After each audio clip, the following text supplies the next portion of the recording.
I can't make it look the same as this, do what I will, and the head of my division, a corporal, shouts at me, calls me a greasy fellow, and says he'll have me up before the authorities because I don't take care of my arms. But there is worse than the rifle, and that is the uniform. Mine is years old, I am sure it is older than I am. Every day little pieces fall out of it, and the buttons tear themselves out of the cloth, dragging bits of it after them.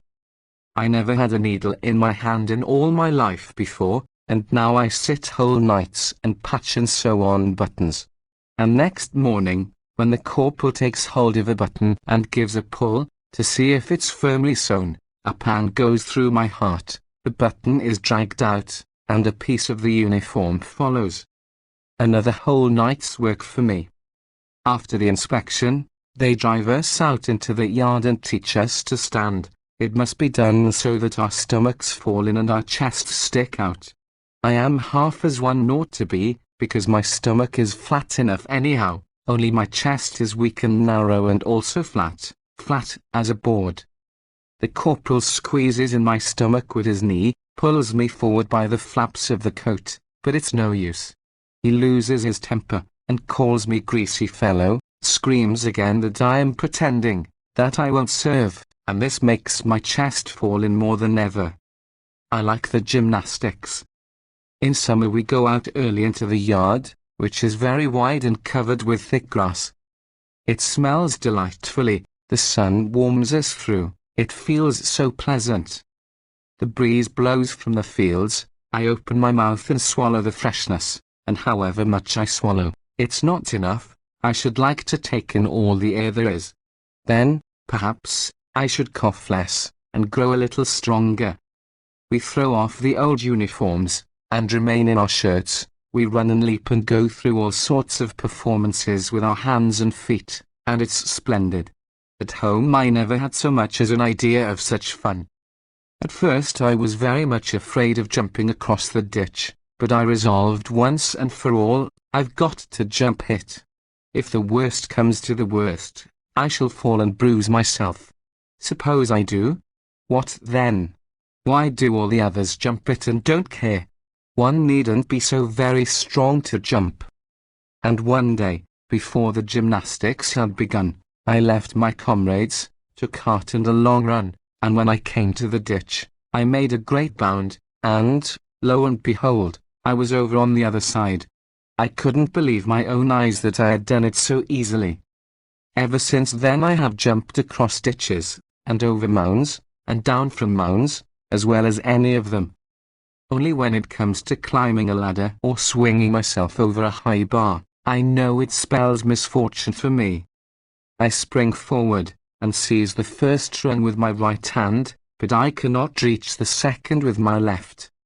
I stretch myself, and kick out with my feet, but I cannot reach any higher, not by so much as a vershock, and so there I hang and kick with my feet, till my right arm begins to tremble and hurt me.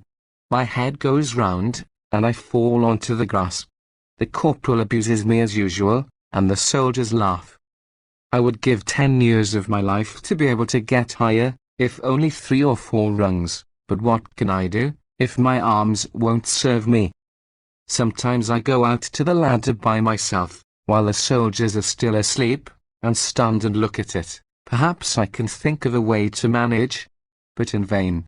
Thinking, you see, doesn't help you in these cases. Sometimes they tell one of the soldiers to stand in the middle of the yard with his back to us, and we have to hop over him. He bends down a little, lowers his head, rests his hands on his knees, and we hop over him one at a time.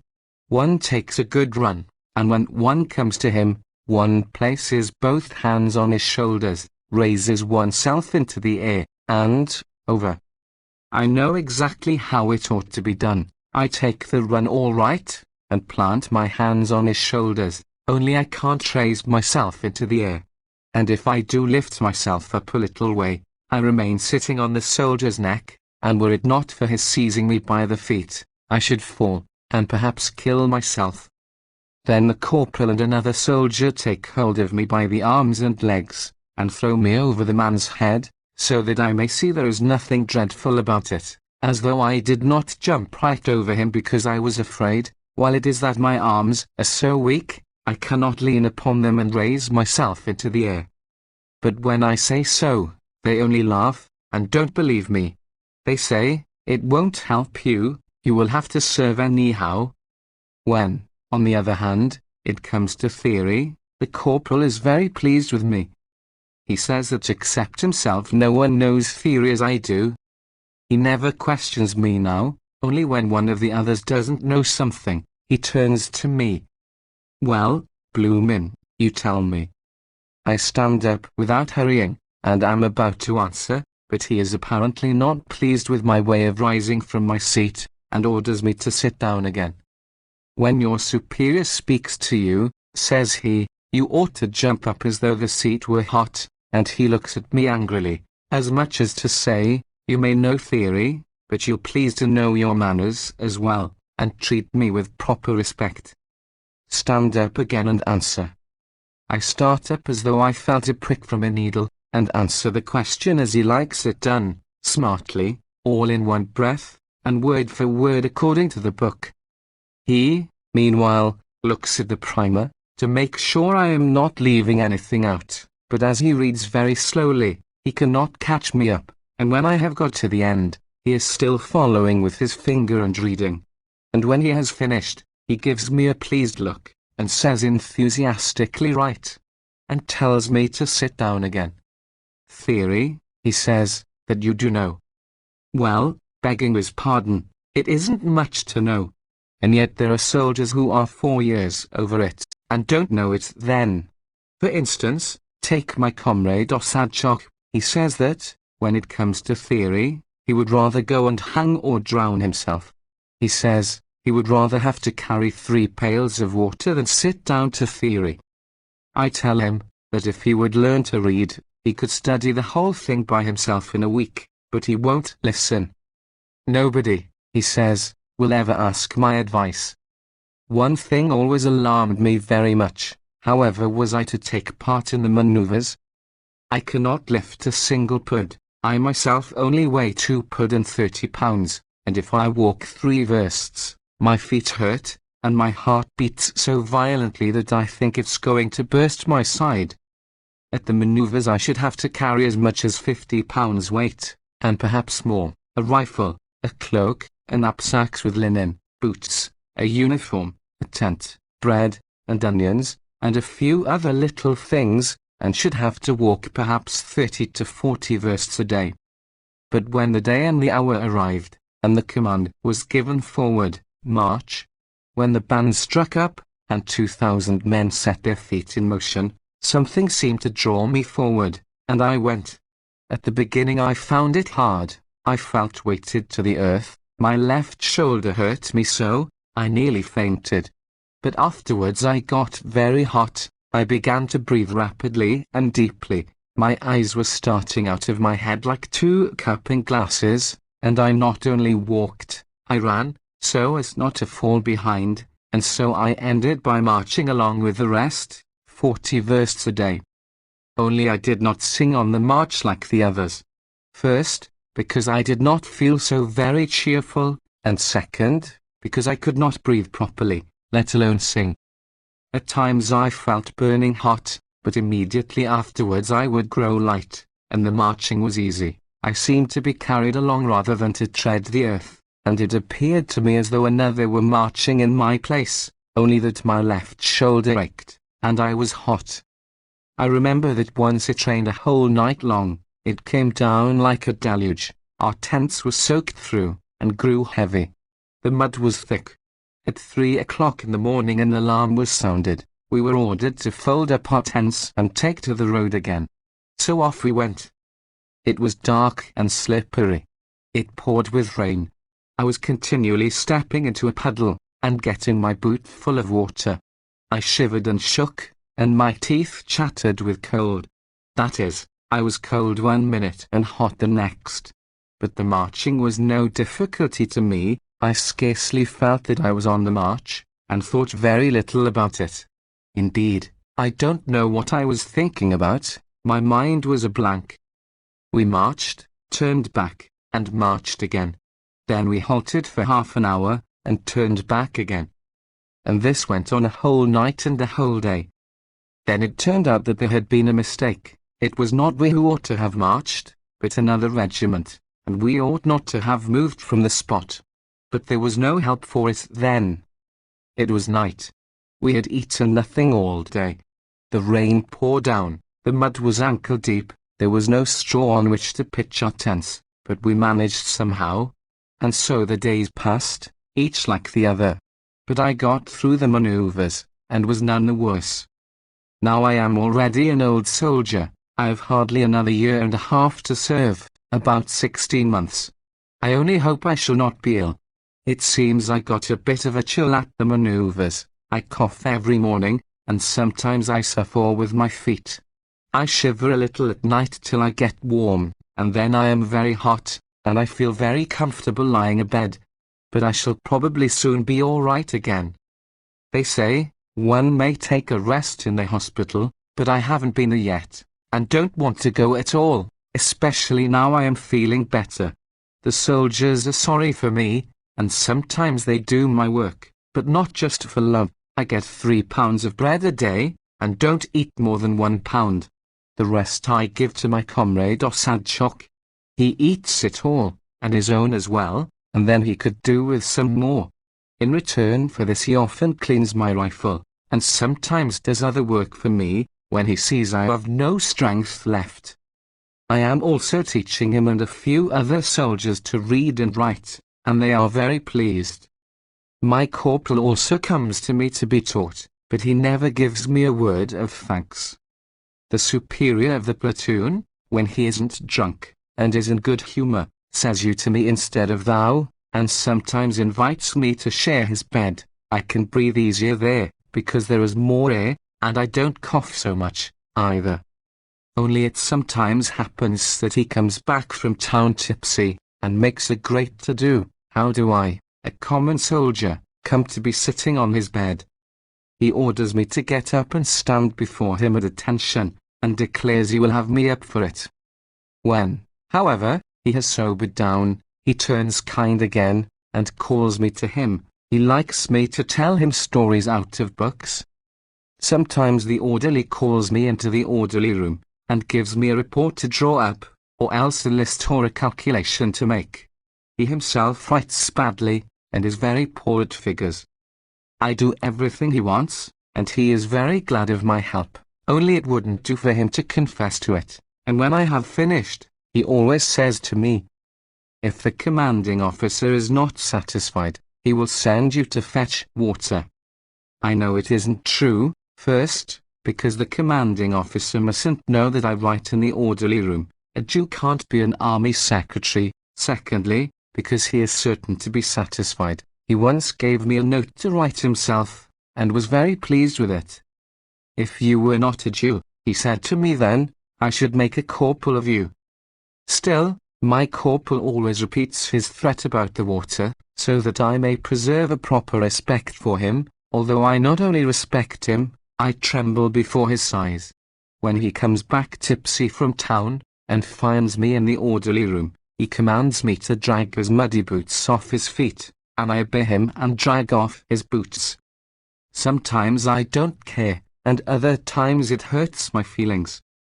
Isaiah Bershadsky.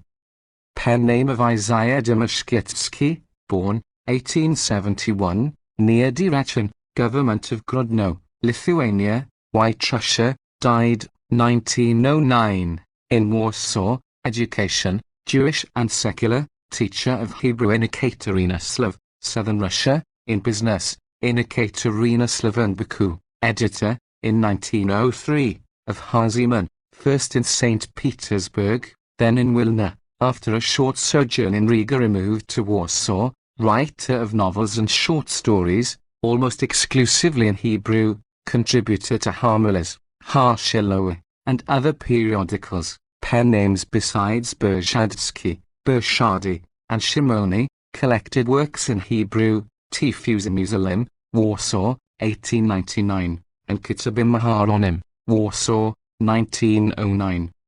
Forlorn and Forsaken. Forlorn and forsaken she was in her last years. Even when she lay on a bed of sickness where she died, not one of her relations or friends came to look after her. They did not even come to mourn for her or accompany her to the grave. There was not even one of her kin to say the first Kaddish over her resting place. My wife and I were the only friends she had at the close of her life. No one but us cared for her while she was ill, or walked behind her coffin.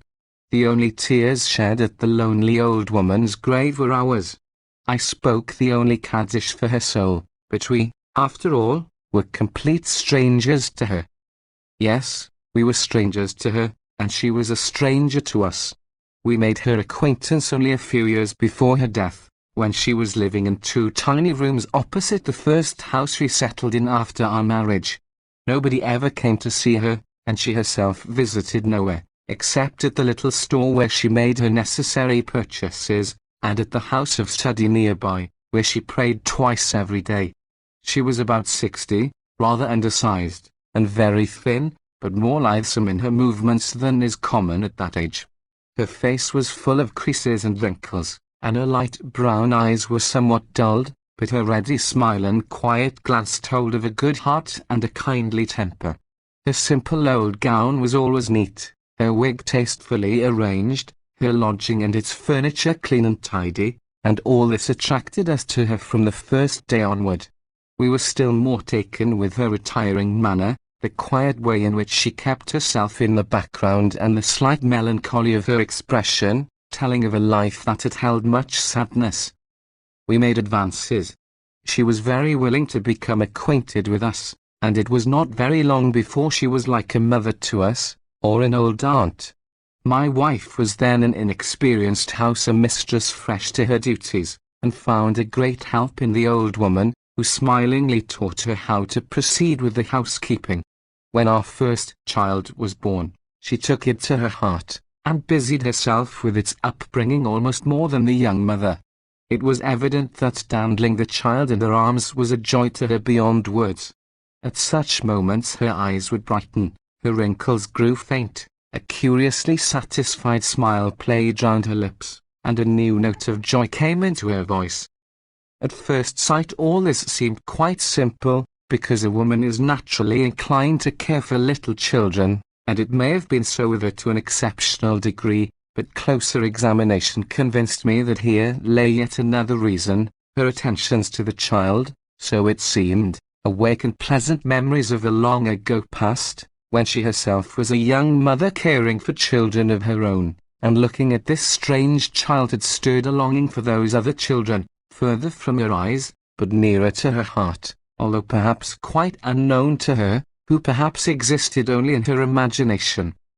And when we were made acquainted with the details of her life, we knew our conjectures to be true. Her history was very simple and commonplace, but very tragic. Perhaps the tragedy of such biographies lies in their being so very ordinary and simple. She lived quietly and happily with her husband for 20 years after their marriage. They were not rich, but their little house was a kingdom of delight, where no good thing was wanting. Their business was farming land that belonged to a Polish nobleman, a business that knows of good times and of bad, of fat years and lean years, years of high prices and years of low. But on the whole it was a good business and profitable, and it afforded them a comfortable living. Besides, they were used to the country, they could not fancy themselves anywhere else. The very thing that had never entered their head is just what happened.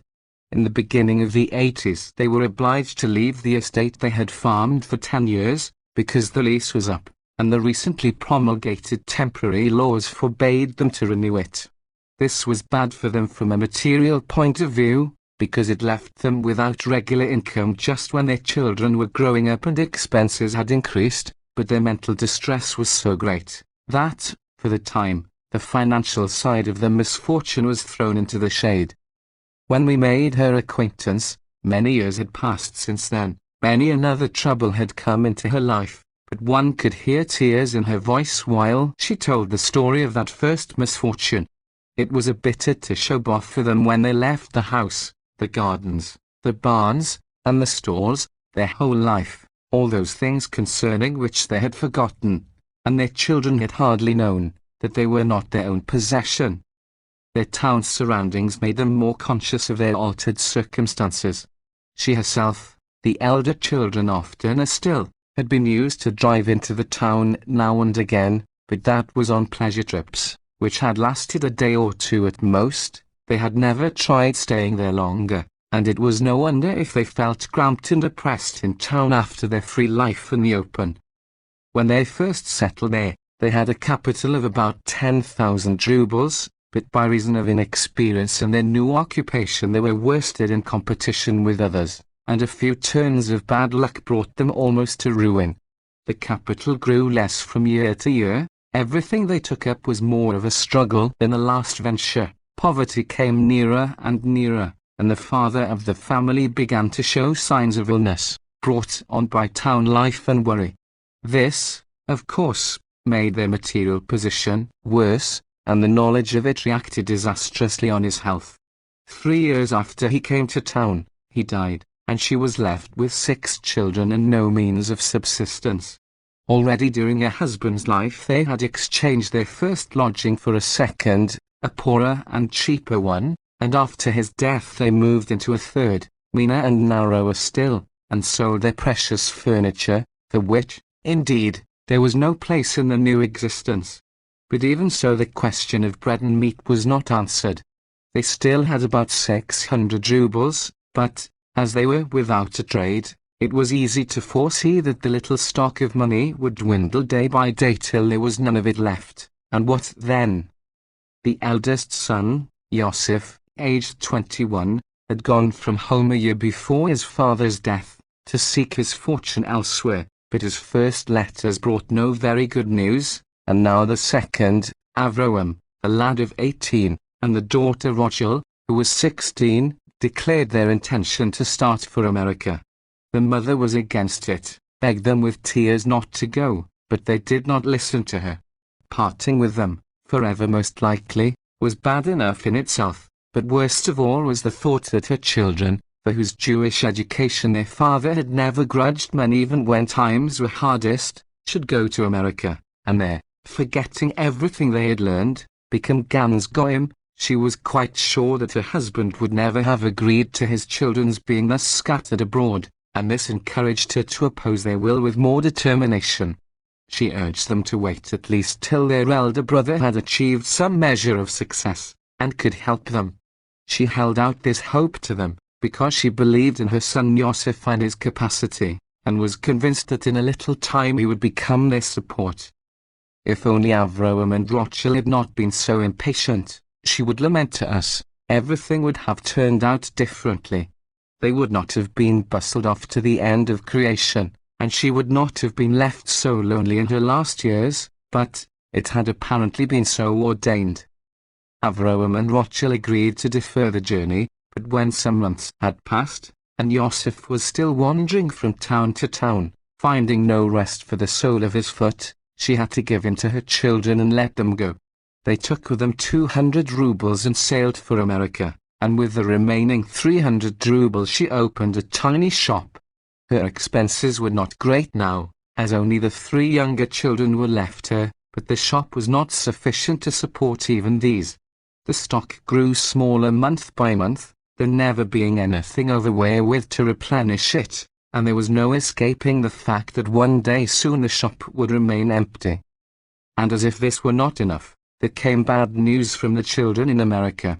They did not complain much, on the contrary, they wrote most hopefully about the future, when their position would certainly, so they said, improve, but the mother's heart was not to be deceived, and she felt instinctively that meanwhile they were doing anything but well, while later, who could foresee what would happen later?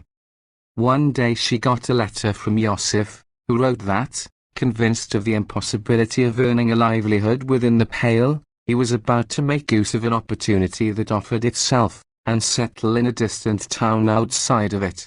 This made her very sad, and she wept over her fate, to have a son living in a Gentile city, where there were hardly any Jews at all. And the next letter from America added sorrow to sorrow.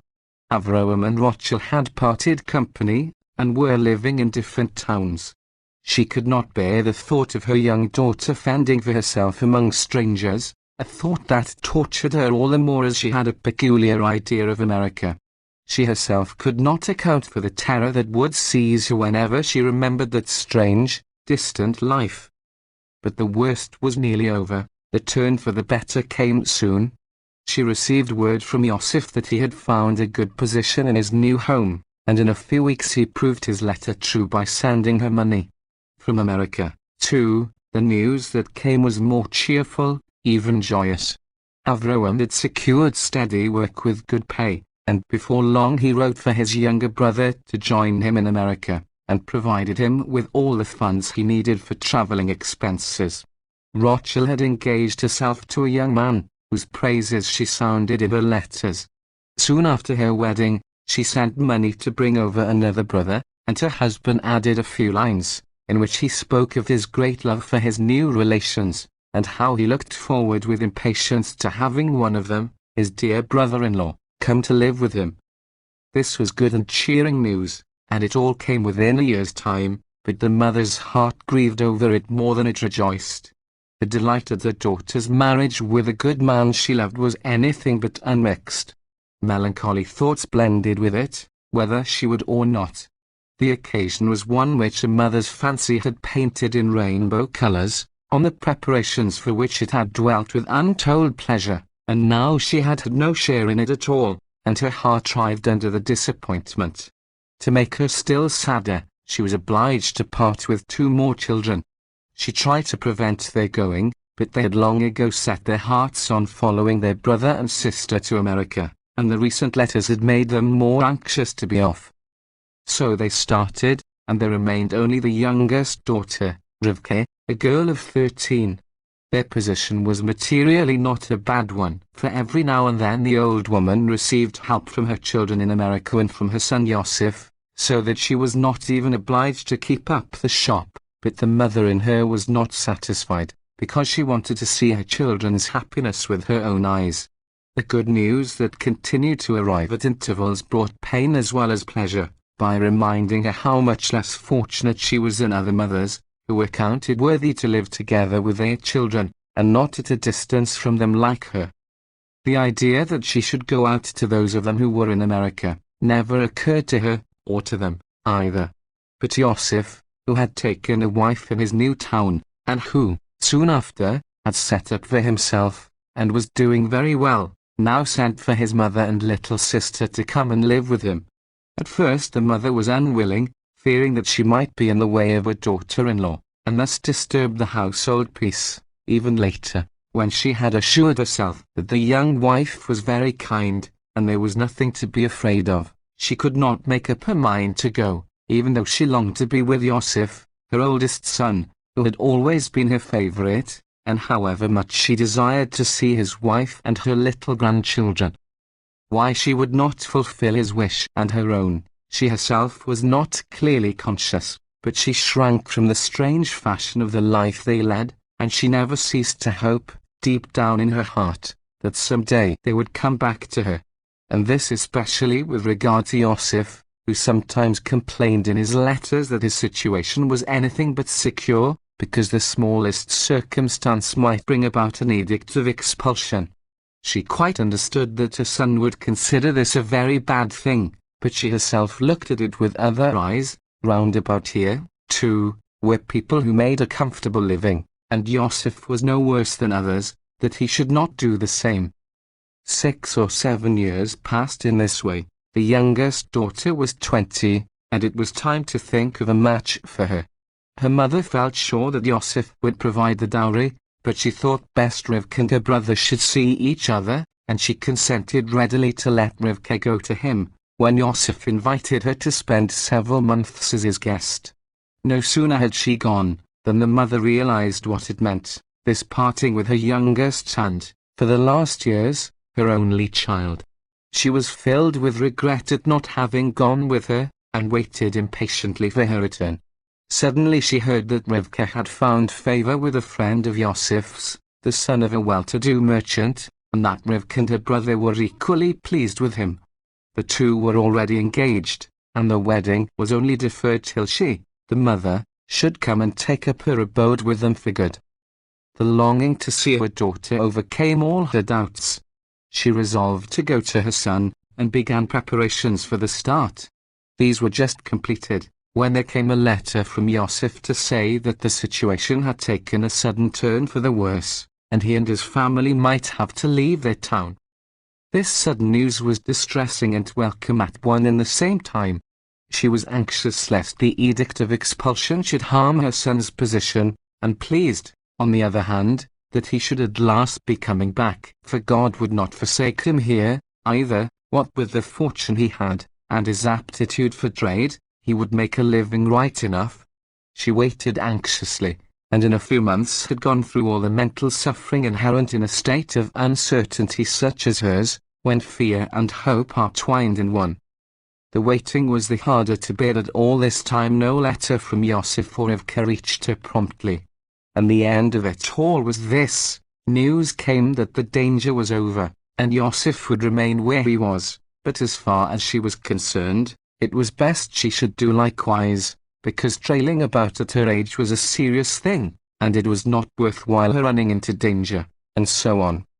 The old woman was full of grief at remaining thus forlorn in her old age, and she longed more than ever for her children after having hoped so surely that she would be with them soon. She could not understand Yosef's reason for suddenly changing his mind with regard to her coming, but it never occurred to her for 1 minute to doubt her children's affection. And when we had read the treasured bundle of letters from Yosef and Rivka, we could not doubt it, either. There was love and longing for the distant mother in every line, and several of the letters betrayed a spirit of bitterness, a note of complaining resentment against the hard times that had brought about the separation from her. And yet we could not help thinking, out of sight, out of mind, that which is far from the eyes, weighs lighter at the heart. It was the only explanation we could invent, for why, otherwise, should the mother have to remain alone amongst strangers? All these considerations moved me to interfere in the matter without the old woman's knowledge. She could read Yiddish, but could not write it, and before we made friends, her letters to the children were written by a shopkeeper of her acquaintance. But from the time we got to know her, I became her constant secretary, and one day, when writing to Yosef for her, I made use of the opportunity to enclose a letter from myself.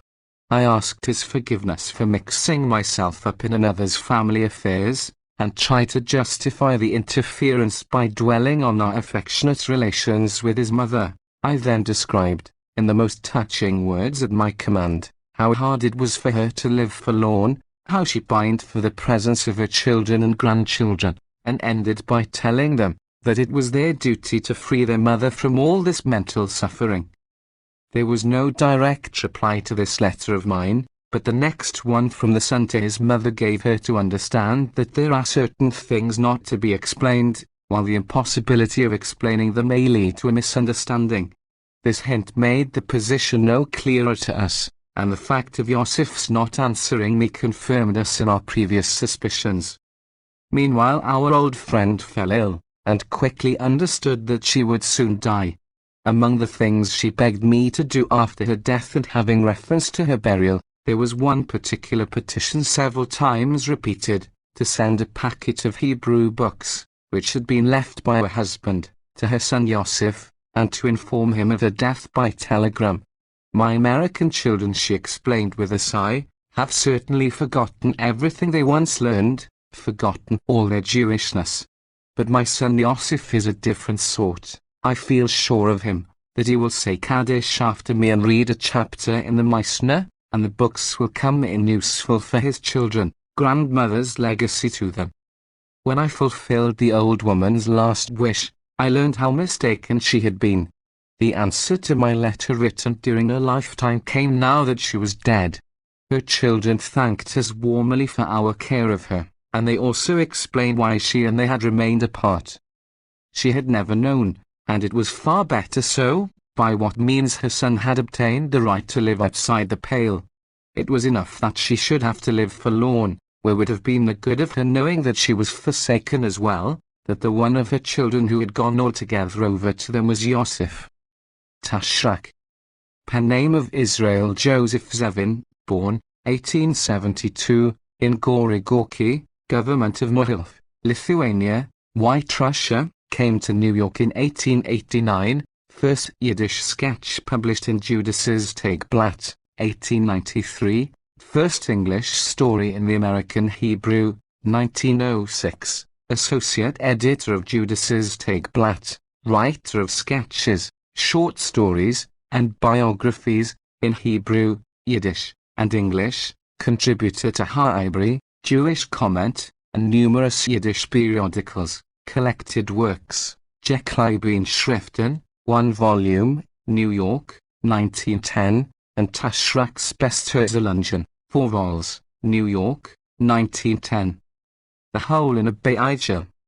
When I was a little cheddar boy, my Rebbe, Bnembrinshitz, a learned man, who was always tormenting me with Talmudical questions and with riddles, once asked me, what becomes of the hole in a be'ijah, when one has eaten a be'ijah?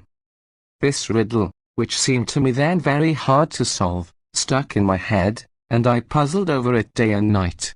I often bought a be'ijah, took a bite out of it, and immediately replaced the bitten out piece with my hand, so that the hole should not escape. But when I had eaten up the be'ijah, the hole had somehow always disappeared, which used to annoy me very much. I went about preoccupied, thought it over at prayers and at lessons, till the Rebbe noticed that something was wrong with me. At home, too, they remarked that I had lost my appetite, that I ate nothing but be'ijah for breakfast, be'ijah for dinner, be'ijah for supper, be'ijah all day long. They also observed that I ate it to the accompaniment of strange gestures and contortions of both my mouth and my hands. One day I summoned all my courage, and asked the Rebbe, in the middle of a lesson on the Pentateuch, Rebbe, when one has eaten a be'ijah, what becomes of the hole? Why, you little silly, answered the Rebbe, what is a hole in a be'ijah? Just nothing at all. A bit of emptiness. It's nothing with the be'ijah and nothing without the be'ijah. Many years have passed since then, and I have not yet been able to satisfy myself as to what is the object of a hole in a be'ijah. I have considered whether one could not have be'ijahs without holes. One lives and learns. And America has taught me this. One can have be'ijahs without holes, for I saw them in a dairy shop in East Broadway.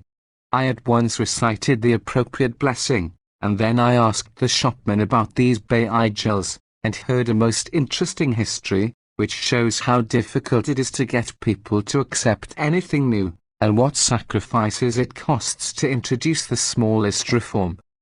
This is the story. A baker in an Illinois city took it into his head to make straight be'ijahs, in the shape of candles. But this reform cost him dear, because the united owners of the bakeries in that city immediately made a set at him and boycotted him. They argued, our fathers' fathers baked be'ijahs with holes, the whole world eats be'ijahs with holes, and here comes a bold coxcomb of a fellow, upsets the order of the universe, and bakes be'ijahs without holes. Have you ever heard of such impertinence? It's just revolution. And if a person like this is allowed to go on, he will make an end of everything. Today it's be'ijahs without holes. Tomorrow it will be holes without be'ijahs. Such a thing has never been known before. And because of the hole in a be'ijah, a storm broke out in that city that grew presently into a civil war. The bosses fought on, and dragged the Bakers' Hands Union after them into the conflict. Now the union contained 2 parties, of which one declared that a hole and a be'ijah constituted together a private affair, like religion, and that everyone had a right to bake be'ijahs as he thought best, and according to his conscience. The other party maintained that to sell be'ijahs without holes was against the Constitution, to which the first party replied that the Constitution should be altered, as being too ancient, and contrary to the spirit of the times. At this the second party raised a clamour, crying that the rules could not be altered, because they were translation, and every letter, every stroke, every dot was a law in itself. The city papers were obliged to publish daily accounts of the meetings that were held to discuss the whole in a Hieger, and the papers also took sides, and wrote fiery polemical articles on the subject. The quarrel spread through the city, until all the inhabitants were divided into two parties, the Hieger with a whole party and the Hieger without a whole party.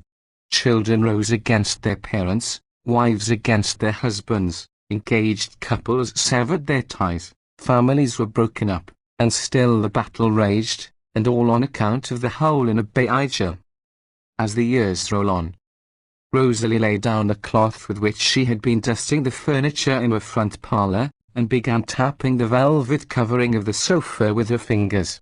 The velvet had worn threadbare in places, and there was a great rent in the middle.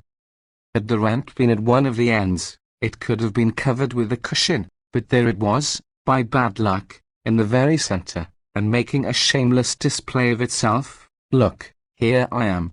See what a rent. Yesterday she and her husband had invited company. The company had brought children, and you never have children in the house without having them leave some mischief behind them. Today the sun was shining more brightly than ever, and lighting up the whole room. Rosalie took the opportunity to inspect her entire set of furniture. 8 years ago, when she was given the set at her marriage, how happy she had been. Everything was so fresh and new. She had noticed before that the velvet was getting worn, and the polish of the chairs disappearing, and the seats losing their spring, but today all this struck her more than formerly. The holes, the rents, the damaged places, stared before them with such malicious mockery, like a poor man laughing at his own evil plight. Rosalie felt a painful melancholy steal over her. Now she could not but see that her furniture was old, that she would soon be ashamed to invite people into her parlour, and her husband will be in no hurry to present her with a new one, he has grown so parsimonious of late. She replaced the holland coverings of the sofa and chairs, and went out to do her bedroom. There, on a chair, lay her best dress, the one she had put on yesterday for her guests. She considered the dress, that, too, was frayed in places, here and there even drawn together and sewn over. The bodice was beyond ironing out again, and this was her best dress. She opened the wardrobe, for she wanted to make a general survey of her belongings. It was such a light day, one could see even in the back rooms. She took down one dress after another, and laid them out on the made beds, observing each with a critical eye. Her sense of depression increased the while, and she felt as though stone on stone were being piled upon her heart. She began to put the clothes back into the wardrobe, and she hung up every one of them with a sigh. When she had finished with the bedroom, she went into the dining room, and stood by the sideboard on which were set out her best china service and coloured plates. She looked them over. One little gold-rimmed cup had lost its handle, a bowl had a piece glued in at the side. On the top shelf stood the statuette of a little god with a broken bow and arrow in his hand, and here there was one little goblet missing out of a whole service. As soon as everything was in order, Rosalie washed her face and hands, combed up her hair, and began to look at herself in a little hand glass, but the bathroom, to which she had retired, was dark, and she betook herself back into the front parlour, towel in hand, where she could see herself in the big looking-glass on the wall. Time, which had left traces on the furniture, on the contents of the wardrobe, and on the china, had not spared the woman, though she had been married only 8 years. She looked at the crow's feet by her eyes, and the lines in her forehead, which the worrying thoughts of this day had imprinted there even more sharply than usual. She tried to smile, but the smile in the glass looked no more attractive than if she had given her mouth a twist. She remembered that the only way to remain young is to keep free from care. But how is one to set about it? She threw on a scarlet Japanese kimono, and stuck an artificial flower into her hair, after which she lightly powdered her face and neck.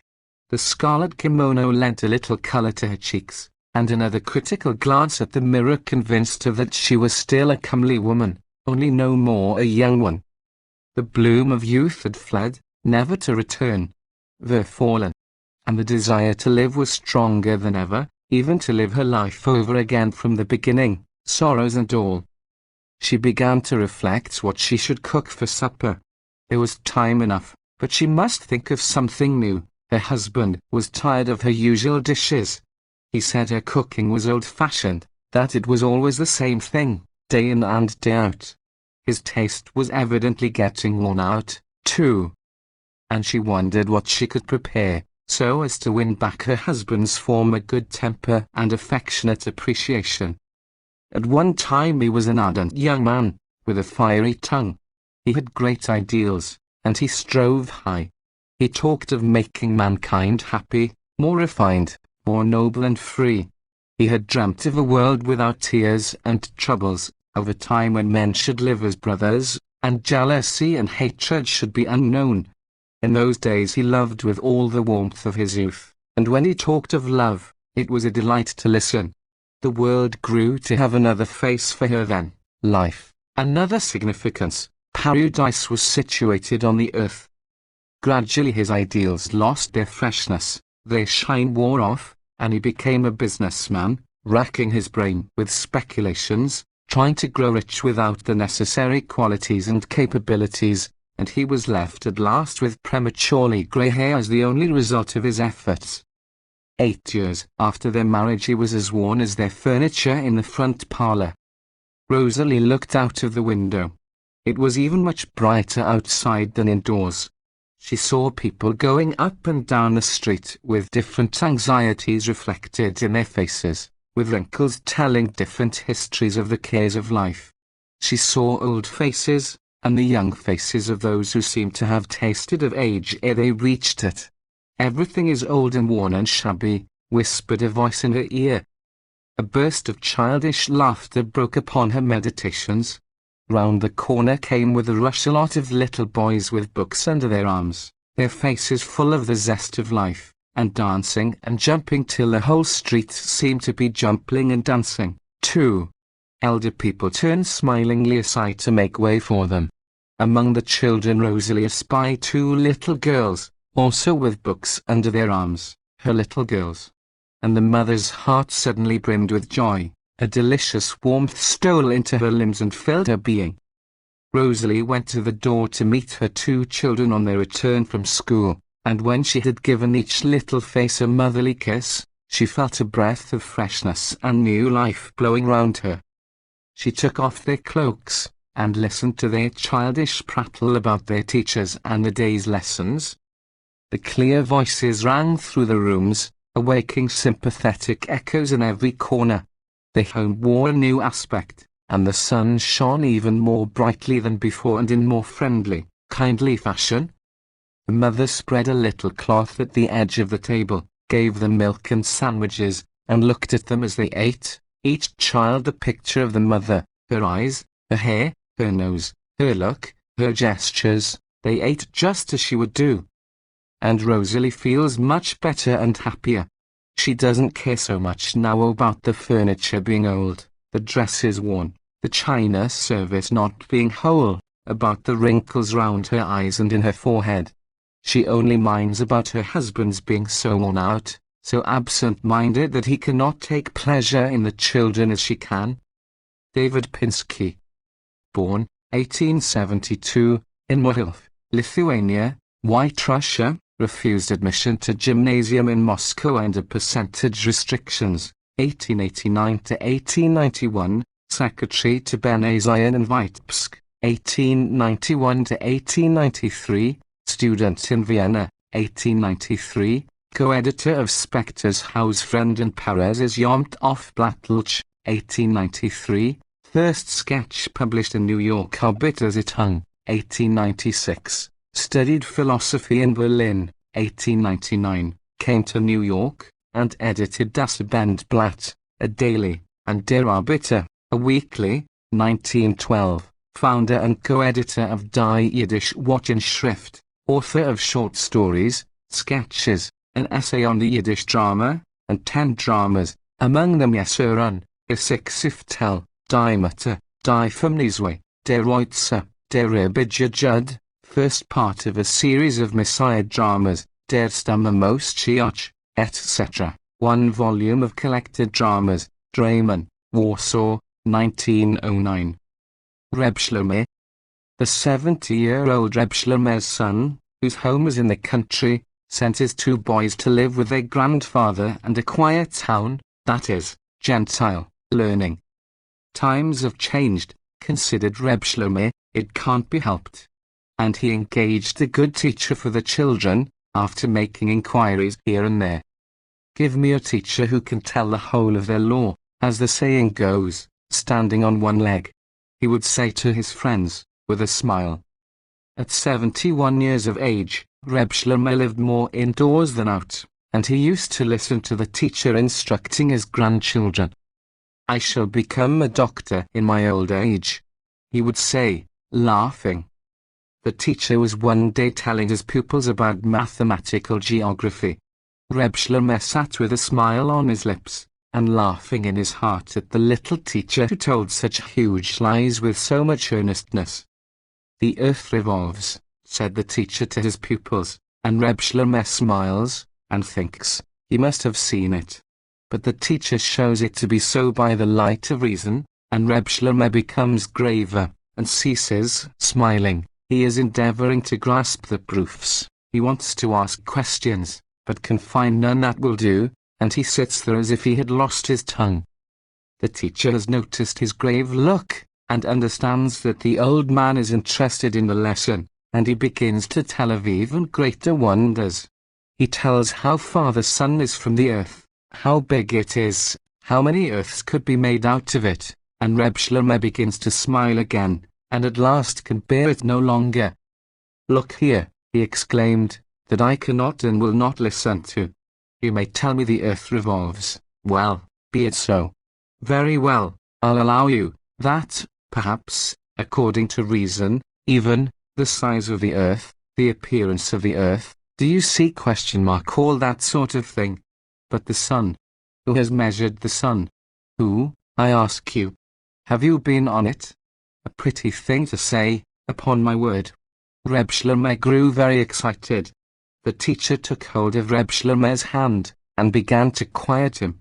He told him by what means the astronomers had discovered all this, that it was no matter of speculation. He explained the telescope to him, and talked of mathematical calculations, which he, Reb Shlomo, was not able to understand. Reb Shlomo had nothing to answer, but he frowned and remained obstinate. He said, and made a contemptuous motion with his hand, it's nothing to me, not knowing that or being able to understand it. Science, indeed. Fiddlesticks. He relapsed into silence, and went on listening to the teacher's stories. We even know, the teacher continued, what metals are to be found in the sun. And suppose I won't believe you? And Reb Shlomo smiled maliciously. I will explain directly, answered the teacher. And tell us there's a fair in the sky, interrupted Reb Shlomo, impatiently. He was very angry, but the teacher took no notice of his anger. 200 years ago, began the teacher, there lived, in England, a celebrated naturalist and mathematician, Isaac Newton. It was told of him that when God said, let there be light, Newton was born. PSH. I should think, very likely. Broke in Reb Shlomo. Why not?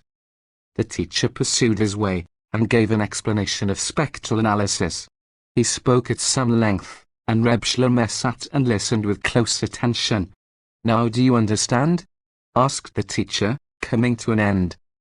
Reb Shlomo made no reply, he only looked up from under his brows. The teacher went on.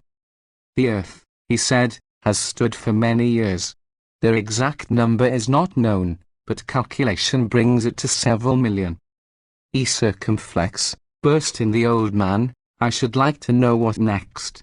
I thought everyone knew that even they.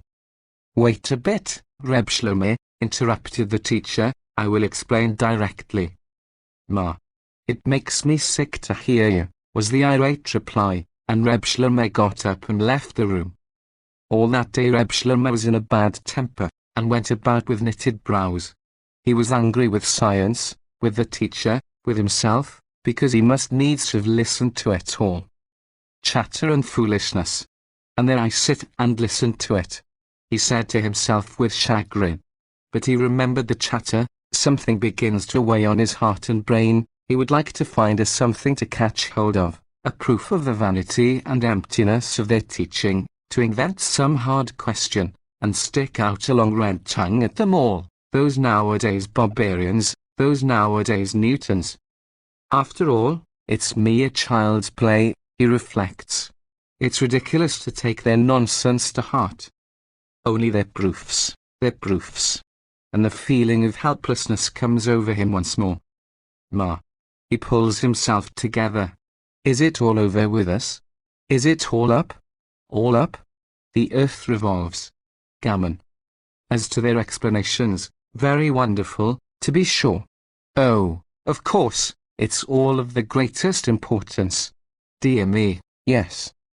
He is very angry, tears the buttons off his coat, puts his hat straight on his head, and spits. Apostates, nothing but apostates nowadays, he concludes. Then he remembers the teacher, with what enthusiasm he spoke. His explanations ring in Reb Shlomo's head, and prove things, and once more the old gentleman is perplexed. Preoccupied, cross, with groans and sighs, he went to bed. But he was restless all night, turning from one side to the other, and groaning. His old wife tried to cheer him. Such weather as it is today, she said, and coughed. I have a pain in the side, too. Next morning when the teacher came, Reb Shlomo inquired with a displeased expression. Well, are you going to tell stories again today? We shall not take geography today, answered the teacher. Have your astronomers found out by calculation on which days we may learn geography? Asked Reb Shlomo, with malicious irony. No, that's a discovery of mine. And the teacher smiled. And when have your astronomers decreed the study of geography? Persisted Reb Shlomo. Tomorrow. Tomorrow, he repeated crossly, and left the room, missing a lesson for the first time. Next day the teacher explained the eclipses of the sun and moon to his pupils. Reb Shlomo sat with his chair drawn up to the table, and listened without a movement. It is all so exact, the teacher wound up his explanation, that the astronomers are able to calculate to a minute when there will be an eclipse, and have never yet made a mistake. At these last words Reb Shlomo nodded in a knowing way, and looked at the pupils as much as to say, You ask me about that. The teacher went on to tell of comets, planets, and other suns. Reb Shlomo snorted, and was continually interrupting the teacher with exclamations.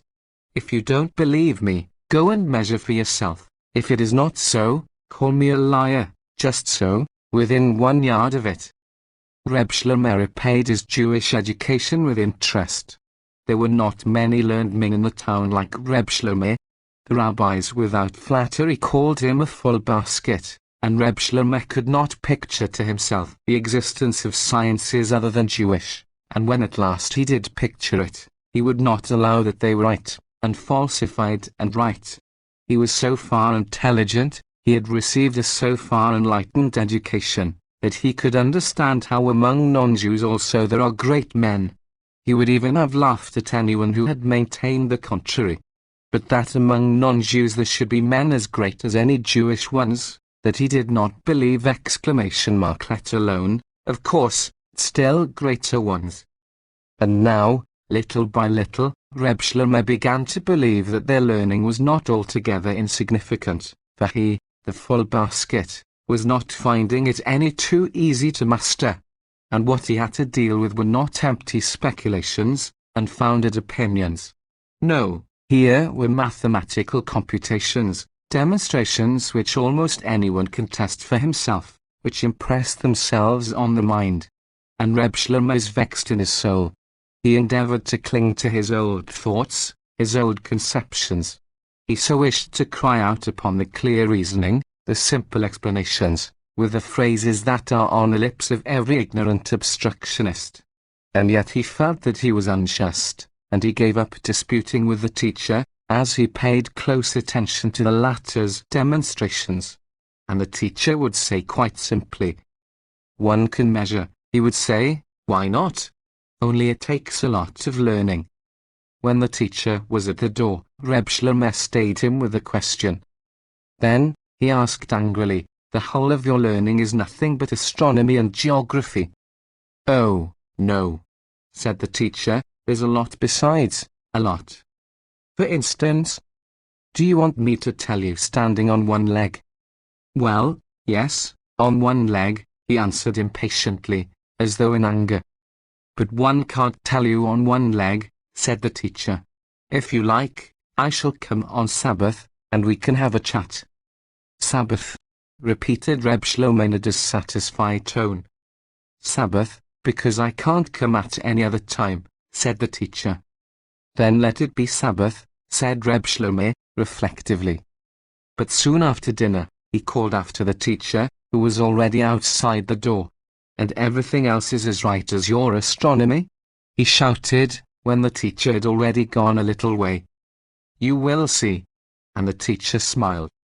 Never in his whole life had Reb Shlomo waited for a Sabbath as he waited for this one, and the 2 days that came before it seemed very long to him. He never relaxed his frown, or showed a cheerful face the whole time. And he was often seen, during those 2 days, to lift his hands to his forehead. He went about as though there lay upon him a heavy weight, which he wanted to throw off, or as if he had a very disagreeable bit of business before him, and wished he could get it over. On Sabbath he could hardly wait for the teacher's appearance. "You wanted a lot of asking," he said to him reproachfully. The old lady went to take her nap, the grandchildren to their play, and Reb Shlomo took the snuff-box between his fingers, leant against the back of the grandfather's chair in which he was sitting, and listened with close attention to the teacher's words. The teacher talked a long time, mentioned the names of sciences, and explained their meaning, and Reb Shlomo repeated each explanation in brief. "Physics, then, is the science of, that means, then, that we have here, that physiology explains." The teacher would help him, and then immediately begin to talk of another branch of science. By the time the old lady woke up, the teacher had given examples of anatomy, physiology, physics, chemistry, zoology, and sociology. It was quite late, people were coming back from the afternoon service, and those who do not smoke on Sabbath raised their eyes to the sky. But Reb Shlomo had forgotten in what sort of world he was living. He sat with wrinkled forehead and drawn brows, listening attentively, seeing nothing before him but the teacher's face, only catching up his every word. "You are still talking?" asked the old lady, in astonishment, rubbing her eyes. Reb Shlomo turned his head toward his wife with a dazed look, as though wondering what she meant by her question. Oh, said the old lady, "you only laugh at us women." Reb Shlomo drew his brows closer together, wrinkled his forehead still more, and once more fastened his eyes on the teacher's lips. "It will soon be time to light the fire," muttered the old lady. The teacher glanced at the clock.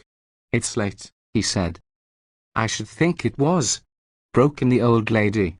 "Why I was allowed to sleep so long, I'm sure I don't know. People get to talking and even forget about tea." Reb Shlomo gave a look out of the window. "Oh, what?" he exclaimed, somewhat vexed. "They are already coming out of shul. The service is over. What a thing it is to sit talking. Oh, what?" He sprang from his seat, gave the pane a rub with his hand, and began to recite the afternoon prayer. The teacher put on his things, but wait.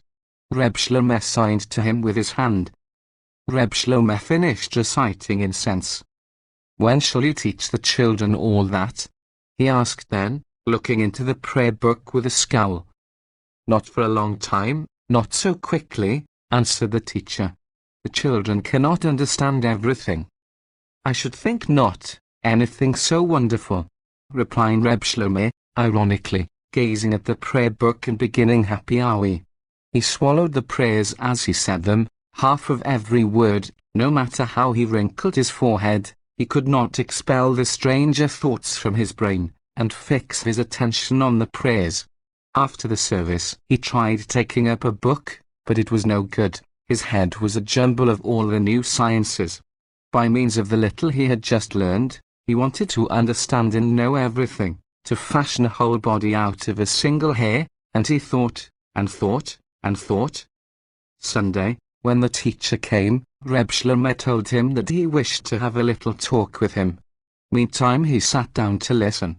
The hour during which the teacher taught the children was too long for him, and he scarcely took his eyes off the clock. "Do you want another pupil?" he asked the teacher, stepping with him into his own room. He felt as though he were getting red, and he made a very angry face. "Why not?" answered the teacher, looking hard into Reb Shlomo's face. Reb Shlomo looked at the floor, his brows, as was usual with him in those days, drawn together. "You understand me, a pupil," he stammered. "You understand, not a little boy, a pupil, an elderly man, you understand, quite another sort." Well, we shall see," answered the teacher, smiling. "I mean myself," he snapped out with great displeasure, as if he had been forced to confess some very evil deed. "Well, I have sinned. What do you want of me?" "Oh, but I should be delighted." And the teacher smiled. "I always said I meant to be a doctor," said Reb Shlomo, trying to joke. But his features contracted again directly, and he began to talk about the terms, and it was arranged that every day for an hour and a half the teacher should read to him and explain the sciences. To begin with, Reb Shlomo chose physiology, sociology, and mathematical geography. Days, weeks, and months have gone by, and Reb Shlomo has become depressed, very depressed. He does not sleep at night, he has lost his appetite, doesn't care to talk to people. Bad, bitter thoughts oppress him. For 70 years he had not only known nothing, but, on the contrary, he had known everything wrong, understood head downwards. And it seemed to him that if he had known in his youth what he knew now, he would have lived differently, that his years would have been useful to others. He could find no stain on his life. It was one long record of deeds of charity, but they appeared to him now so insignificant, so useless, and some of them even mischievous. Looking round him, he saw no traces of them left. The rich man of whom he used to beg donations is no poorer for them, and the pauper for whom he begged them is the same pauper as before. It is true, he had always thought of the paupers as sacks full of holes, and had only stuffed things into them because he had a soft heart, and could not bear to see a look of disappointment, or a tear rolling down the pale cheek of a hungry pauper. His own little world, as he had found it and as it was now, seemed to him much worse than before, in spite of all the good things he had done in it. Not one good rich man, not one genuine pauper. They are all just as hungry and their palms itch. There is no easing them. Times get harder, the world gets poorer. Now he understands the reason of it all. Now it all lies before him as clear as on a map. He would be able to make everyone understand. Only now it was getting late. He has no strength left. His spent life grieves him. If he had not been so active, such a father of the community, it would not have grieved him so much. But he had had a great influence in the town, and this influence had been badly, blindly used. And Reb Shlomo grew sadder day by day. He began to feel a pain at his heart, a stitch in the side, a burning in his brain, and he was wrapped in his thoughts. Reb Shlomo was philosophizing. To be of use to somebody, he reflected, means to leave an impress of good in their life. One ought to help once for all, so that the other need never come for help again. That can be accomplished by awakening and developing a man's intelligence, so that he may always know for himself wherein his help lies. And in such work he would have spent his life. If he had only understood long ago, how useful he would have been. And a shudder runs through him. Tears of vexation come more than once into his eyes. It was no secret in the town that old Reb Shlomo spent 2 to 3 hours daily sitting with the teacher, only what they did together, that nobody knew. They tried to worm something out of the maid, but what was to be got out of a glomp with 2 eyes, whose one reply was, "I don't know." They scolded her for it. "How can you not know, glomp?" they exclaimed. "Aren't you sometimes in the room with them?" "Look here, good people, what's the use of coming to me?" the maid would cry. "How can I know, sitting in the kitchen, what they are about? When I bring in the tea, I see them talking, and I go." "Dull beast," they would reply. Then they left her, and betook themselves to the grandchildren, who knew nothing, either. "They have tea," was their answer to the question, "What does grandfather do with the teacher?" "But what do they talk about, sillies?" "We haven't heard," the children answered gravely. They tried the old lady. "Is it my business?" she answered. They tried to go into Reb Shlomo's house, on the pretext of some business or other, but that didn't succeed, either. At last, a few near and dear friends asked Reb Shlomo himself. "How people do gossip," he answered. "Well, what is it?" "We just sit and talk." There it remained. The matter was discussed all over the town. Of course, nobody was satisfied, but he pacified them a little by little. The apostate teacher must turn hot and cold with him. They imagined that they were occupied with research, and that Reb Shlomo was opening the teacher's eyes for him, and they were pacified. When Reb Shlomo suddenly fell on melancholy, it never came into anyone's head that there might be a connection between this and the conversations. The old lady settled that it was a question of the stomach, which had always troubled him, and that perhaps he had taken a chill. At his age such things were frequent. But how is one to know, when he won't speak? She lamented, and wondered which would be best, cod liver royal or dried raspberries. Everyone else said that he was already in fear of death, and they pitied him greatly. "That is a sickness which no doctor can cure," people said, and shook their heads with sorrowful compassion. They talked to him by the hour, and tried to prevent him from being alone with his thoughts, but it was all no good. He only grew more depressed, and would often not speak at all.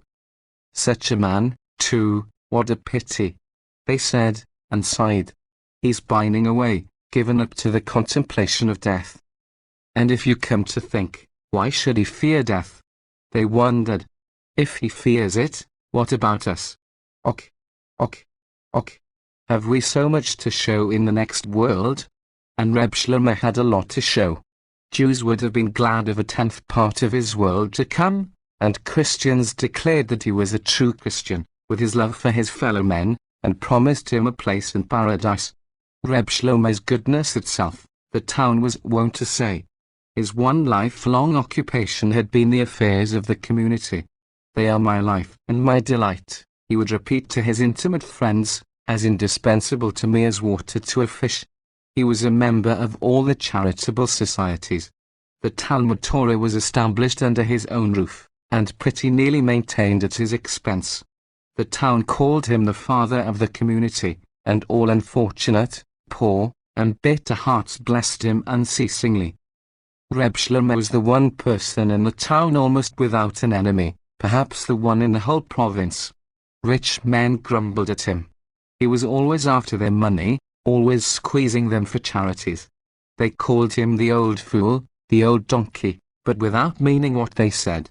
They used to laugh at him, to make jokes upon him, of course among themselves, but they had no enmity against him. They all, with a full heart, wished him joy of his tranquil life. Reb Shlomo was born, and had spent years, in wealth. After making an excellent marriage, he set up a business. His wife was the leading spirit within doors, the head of the household, and his whole life had been apparently a success. When he had married his last child, and found himself a grandfather, he retired from business, and lived his last years on the interest of his fortune. Free from the hate and jealousy of neighbors, pleasant and satisfactory in every respect, such was Reb Shlomo's life, and for all that he suddenly became melancholy. It can be nothing but the fear of death. But very soon Reb Shlomo, as it were, with a wave of the hand, dismissed the past altogether.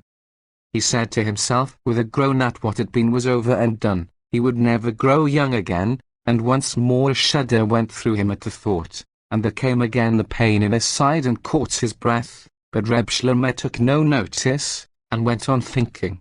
Something must be done, he said to himself, in the tone of one who has suddenly lost his whole fortune, the fortune he has spent his life in getting together, and there is nothing for him but to start work again with his 5 fingers. And Reb Shlomo started.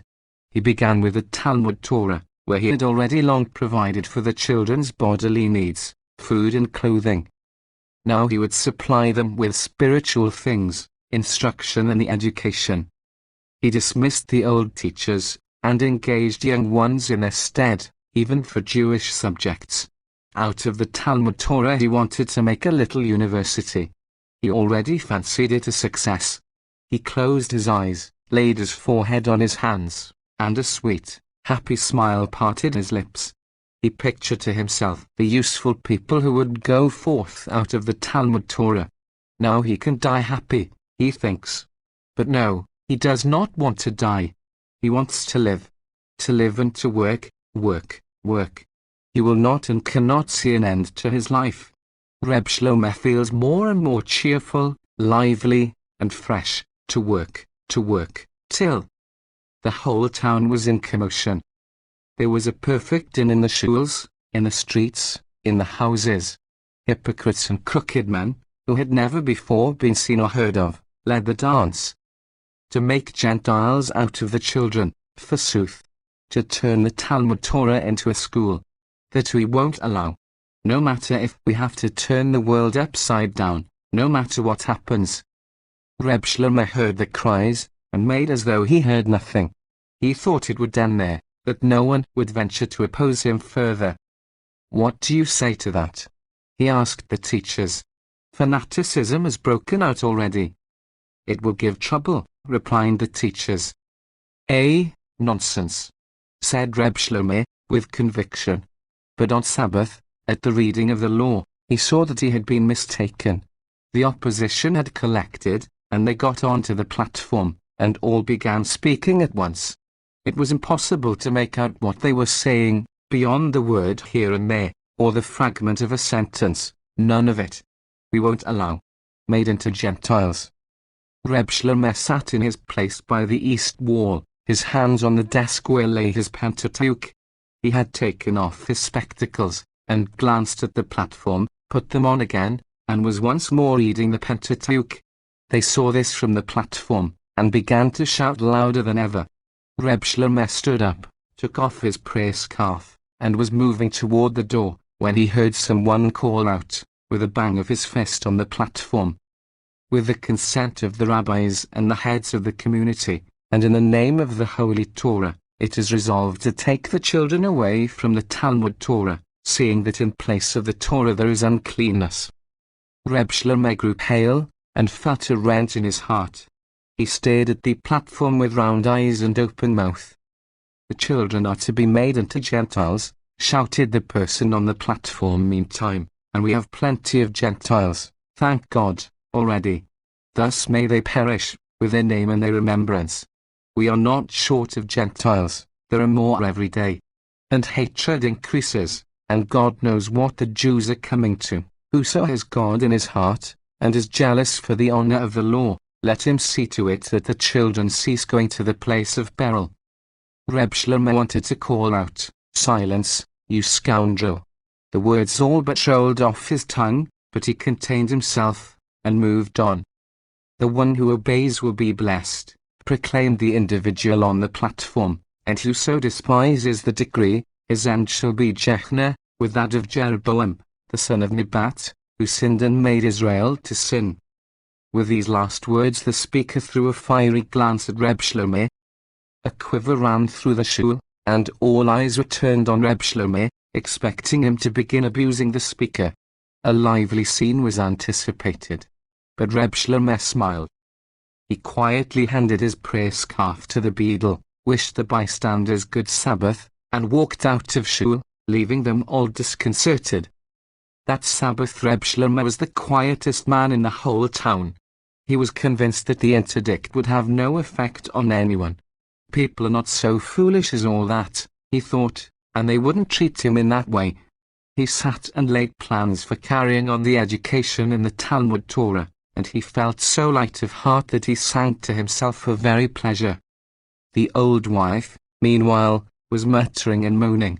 She had all her life been quite content with her husband and everything he did, and had always done her best to help him, hoping that in the world to come she would certainly share his portion of immortality. And now she saw with horror that he was like to throw away his future. But however could it be? She wondered, and was bathed in tears. What has come over you? What has happened to make you like that? They are not just to you, are they, when they say that about taking children and making Gentiles of them? Reb Shlomo smiled. Do you think, he said to her, that I have gone mad in my old age? Don't be afraid. I'm in my right mind, and you shall not lose your place in paradise. But the wife was not satisfied with the reply, and continued to mutter and to weep. There were goings-on in the town, too. The place was aboil with excitement. Of course they talked about Reb Shlomo. Nobody could make out what had come to him all of a sudden. That is the teacher's work, explained one of a knot of talkers. And we thought Reb Shlomo such a sage, such a clever man, so book-learned. How can the teacher, may his name perish, have talked him over? It's a pity on the children's account, one would exclaim here and there. In the Talmud Torah, under his direction, they wanted for nothing, and what's to become of them now? They'll be running wild in the streets. What then? Do you mean it would be better to make Gentiles of them? Well, there. Of course, I understand, he would hasten to say, penitently. And a resolution was passed, to the effect that the children should not be allowed to attend the Talmud Torah. Reb Shlomo stood at his window, and watched the excited groups in the street, saw how the men threw themselves about, rocked themselves, bit their beards, described half-circles with their thumbs, and he smiled. In the evening the teachers came and told him what had been said in the town, and how all held that the children were not to be allowed to go to the Talmud Torah. Reb Shlomo was a little disturbed, but he composed himself again and thought, they will quiet down, never mind. They won't do it to me. Entering the Talmud Torah on Sunday, he was greeted by 4 empty walls. Even 2 orphans, who had no relations or protector in the town, had not come. They had been frightened and talked at and not allowed to attend, and free meals had been secured for all of them, so that they should not starve. For the moment Reb Shlomo lost his head.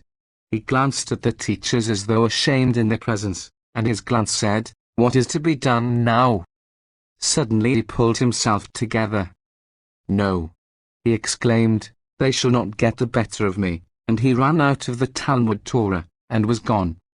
He ran from house to house, to the parents and relations of the children. But they all looked askance at him, and he accomplished nothing. They all kept to it. "No. Come, don't be silly. Send the children to the Talmud Torah," he begged. "You will see, you will not regret it." And he drew a picture for them of the sort of people the children would become. But it was no use. "We haven't got to manage the world," they answered him. "We have lived without all that, and our children will live as we are living now. We have no call to make Gentiles of them. We know. People needn't come to us with stories," they would say in another house. "We don't intend to sell our souls," was the cry in a third. "And who says I have sold mine?" Reb Shlomo would ask sharply. "How should we know? Besides, who is talking of you?" they answered with a sweet smile. Reb Shlomo reached home tired and depressed. The old wife had a shock on seeing him. "Dear Lord," she exclaimed, wringing her hands. "What is the matter with you? What makes you look like that?" The teachers, who were there waiting for him, asked no questions. They had only to look at his ghastly appearance to know what had happened. Reb Shlomo sank into his armchair. "Nothing," he said, looking sideways, but meaning it for the teachers. Nothing is nothing. And they betook themselves to consoling him. We will find something else to do, get hold of some other children, or else wait a little, they'll ask to be taken back presently. Reb Shlomo did not hear them. He had let his head sink onto his breast, turned his look sideways, and thoughts he could not piece together, fragments of thoughts, went round and round in the drooping head. Why? Why? He asked himself over and over. To do such a thing to me? Well, there you are. There you have it! You've lived your life, like a man. His heart felt heavy and hurt him, and his brain grew warm. In 1 minute there ran through his head the impression which his so nearly finished life had made on him of late, and immediately after it all the plans he had thought out for setting to right his whole past life by means of the little bit left him. And now it was all over and done. Why? Why? He asked himself without ceasing, and could not understand it.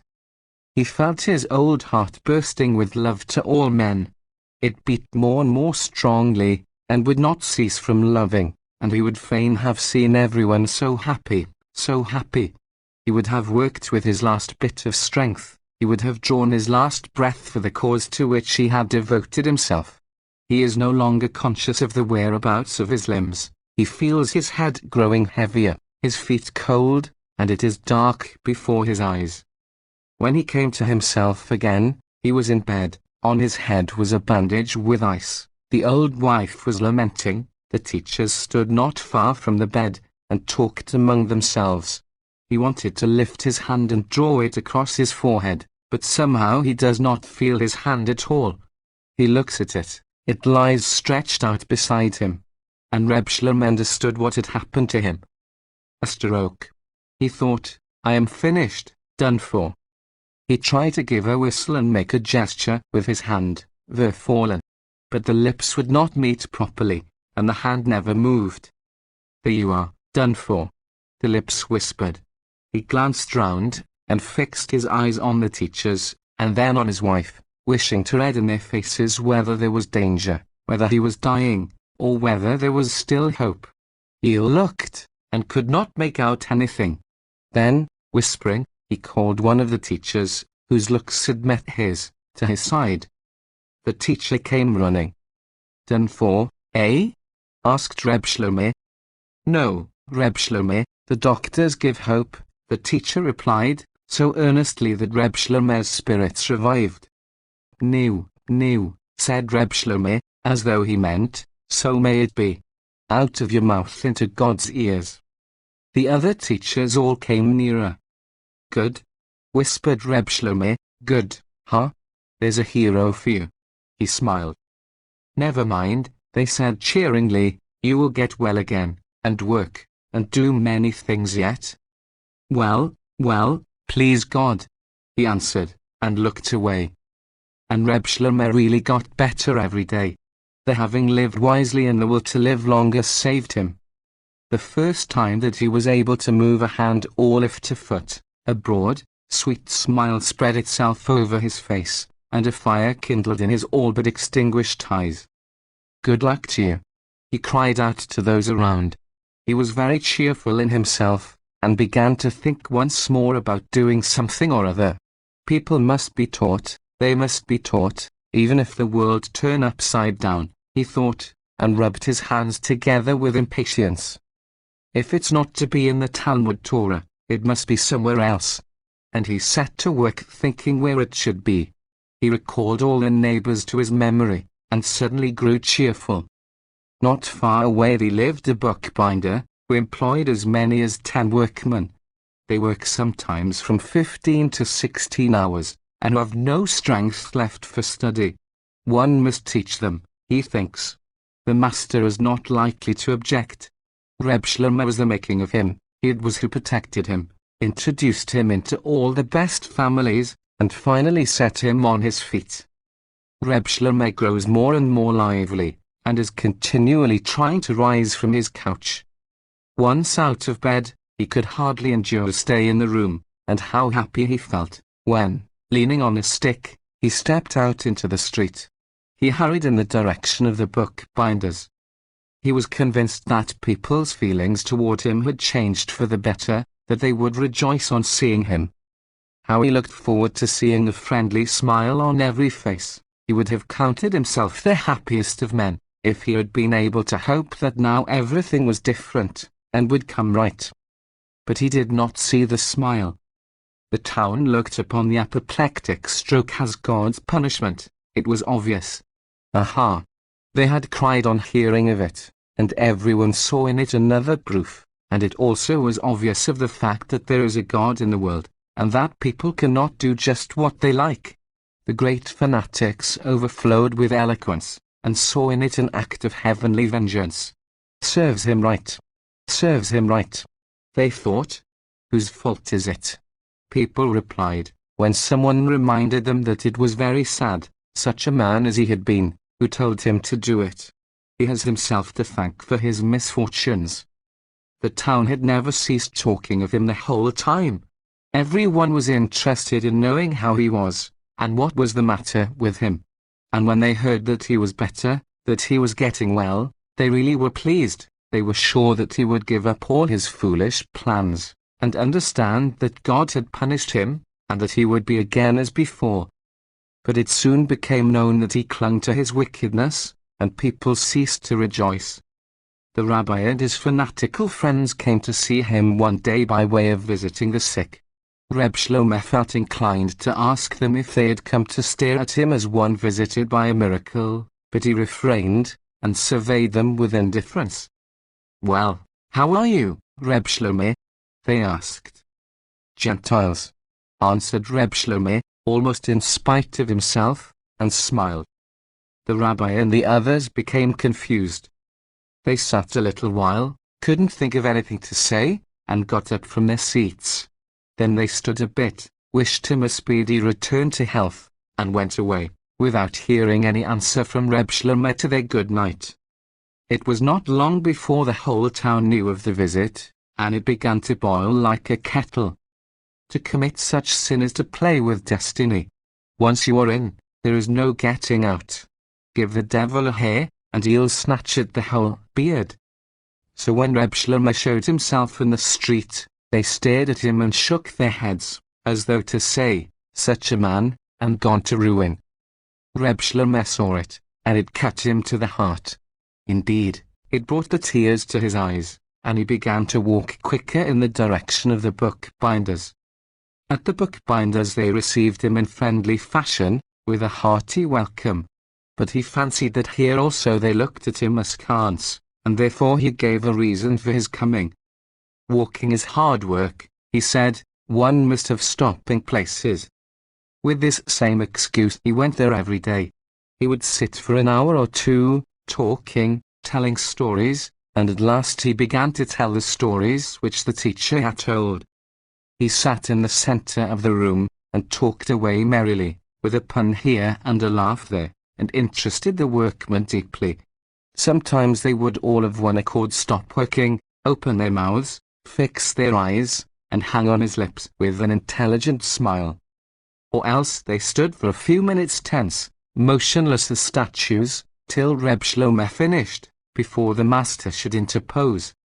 "Work, work, you will hear it all in time," he would say, in a cross, dissatisfied tone. And the workmen would unwillingly bend their backs once more over their task, but Reb Shlomo remained a little thrown out. He lost the thread of what he was telling, began buttoning and unbuttoning his coat, and glanced guiltily at the binder. But he went his own way nevertheless. As to his hearers, he was overjoyed with them. When he saw that the workmen began to take interest in every book that was brought them to be bound, he smiled happily, and his eyes sparkled with delight. And if it happened to be a book treating of the subjects on which they had heard something from Reb Shlomo, they threw themselves upon it, nearly tore it to pieces, and all but came to blows as to who should have the binding of it. Reb Shlomo began to feel that he was doing something, that he was being really useful, and he was supremely happy. The town, of course, was aware of Reb Shlomo's constant visits to the bookbinders, and quickly found out what he did there. "He's just off his head." They laughed, and shrugged their shoulders. They even laughed in Reb Shlomo's face, but he took no notice of it. His pleasure, however, came to a speedy end. One day the binder spoke out. "Reb Shlomo," he said shortly, "you prevent us from working with your stories. What do you mean by it? You come and interfere with the work." "But do I disturb?" he asked. "They go on working all the time." "And a pretty way of working," answered the bookbinder. "The boys are ready enough at finding an excuse for idling as it is. And why do you choose me? There are plenty of other workshops." It was an honest neck and crop business, and there was nothing left for Reb Shlomo but to take up his stick and go. "Nothing, again," he whispered. There was a sting in his heart, a beating in his temples, and his head burned. "Nothing, again. This time it's all over. I must die, a story with an end." Had he been young, he would have known what to do. He would never have begun to think about death, but now, where was the use of living on? What was there to wait for? All over! All over. It was as much as he could do to get home. He sat down in the armchair, laid his head back, and thought. He pictured to himself the last weeks at the bookbinder's and the change that had taken place in the workmen, how they had appeared better-mannered, more human, more intelligent. It seemed to him that he had implanted in them the love of knowledge and the inclination to study, had put them in the way of viewing more rightly what went on around them. He had been of some account with them, and all of a sudden. "No," he said to himself. "They came to me, they must come," he thought, and fixed his eyes on the door. He even forgot that they worked till 9 o'clock at night, and the whole evening he never took his eyes off the door. The time flew, it grew later and later, and the bookbinders did not come. At last he could bear it no longer, and went out into the street. Perhaps he would see them, and then he would call them in. It was dark in the street. The gas lamps, few and far between, scarcely gave any light. A chilly autumn night, the air was saturated with moisture, and there was dreadful mud underfoot. There were very few passers-by, and Reb Shlomo remained standing at his door. When he heard a sound of footsteps or voices, his heart began to beat quicker. His old wife came out 3 times to call him into the house again, but he did not hear her, and remained standing outside. The street grew still. There was nothing more to be heard but the rattles of the night watchman. Reb Shlomo gave a last look into the darkness, as though trying to see someone, and then, with a groan, he went indoors. Next morning he felt very weak, and stayed in bed. He began to feel that his end was near, that he was but a guest tarrying for a day. "It's all the same, he said to himself, thinking quietly about death. All sorts of ideas went through his head. He thought as it were unconsciously, without giving himself a clear account of what he was thinking of. A variety of images passed through his mind, scenes out of his long life, certain people, faces he had seen here and there, comrades of his childhood, but they all had no interest for him. He kept his eyes fixed on the door of his room, waiting for death, as though it would come in by the door. He lay like that the whole day. His wife came in continually, and asked him questions, and he was silent, not taking his eyes off the door, or interrupting the train of his thoughts. It seemed as if he had ceased either to see or to hear. In the evening the teachers began coming. "Finished," said Reb Shlomo, looking at the door. Suddenly he heard a voice he knew, and raised his head. "We have come to visit the sick," said the voice.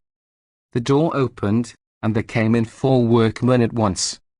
At first Reb Shlomo could not believe his eyes, but soon a smile appeared upon his lips, and he tried to sit up. Come, he said joyfully, and his heart beat rapidly with pleasure.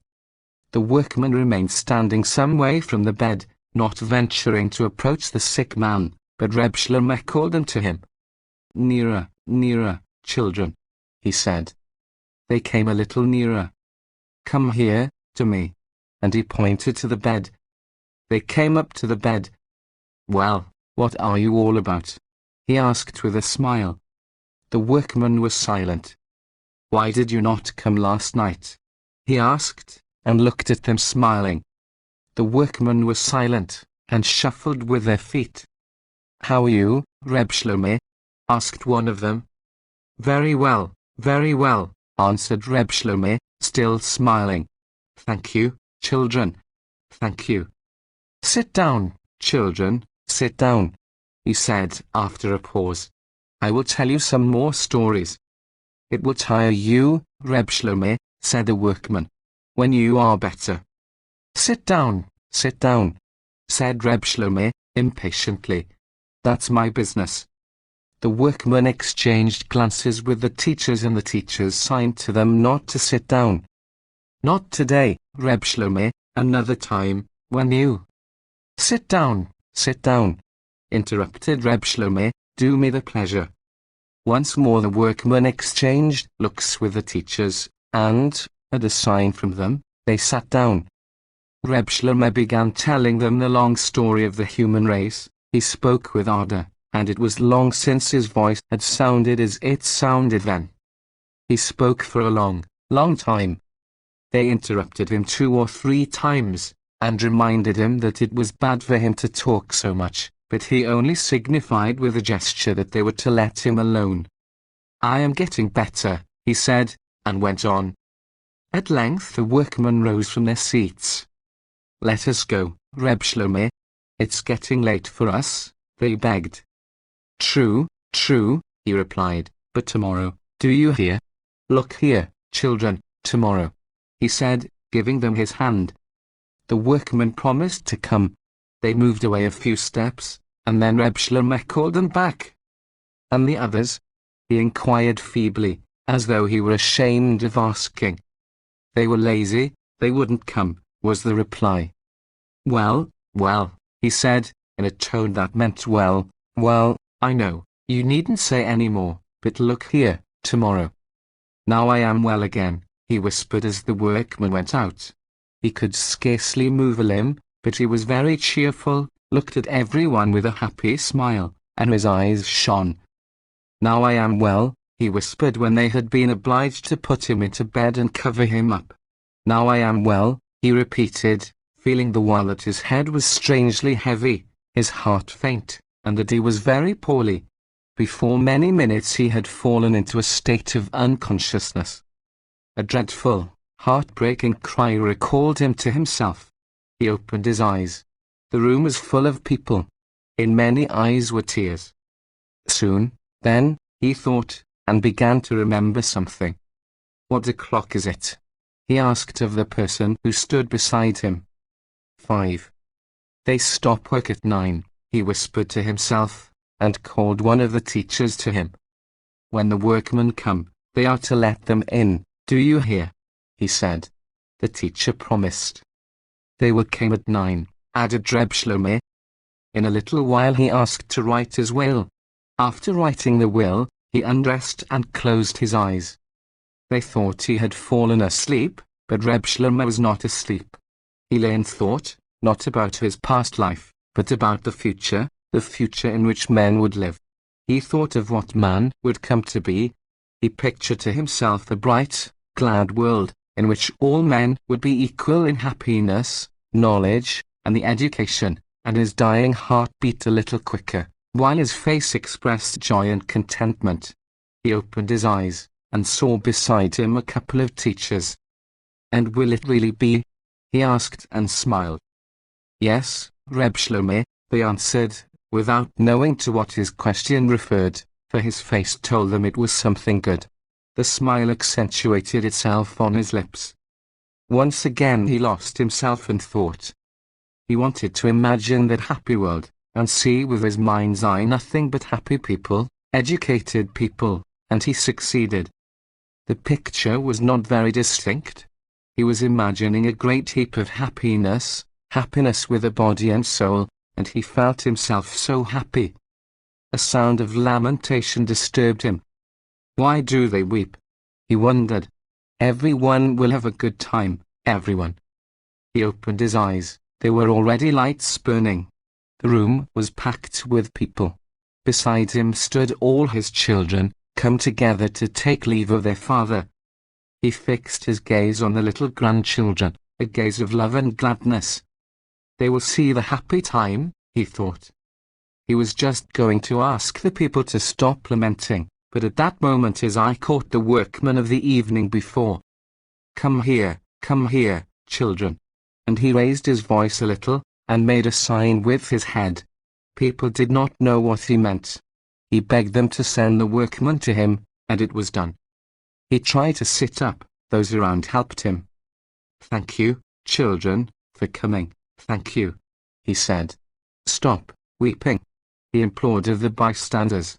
I want to die quietly. I want everyone to be as happy as I am. Live, all of you, in the hope of a good time, as I die, in that hope.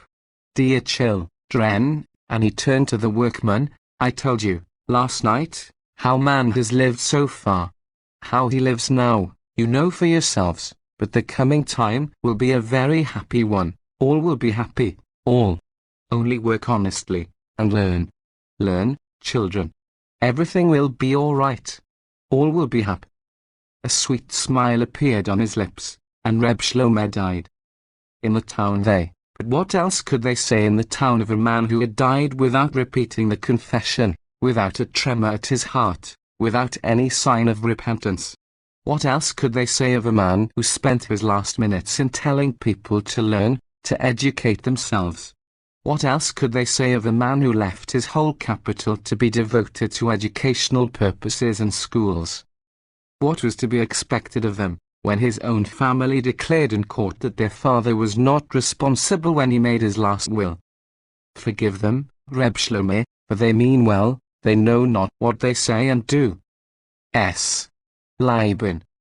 Pen name of Israel Hurwitz, born, 1872, in Gorky, Government of Mohilf, Lithuania, White Russia, assistant to a druggist at 13, went to London at 20, and, after 7 months there, to New York, 1893, worked as capmaker. First sketch, a Zevin Arbeiterbrust, contributor to Die Arbeiterzeitung, Das Bandblatt, Die Zukunft, Vorwärts, etc. Prolific Yiddish playwright and writer of sketches on New York Jewish life, dramas to the number of 26 produced on the stage, collected works, Jekyll 1 volume, New York, 1902, and 2 vols, New York, 1907.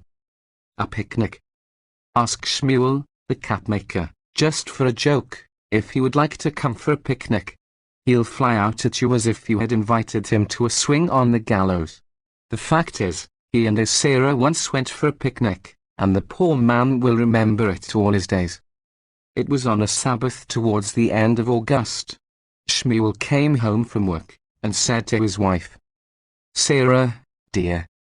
Well, husband, was her reply. I want to have a treat, said Shmuel, as though alarmed at the boldness of the idea. What sort of a treat? Shall you go to the swimming bath tomorrow? What's the fun of that? Then, what have you thought of by way of an exception?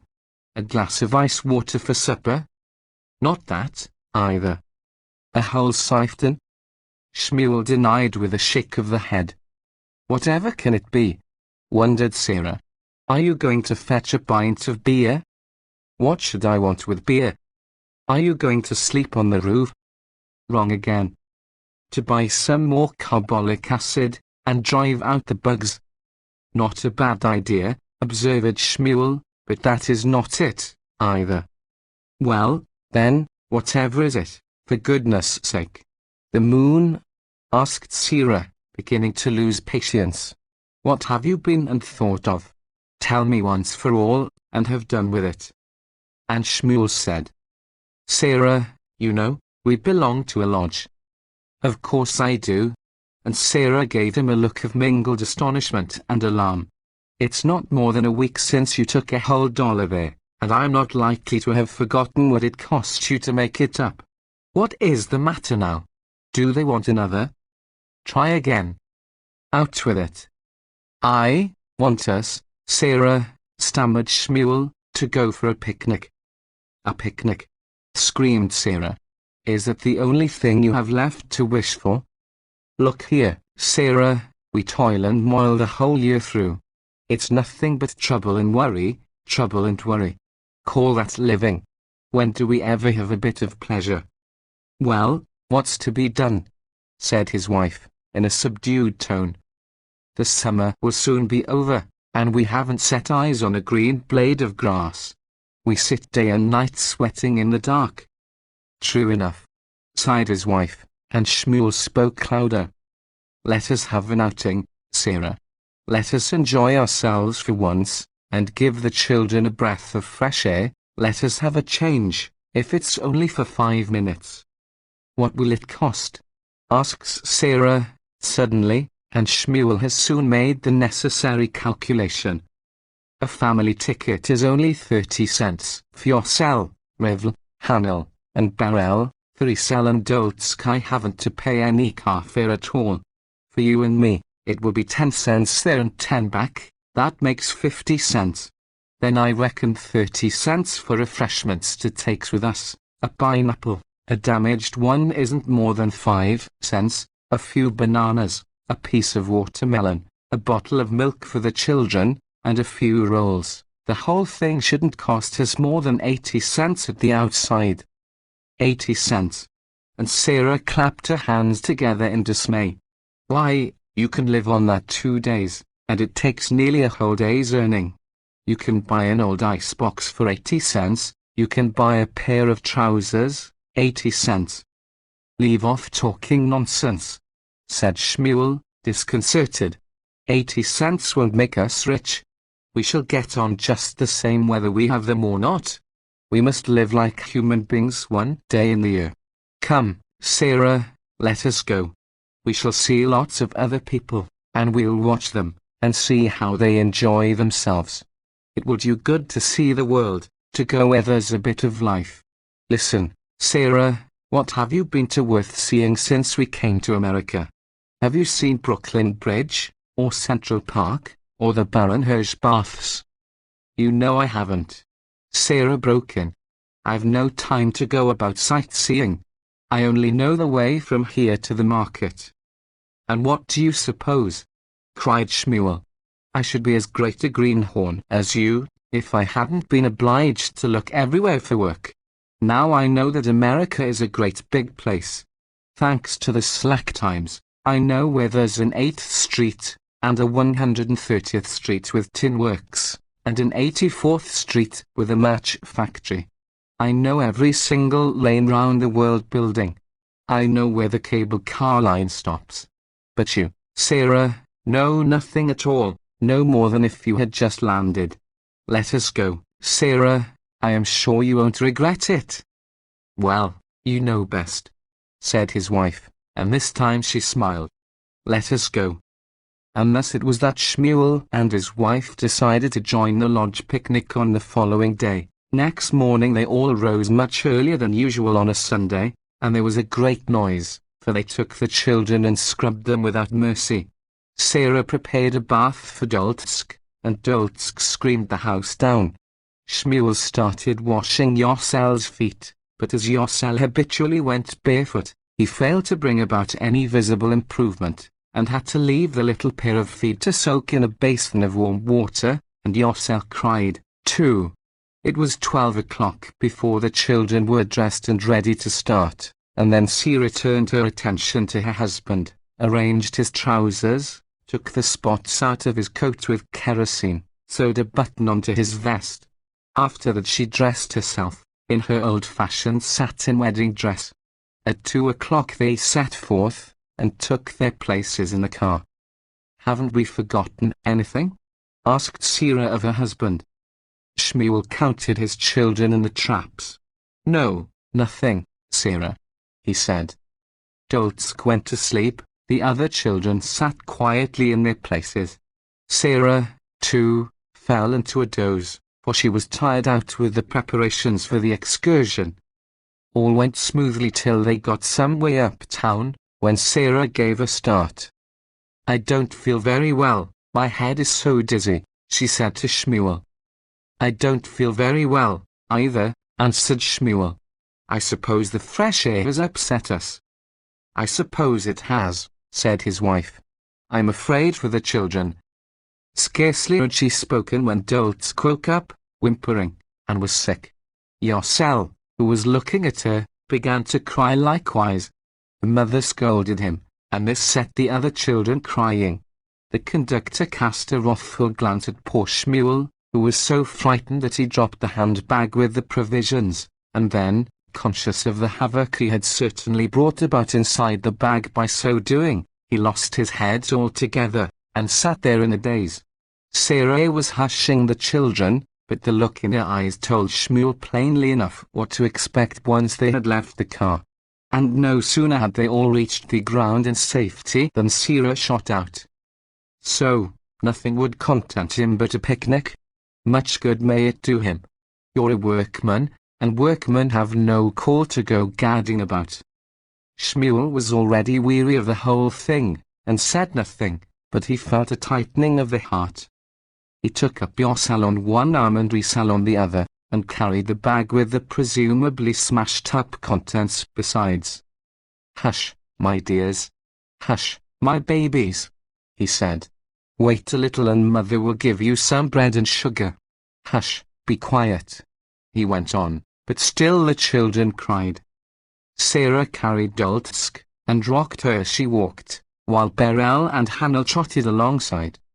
"He has shortened my days," said Sarah. "May his be shortened likewise." Soon afterwards they turned into the park. "Let us find a tree and sit down in the shade," said Shmuel. "Come, Sarah."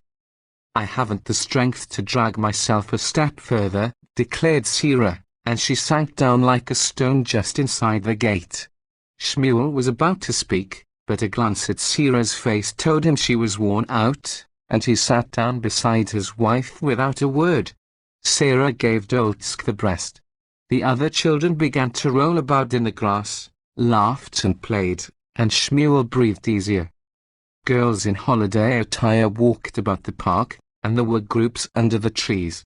Here was a handsome girl surrounded by admiring boys, and there a handsome young man encircled by a bevy of girls. Out of the leafy distance of the park came the melancholy song of a workman. Nearby stood a man playing on a fiddle. Sarah looked about her and listened, and by degrees her vexation vanished.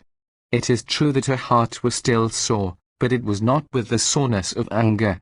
She was taking her life to pieces and thinking it over, and it seemed a very hard and bitter one, and when she looked at her husband and thought of his life, she was near crying, and she laid her hands upon his knee.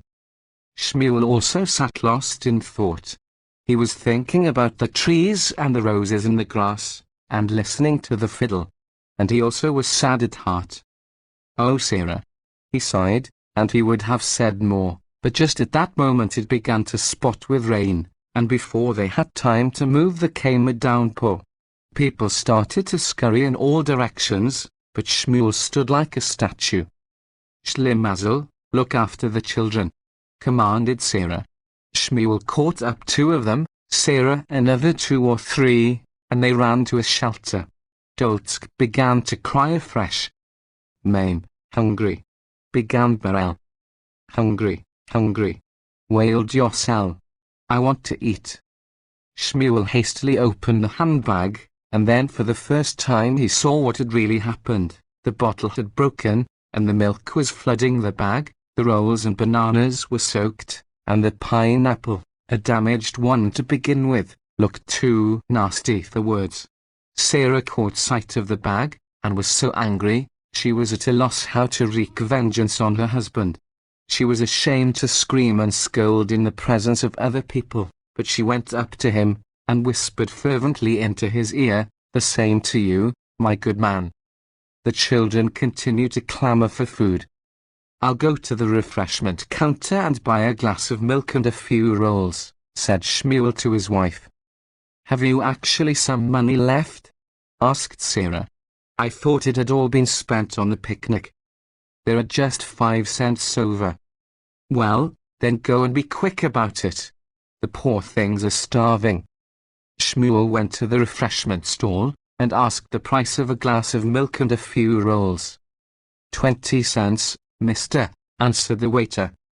Shmuel started as if he had burnt his finger, and returned to his wife more crestfallen than ever. Well, Schlimazel, where's the milk? Inquired Sarah. He asked 20 cents. 20 cents for a glass of milk and a roll? Are you Montefiore? Sarah could no longer contain herself. They'll be the ruin of us. If you want to go for another picnic, we shall have to sell the bedding. The children never stopped begging for something to eat. But what are we to do? Asked the bewildered Shmuel. Do? Screamed Sarah. Go home, this very minute. Shmuel promptly caught up a few children, and they left the park.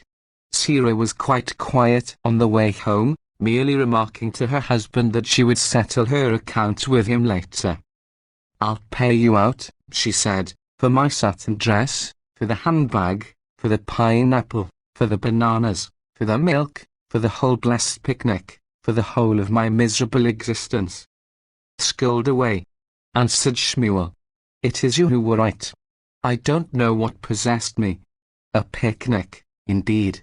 You may well ask what next.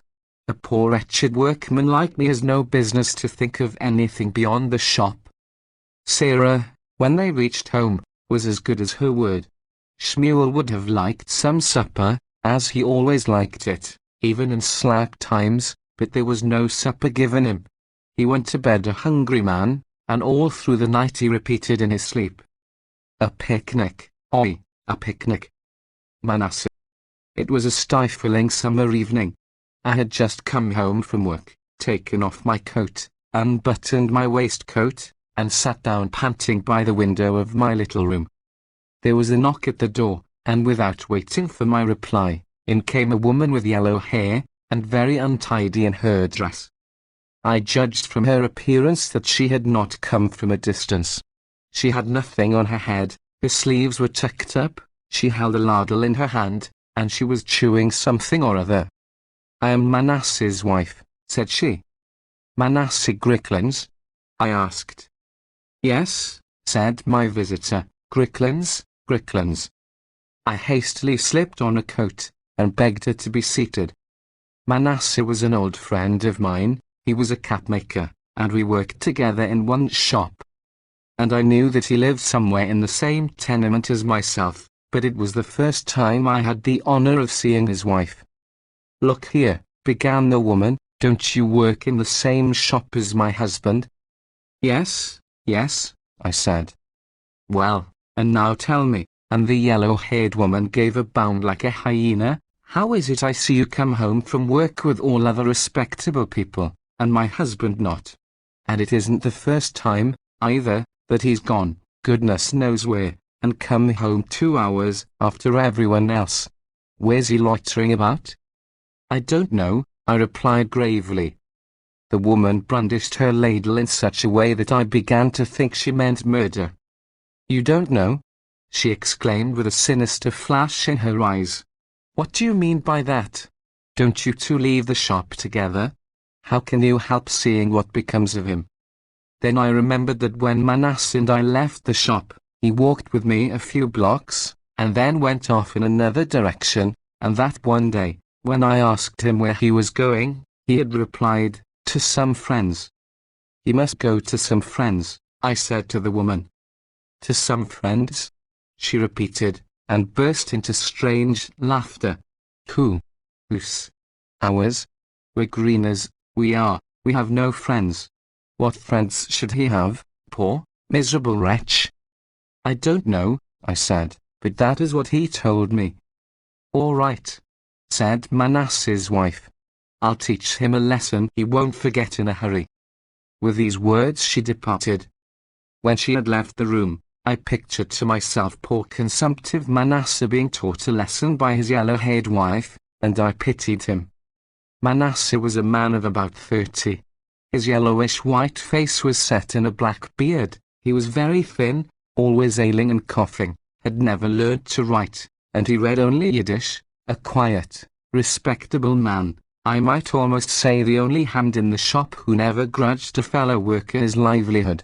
He had been only a year in the country, and the others made sport of him, but I always stood up for him, because I liked him very much. Wherever does he go, now? I wondered to myself, and I resolved to find out. Next morning I met Manasseh as usual, and at first I intended to tell him of his wife's visit to me the day before, but the poor operative looked so low-spirited, so thoroughly unhappy, that I felt sure his wife had already given him the promised lesson, and I hadn't the courage to mention her to him just then.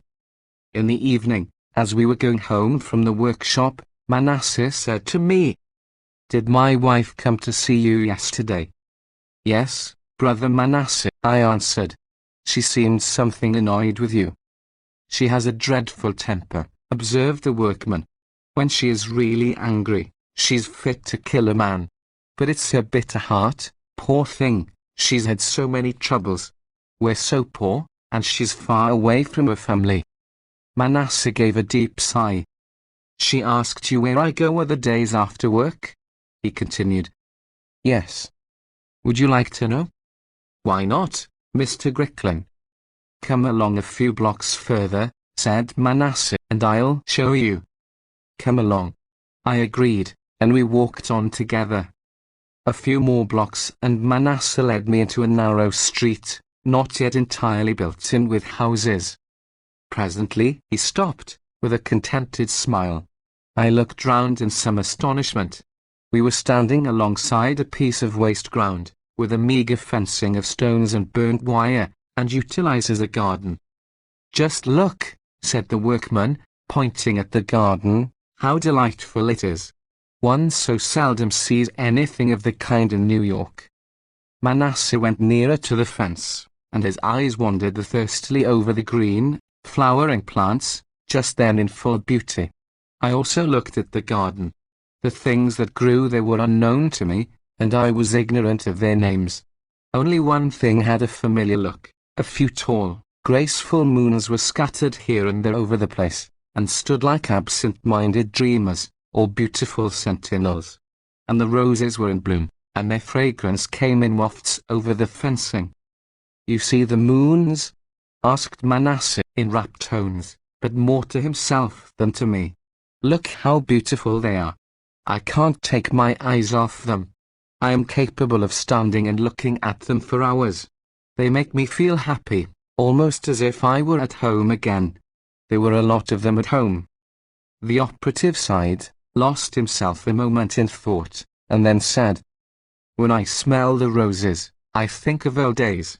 We had quite a large garden, and I was so fond of it. When the flowers began to come out, I used to sit there for hours, and could never look at it enough. The roses appeared to be dreaming with their great golden eyes wide open. The cucumbers lay along the ground like pussycats, and the stalks and leaves spread ever so far across the beds. The beans fought for room like street urchins, and the pumpkins and the potatoes, you should have seen them. And the flowers were all colours, pink and blue and yellow, and I felt as if everything were alive, as if the whole garden were alive. I fancied I heard them talking together, the roses, the potatoes, the beans. I spent whole evenings in my garden. It was dear to me as my own soul. Look, look, look, don't the roses seem as if they were alive?" But I looked at Manasseh, and thought the consumptive workman had grown younger and healthier. His face was less livid, and his eyes shone with happiness. "Do you know," said Manasseh to me, as we walked away from the garden, "I had some cuttings of rose trees at home, in a basket out on the fire escape, and they had begun to bud." There was a pause. "Well," I inquired, "and what happened?"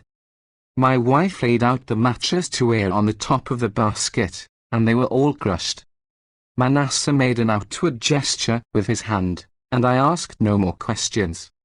The poky, stuffy shop in which he worked came into my mind, and my heart was sore for him. "Yours it for mother." The Ginsberg's first child died of inflammation of the lungs when it was 2 years and 3 months old. The young couple were in the depths of grief and despair. They even thought seriously of committing suicide. But people do not do everything they think of doing. Neither Ginsberg nor his wife had the courage to throw themselves into the cold and grisly arms of death. They only despaired, until, some time after, a newborn child bound them once more to life. It was a little girl, and they named her Dvore, after Ginsberg's dead mother. The Ginsbergs were both free thinkers in the full sense of the word, and their naming the child after the dead had no superstitious significance whatever. It came about quite simply. Dobinu, Ginsberg had asked his wife, "How shall we call our daughter?" "I don't know," replied the young mother. "No more do I," said Ginsberg. "Let us call her Dvorel," suggested Dobie, automatically, gazing at her pretty baby, and very little concerned about its name. Had Ginsberg any objection to make? None at all, and the child's name was Dvorel henceforward.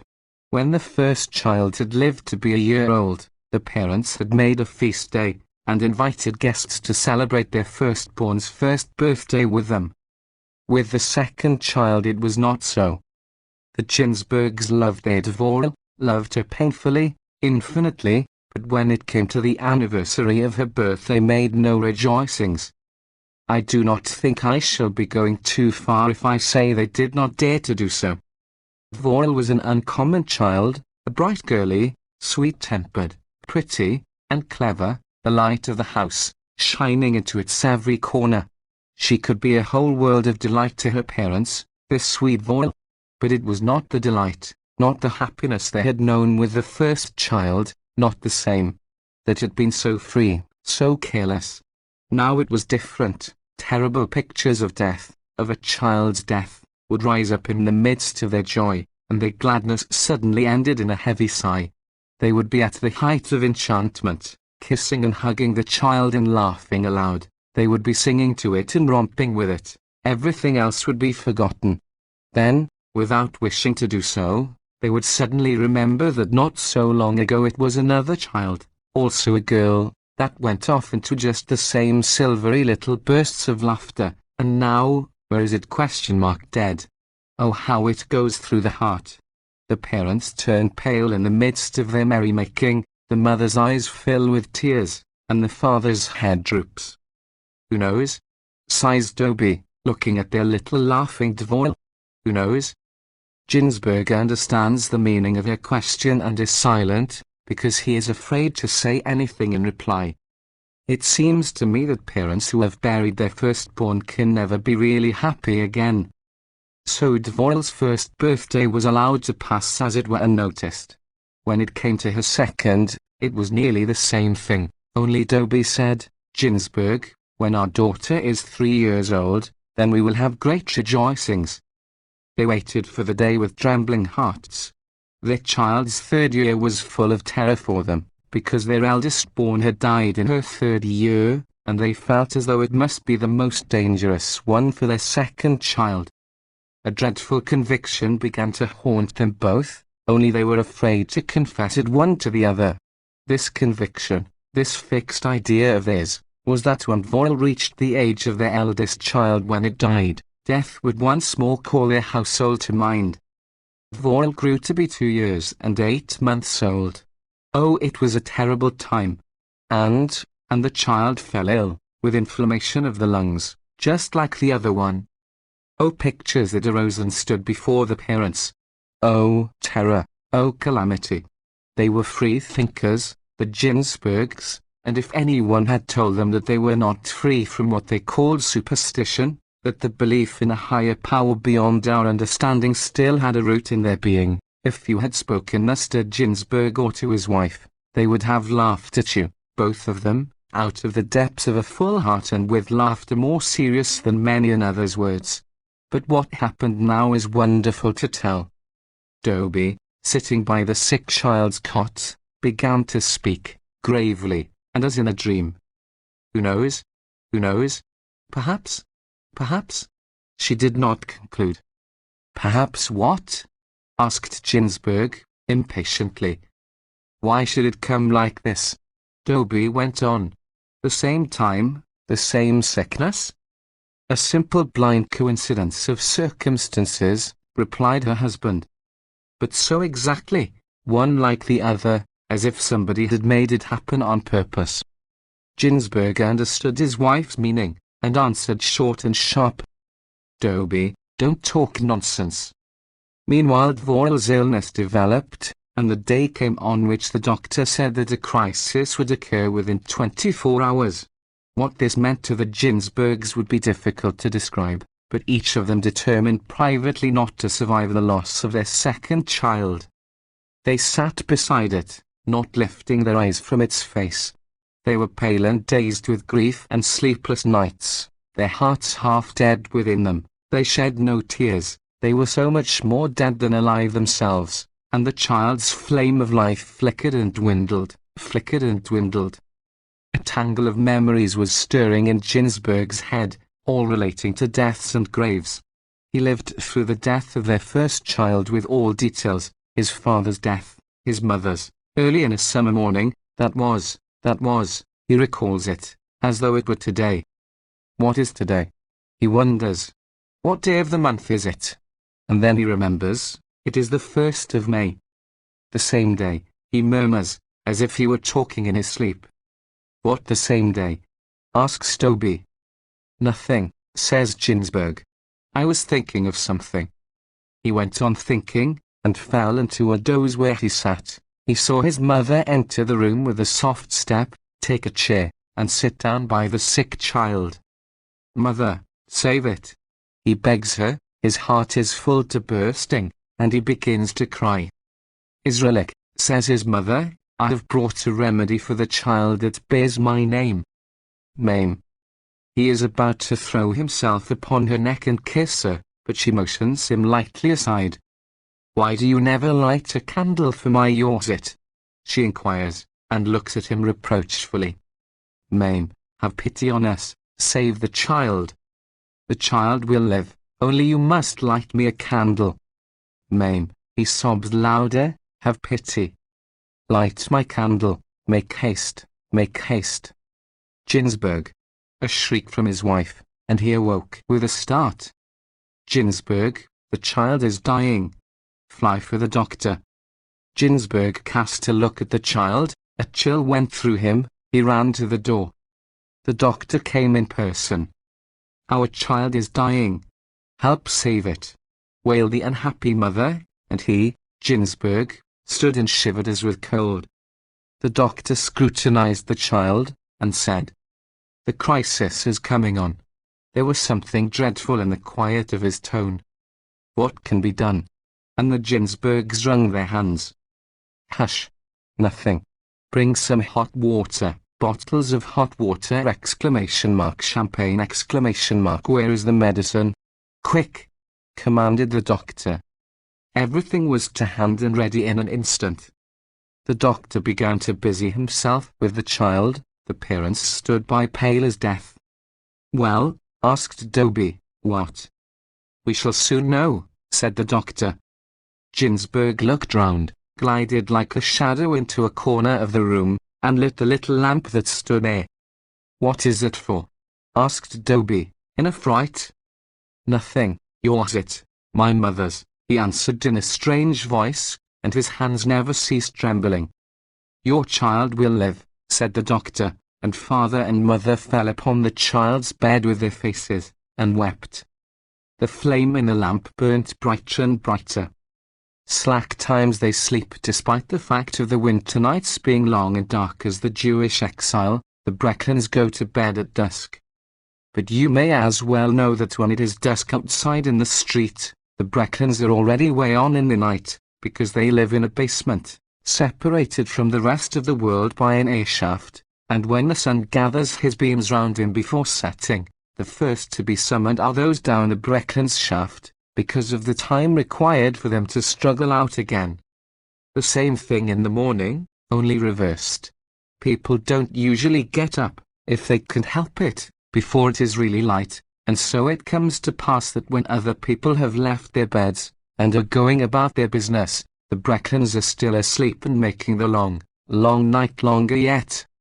If you ask me, How is it they don't with their sides out with lying in bed? I shall reply, they do rise with aching sides, and if you say, how can people be so lazy? I can tell you, they don't do it out of laziness, and they lie awake a great part of the time. What's the good of lying in bed if one isn't asleep? Do you have it in a nutshell? It's a question of the economic conditions. The Breckens are very poor, their life is a never-ending struggle with poverty, and they have come to the conclusion that the cheapest way of waging it, and especially in winter, is to lie in bed under a great heap of old clothes and rags of every description. Brecken is a house painter, and from Christmas to Purim, I beg to distinguish, work is dreadfully slack. When you're not earning a crooked penny, what are you to do? In the first place, you must live on cash, that is, on the few dollars scraped together and put by during the season, and in the second place, you must cut down your domestic expenses, otherwise the money won't hold out, and then you might as well keep your teeth in a drawer. But you may neither eat nor drink, nor live at all to mention, if it's winter, the money goes all the same, it's bitterly cold, and you can't do without the stove, and the nights are long, and you want a lamp. And the Breckens saw that their money would not hold out till Purim, that their fast of Esther would be too long. Coal was beyond them, and kerosene as dear as wine, and yet how could they possibly spend less? How could they do without a fire when it was so cold? Without a lamp when it was so dark? And the Breckens had an idea. Why sit up at night and watch the stove and the lamp burning away their money, when they might get into bed, bury themselves in rags, and defy both poverty and cold? There is nothing in particular to do, anyhow. What should there be, a long winter evening through? Nothing. They only sat and poured out the bitterness in their heart one upon the other, quarrelled, and scolded. They could do that in bed just as well, and save firing and light into the bargain. So, at the first approach of darkness, the bed was made ready for Mr. Brecklin, and his wife put to sleep their only 3-year-old child. Avimel did not understand why he was put to bed so early, but he asked no questions. The room began to feel cold, and the poor little thing was glad to nestle deep into the bed coverings. The lamp and the fire were extinguished, the stove would soon go out of itself, and the Brecklin family slept.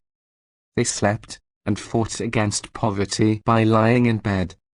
It was waging cheap warfare. Having had his first sleep out, Brecklin turns to his wife. What do you suppose the time to be now, Judith? Judith listens attentively. It must be past 8 o'clock, she says. What makes you think so? Asks Brecklin. Don't you hear the clatter of knives and forks? Well-to-do folk are having supper. We also used to have supper about this time, in that season, said Brecklin, and he gave a deep sigh of longing. We shall soon forget the good times altogether, says Judith, and husband and wife set sail once more for the land of dreams. A few hours later Brecklin wakes with a groan. What is the matter? Inquires Judith. My sides ache with lying. Mine, too, says Judith, and they both begin yawning. What o'clock would it be now? Wonders Brecklin, and Judith listens again. About 10 o'clock, she tells him. No later? I don't believe it. It must be a great deal later than that. Well, listen for yourself, persists Judith, and you'll hear the housekeeper upstairs scolding somebody. She's putting out the gas in the hall. Oi, where's Meyer? How the night drags, sighs.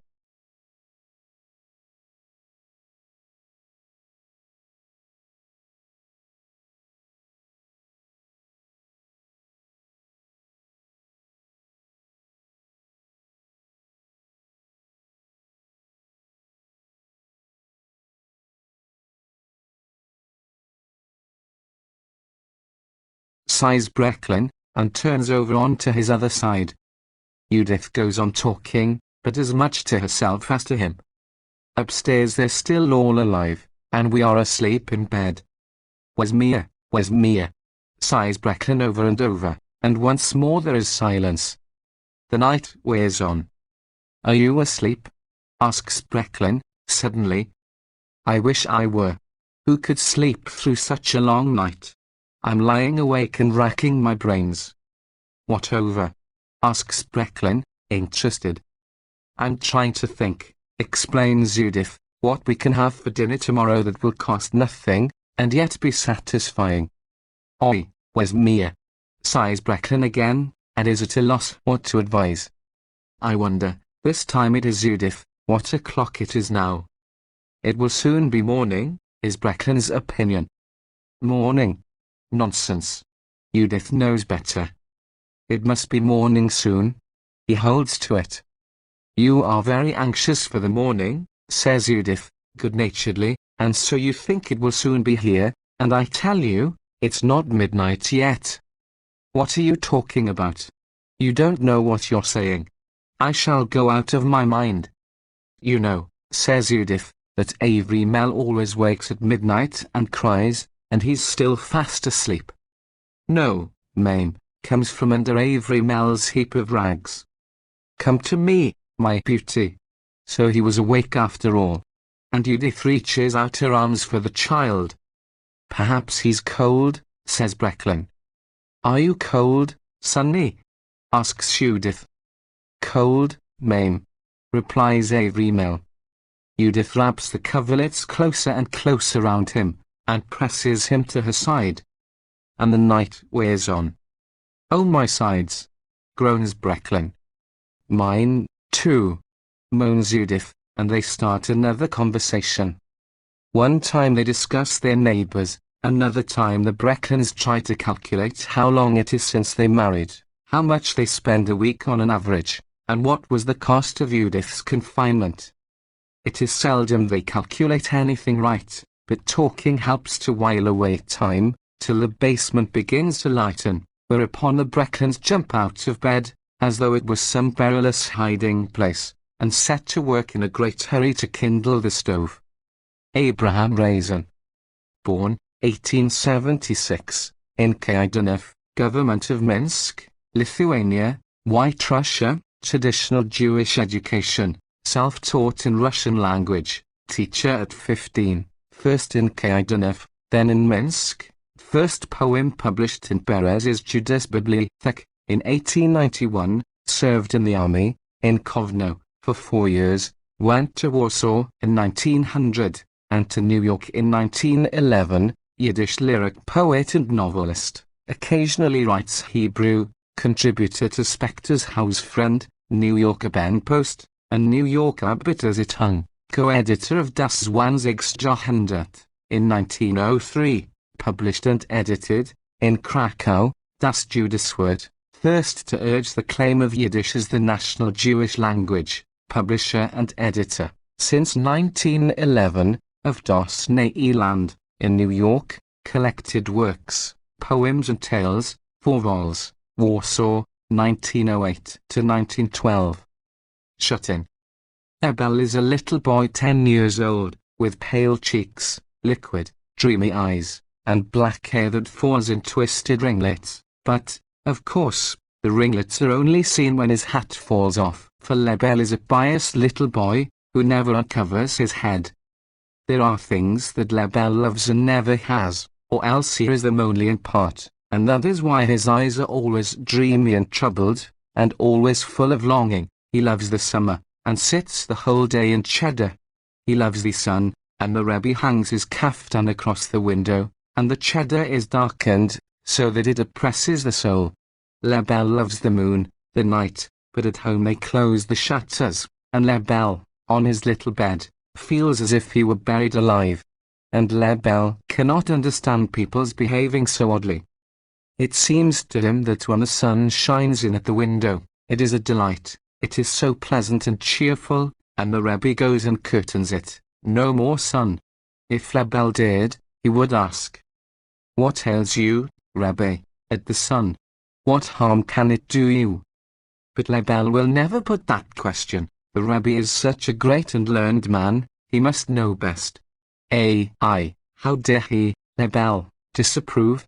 He is only a little boy. When he is grown up, he would doubtless curtain the window himself. But as things are now, Lebel is not happy, and feels sadly perplexed at the behavior of his elders. Late in the evening, he comes home from Cheddar. The sun has already set, the street is cheerful and merry, the cockchafers whiz and, flying, hit him on the nose, the ear, the forehead. He would like to play about a bit in the street, let them have supper without him, but he is afraid of his father. His father is a kind man when he talks to strangers, he is so gentle, so considerate, so confidential. But to him, to Lebel, he is very unkind, always shouting at him, and if Lebel comes from Cheddar a few minutes late, he will be angry. "Where have you been, my fine fellow? Have you business anywhere? Now go and tell him that it is not at all so bad out in the street, that it's a pleasure to hear how the cockchafers were, that even the hits they give you on the wing are friendly, and mean. Hello, old fellow." Of course it's a wild absurdity.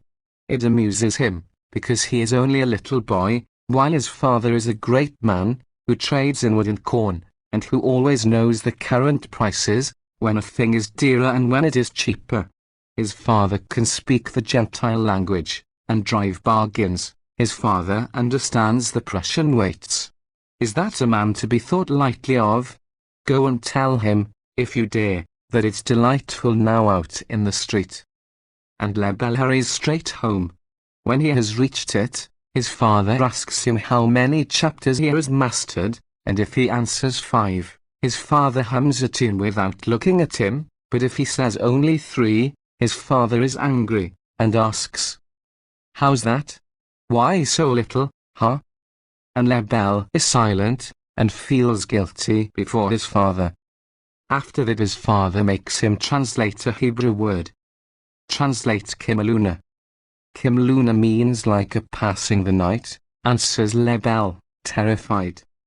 His father is silent, a sign that he is satisfied, and they sit down to supper. Lebel's father keeps an eye on him the whole time, and instructs him how to eat. "Is it how you hold your spoon?" inquires the father, and Lebel holds the spoon lower, and the food sticks in his throat. After supper Lebel has to say grace aloud and in correct Hebrew, according to custom. If he mumbles a word, his father calls out, "What did I hear? What? Once more, wherewith thou dost feed and sustain us. Well, come, say it. Don't be in a hurry, it won't burn you." And Lebel says it over again, although he is in a great hurry, although he longs to run out into the street, and the words do seem to burn him. When it is dark, he repeats the evening prayer by lamplight. His father is always catching him making a mistake, and Lebel is to keep all his wits about him. The moon, round and shining, is already floating through the sky, and Lebel repeats the prayers, and looks at her, and longs after the street, and he gets confused in his praying. Prayers over, he escapes out of the house, puzzling over some question in the Talmud against the morrow's lesson. He delays there a while gazing at the moon, as she pours her pale beams onto the gas. But he soon hears his father's voice. "Come indoors, to bed. It is warm outside, there is not a breath of air stirring, and yet it seems to Lebel as though a wind came along with his father's words, and he grows cold, and he goes in like one chilled to the bone, takes his stand by the window, and stares at the moon. It is time to close the shutters, there's nothing to sit up for. Lebel hears his father say, and his heart sinks. His father goes out, and Lebel sees the shutters swing to, resist, as though they were being closed against their will, and presently there is a loud bang. "No more moon!" ! His father has hidden it. A while after, the lamp has been put out, the room is dark, and all are asleep but Lebel, whose bed is by the window. He cannot sleep, he wants to be in the street, when sounds come in through the chinks. He tries to sit up in bed, to peer out, also through the chinks, and even to open a bit of the shutter, without making any noise, and to look, but without success, for just then his father wakes and calls out, "What are you after there, eh? Do you want me to come with a strap?" and Lebel nestles quietly down again into his pillow, pulls the coverlet over his head, and feels as though he were buried alive. The charitable loan. The largest fair in Clement is Ullers. The little town waits for Ullers with a beating heart and extravagant hopes. Ullers, say the Clement shopkeepers and traders, is a heavenly blessing. Were it not for Ullers, Clement would long ago have been Oz Clement. America would have taken its last few remaining Jews to herself. But for Ullers one must have the wherewithal. The shopkeepers need wares, and the traders, money. Without the wherewithal, even Ullers is no good. And Chaim, the dealer in produce, goes about gloomily. There are only 3 days left before Ullers, and he hasn't a penny wherewith to buy corn to trade with. And the other dealers in produce circulate in the marketplace with caps awry, with thickly rolled cigarettes in their mouths and walking sticks in their hands, and they are talking hard about the fair. In 3 days it will be lively, calls out one. PSHSHSH, cries another in ecstasy. In 3 days' time the place will be packed. And Chaim turns pale. He would like to call down a calamity on the fair. He wishes it might rain, snow, or storm on that day, so that not even a mad dog should come to the marketplace. Only Chaim knows that Ullers is no weakling. Ullers is not afraid of the strongest wind. Ullers is Ullers. And Chaim's eyes are ready to start out of his head. A charitable loan. Where is one to get a charitable loan?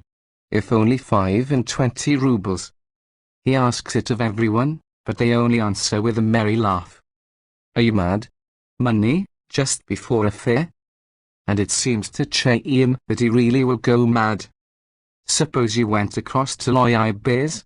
Suggests his wife, who takes her full share in his distress. I had thought of that myself, answers Chaim, meditatively. But what? Asks the wife. Chaim is about to reply, but I can't go there. I haven't the courage, only that it doesn't suit him to be so frank with his wife, and he answers. Devil take him. He won't lend anything. Dry. It won't hurt, she persists.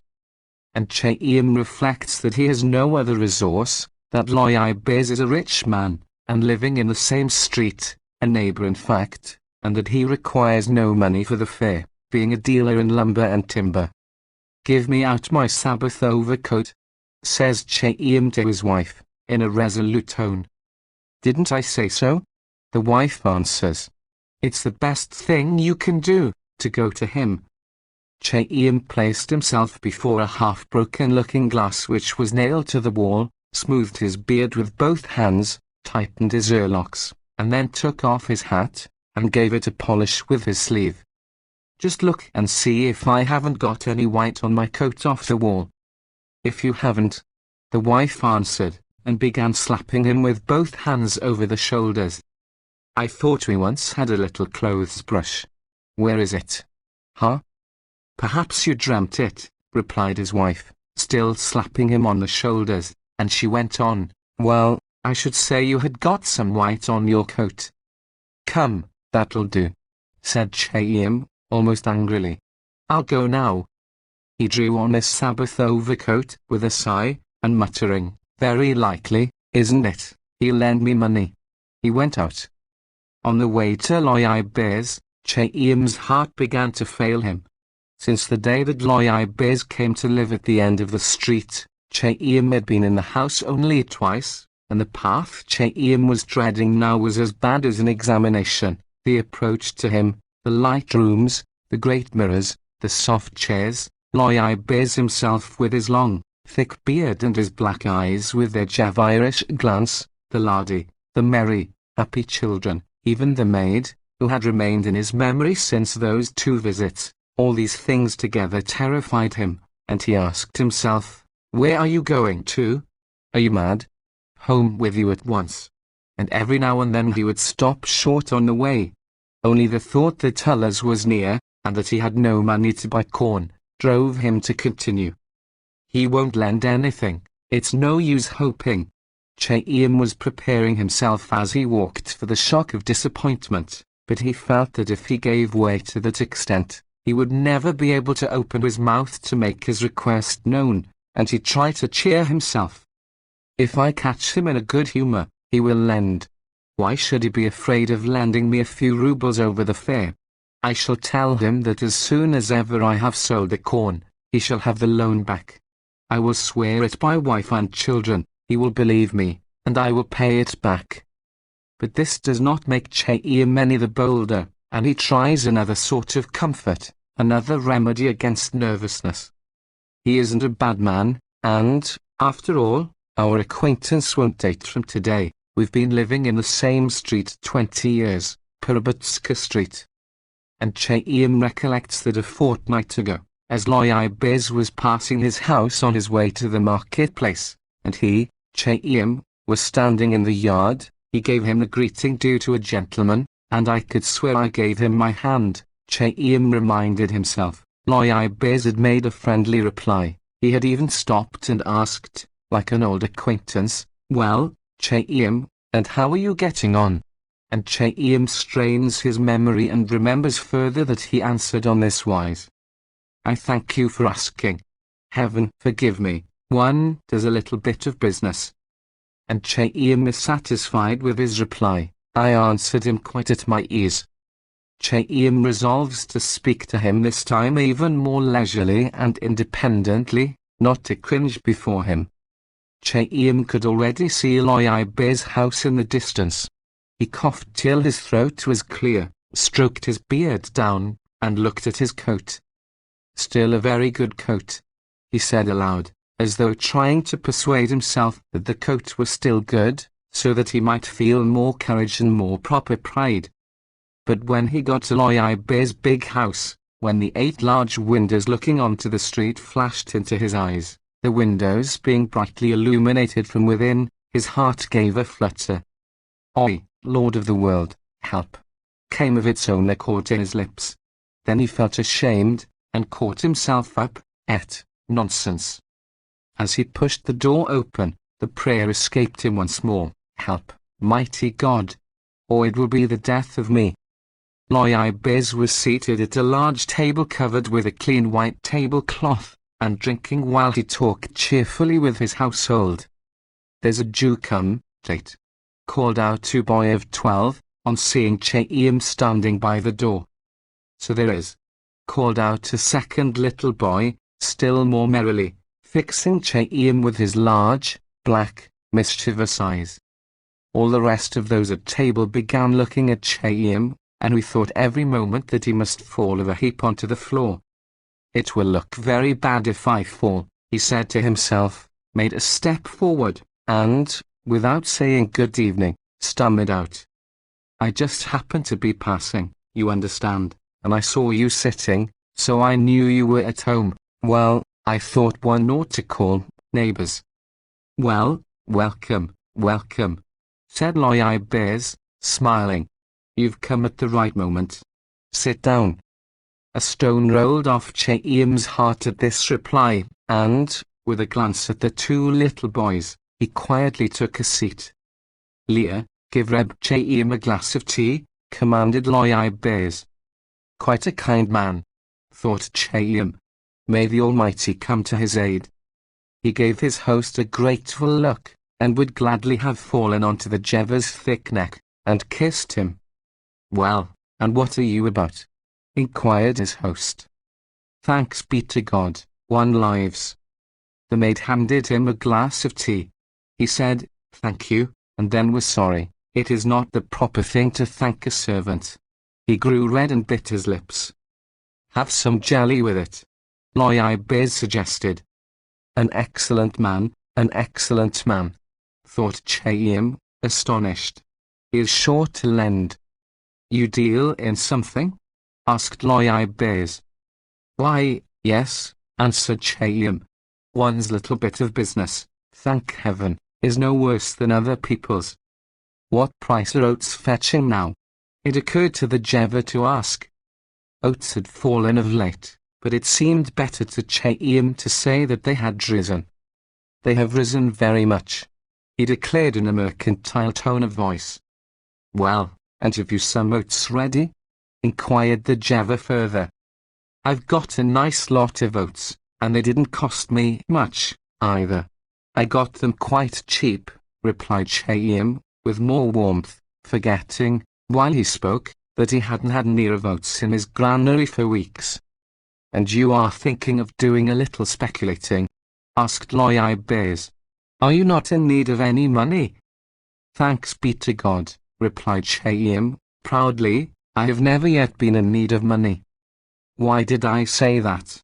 He thought then, in terror at his own words. How am I going to ask for a loan now? And Chaim wanted to back the cart a little, only Hieger prevented him by saying, "So I understand you make a good thing of it. You are quite a wealthy man." "My wealth be to my enemies." Chaim wanted to draw back, but after a glance at Hieger's shining face, at the blue jar with the jelly, he answered proudly, "Thank heaven, I have nothing to complain of. There goes your charitable loan." The thought came like a kick in the back of his head. "Why are you boasting like that? Tell him you want 25 rubles for Allah's, that he must save you, that you are in despair, that—" But Chaim fell deeper and deeper into a contented and happy way of talking, praised his business more and more, and conversed with the Jewry as with an equal. But he soon began to feel he was one too many, that he should not have sat there so long, or have talked in that way. It would have been better to have talked about the fair, about a loan. Now it is too late. I have no need of money. And Chaim gave a despairing look at Hieger's cheerful face, at the two little boys who sat opposite and watched him with sly, mischievous eyes, and who whispered knowingly to each other, and then smiled more knowingly still. A cold perspiration covered him. He rose from his chair. "You are going already?" observed Hieger, politely. "Oh, perhaps I could ask him." It flashed across Chaim's mind that he might yet save himself, but, stealing a glance at the two boys with the roguish eyes that watched him so slyly, he replied with dignity, "I must. Business. There is no time." And it seems to him, as he goes toward the door, that the two little boys with the mischievous eyes are putting out their tongues after him, and that Hieger himself smiles and says, "Stick your tongues out further, further still." Chaim's shoulders seem to burn, and he makes haste to get out of the house. The two brothers. It is 3 months since Hieger and Perez, two brothers, the first 14 years old, the second 16, have been at the college that stands in the town of X, 5 German miles from their birthplace Dallisovk, after which they are called the Dallisovkas. Hieger is a slight, pale boy, with black eyes that peep slyly from beneath the two black eyebrows. Perez is taller and stouter than Hieger, his eyes are lighter, and his glance is more defiant, as though he would say, "Let me alone, I shall laugh at you all yet." The two brothers lodged with a poor relation, a widow, a dealer in second-hand goods, who never came home till late at night. The two brothers had no bed, but a chest, which was broad enough, served instead, and the brothers slept sweetly on it, covered with their own torn clothes, and in their dreams they saw their native place, the little street, their home, their father with his long beard and dim eyes and bent back, and their mother with her long, pale, melancholy face, and they heard the little brothers and sisters quarrelling, as they fought over a bit of herring, and they dreamt other dreams of home, and early in the morning they were homesick, and then they used to run to the Dallisovkin, and ask the carrier if there were a letter for them from home. The Dallisovk carriers were good Jews with soft hearts, and they were sorry for the two poor boys, who were so anxious for news from home, whose eyes burned, and whose hearts beat so fast, so loud, but the carriers were very busy. They came charged with 1,000 messages from the Dallisovk shopkeepers and traders, and they carried more letters than the post, but with infinitely less method. Letters were lost, and parcels were heard of no more, and the distracted carriers scratched the nape of their neck, and replied to every question, "Directly, directly, I shall find it directly. No, I don't seem to have anything for you. That is how they answered the grown people who came to them. But our two little brothers stood and looked at Lezer the carrier, a man in a wadded kaftan, summer and winter, with thirsty eyes and aching hearts, stood and waited, hoping he would notice them and say something, if only one word. But Lezer was always busy. Now he had gone into the yard to feed the horse, now he had run into the inn, and entered into a conversation with the clerk of a great store, who had brought a list of goods wanted from a shop in Dalisovk. And the brothers used to stand, till the elder one, Perez, lost patience. Biting his lips, and all but crying with vexation, he would just articulate, "Reb Lezer, is there a letter from father?" But Reb Lezer would either suddenly cease to exist, run out into the street with somebody or other, or be absorbed in a conversation, and Perez hardly expected the answer which Reb Lezer would give over his shoulder. "There isn't one, there isn't one, there isn't one," Perez would say with a deep sigh, and sadly call to Yankel to come away. Mournfully, and with a broken spirit, they went to where the day's meal awaited them. "I am sure he loses the letters," Yankel would say a few minutes later, as they walked along. "He is a bad man," Perez would mutter with vexation. But one day Lezer handed them a letter and a small parcel.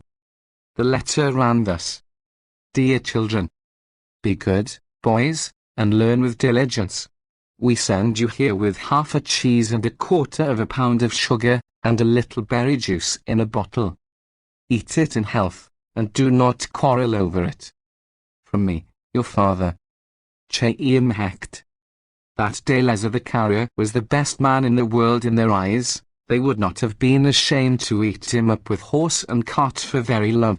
They wrote an answer at once. The letter paper they used to tear out, with fluttering hearts, the first, imprinted pages in the Jewry, and gave it that evening to Lezer the carrier. Lezer took it coldly, pushed it into the breast of his coat, and muttered something like "all right." "What did he say, Perez?" asked Yankel, anxiously. "I think he said all right," Perez answered doubtfully. "I think he said so, too," Yankel persuaded himself. Then he gave a sigh, and added fearfully, "He may lose the letter." "Bite your tongue out," answered Perez, angrily, and they went sadly away to supper. And 3 times a week, early in the morning, when Lezer the carrier came driving, the two brothers flew, not ran, to the Dalisovk inn, to ask for an answer to their letter, and Lezer the carrier grew more preoccupied and cross, and answered either with mumbled words, which the brothers could not understand, and dared not ask him to repeat, or else not at all, so that they went away with heavy hearts. But one day they heard Lezer the carrier speak distinctly, so that they understood quite well. "What are you doing here, you two? What do you come plaguing me for? Letter? Fiddlesticks. How much do you pay me? Am I a postman? Eh? Be off with you, and don't worry." The brothers obeyed, but only in part. Their hearts were like lead, their thin little legs shook, and tears fell from their eyes onto the ground. And they went no more to Lezer the carrier to ask for a letter. "I wish he were dead and buried," they exclaimed, but they did not mean it, and they longed all the time just to go and look at Lezer the carrier, his horse and cart. After all, they came from Dalisovk, and the two brothers loved them. One day, 2 or 3 weeks after the carrier sent them about their business in the way described, the two brothers were sitting in the house of the poor relation and talking about home. It was summertime, and a Friday afternoon. "I wonder what father is doing now," said Yankel, staring at the small panes in the small window. "He must be cutting his nails," answered Perez, with a melancholy smile. "He must be chopping up lamb's feet," imagined Yankel, "and mother is combing Chanel, and Chanel is crying." "Now we've talked nonsense enough," decided Perez. "How can we know what is going on there?" "Perhaps somebody's dead," added Yankel, in sudden terror. "Stuff and nonsense," said Perez. "When people die, they let one know. Perhaps they wrote, and the carrier won't give us the letter." "Aye, That's chatter enough. Perez was quite cross. Shut up, donkey. You make me laugh, he went on, to reassure Yankel, they are all alive and well. Yankel became cheerful again, and all at once he gave a bound into the air, and exclaimed with eager eyes, Perez, do what I say. Let's write by the post. Right you are, agreed Perez. Only I've no money. I have 4 kopecks, they are over from the 10 I got last night. You know, at my Thursday they give me 10 kopecks for supper, and I have 4 over. And I have 1 kopeck, said Perez, just enough for a postcard. But which of us will write it? Asked Yankel. I, answered Perez, I am the eldest, I am a firstborn son. But I gave 4 kopecks. A firstborn is worth more than 4 kopecks. No. I'll write half, and you'll write half, huh? Very well. Come and buy a card. And the 2 brothers ran to buy a card at the post office. There will be no room for anything, complained Yankel, on the way home, as he contemplated the small postcard.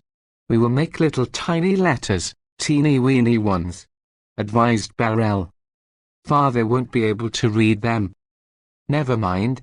He will put on his spectacles. Come along, quicker, urged Yankel. His heart was already full of words, like a sea, and he wanted to pour it out onto the bit of paper, the scrap on which he had spent his entire fortune. They reached their lodging, and settled down to write. Perez began, and Yankel stood and looked on.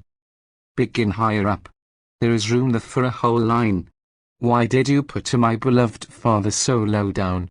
Shrieked Yankel. Where am I to put it, then? In the sky, eh? Asked Perez, and pushed Yankel aside. Go away, I will leave you half. Don't confuse me! You be quiet. And Yankel moved away, and stared with terrified eyes at Perez, as he sat there, bent double, and wrote, knitted his brows, and dipped the pen, and reflected, and wrote again. That's enough, screamed Yankel, after a few minutes.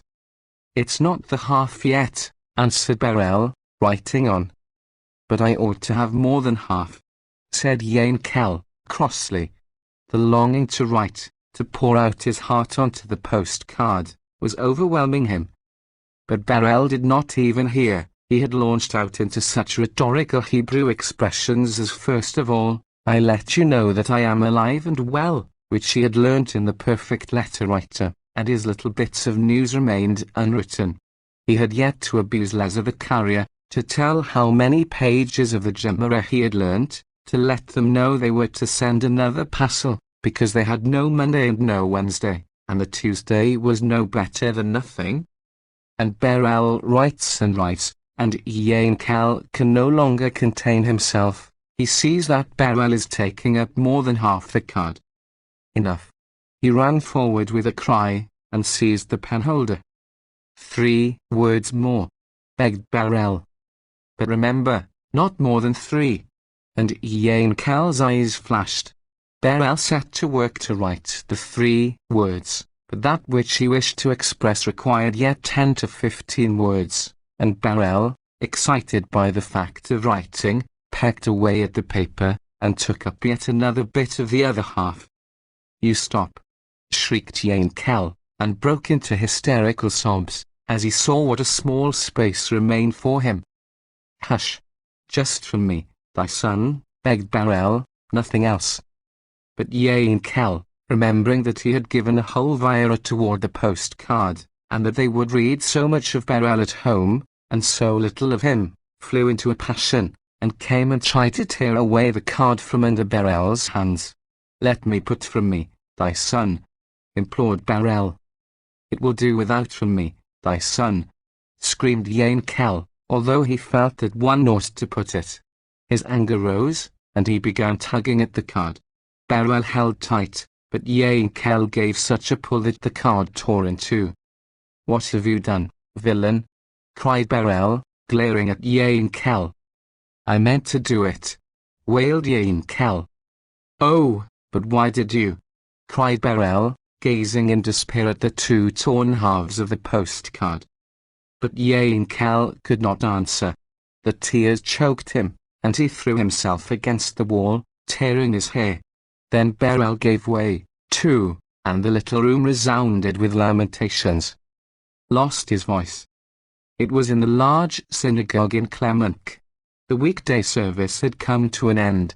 The town cantor who sings all the prayers, even when he prays alone, and who is longer over them than other people, had already folded his prayer scarf, and was humming the day's psalm to himself, to a tune.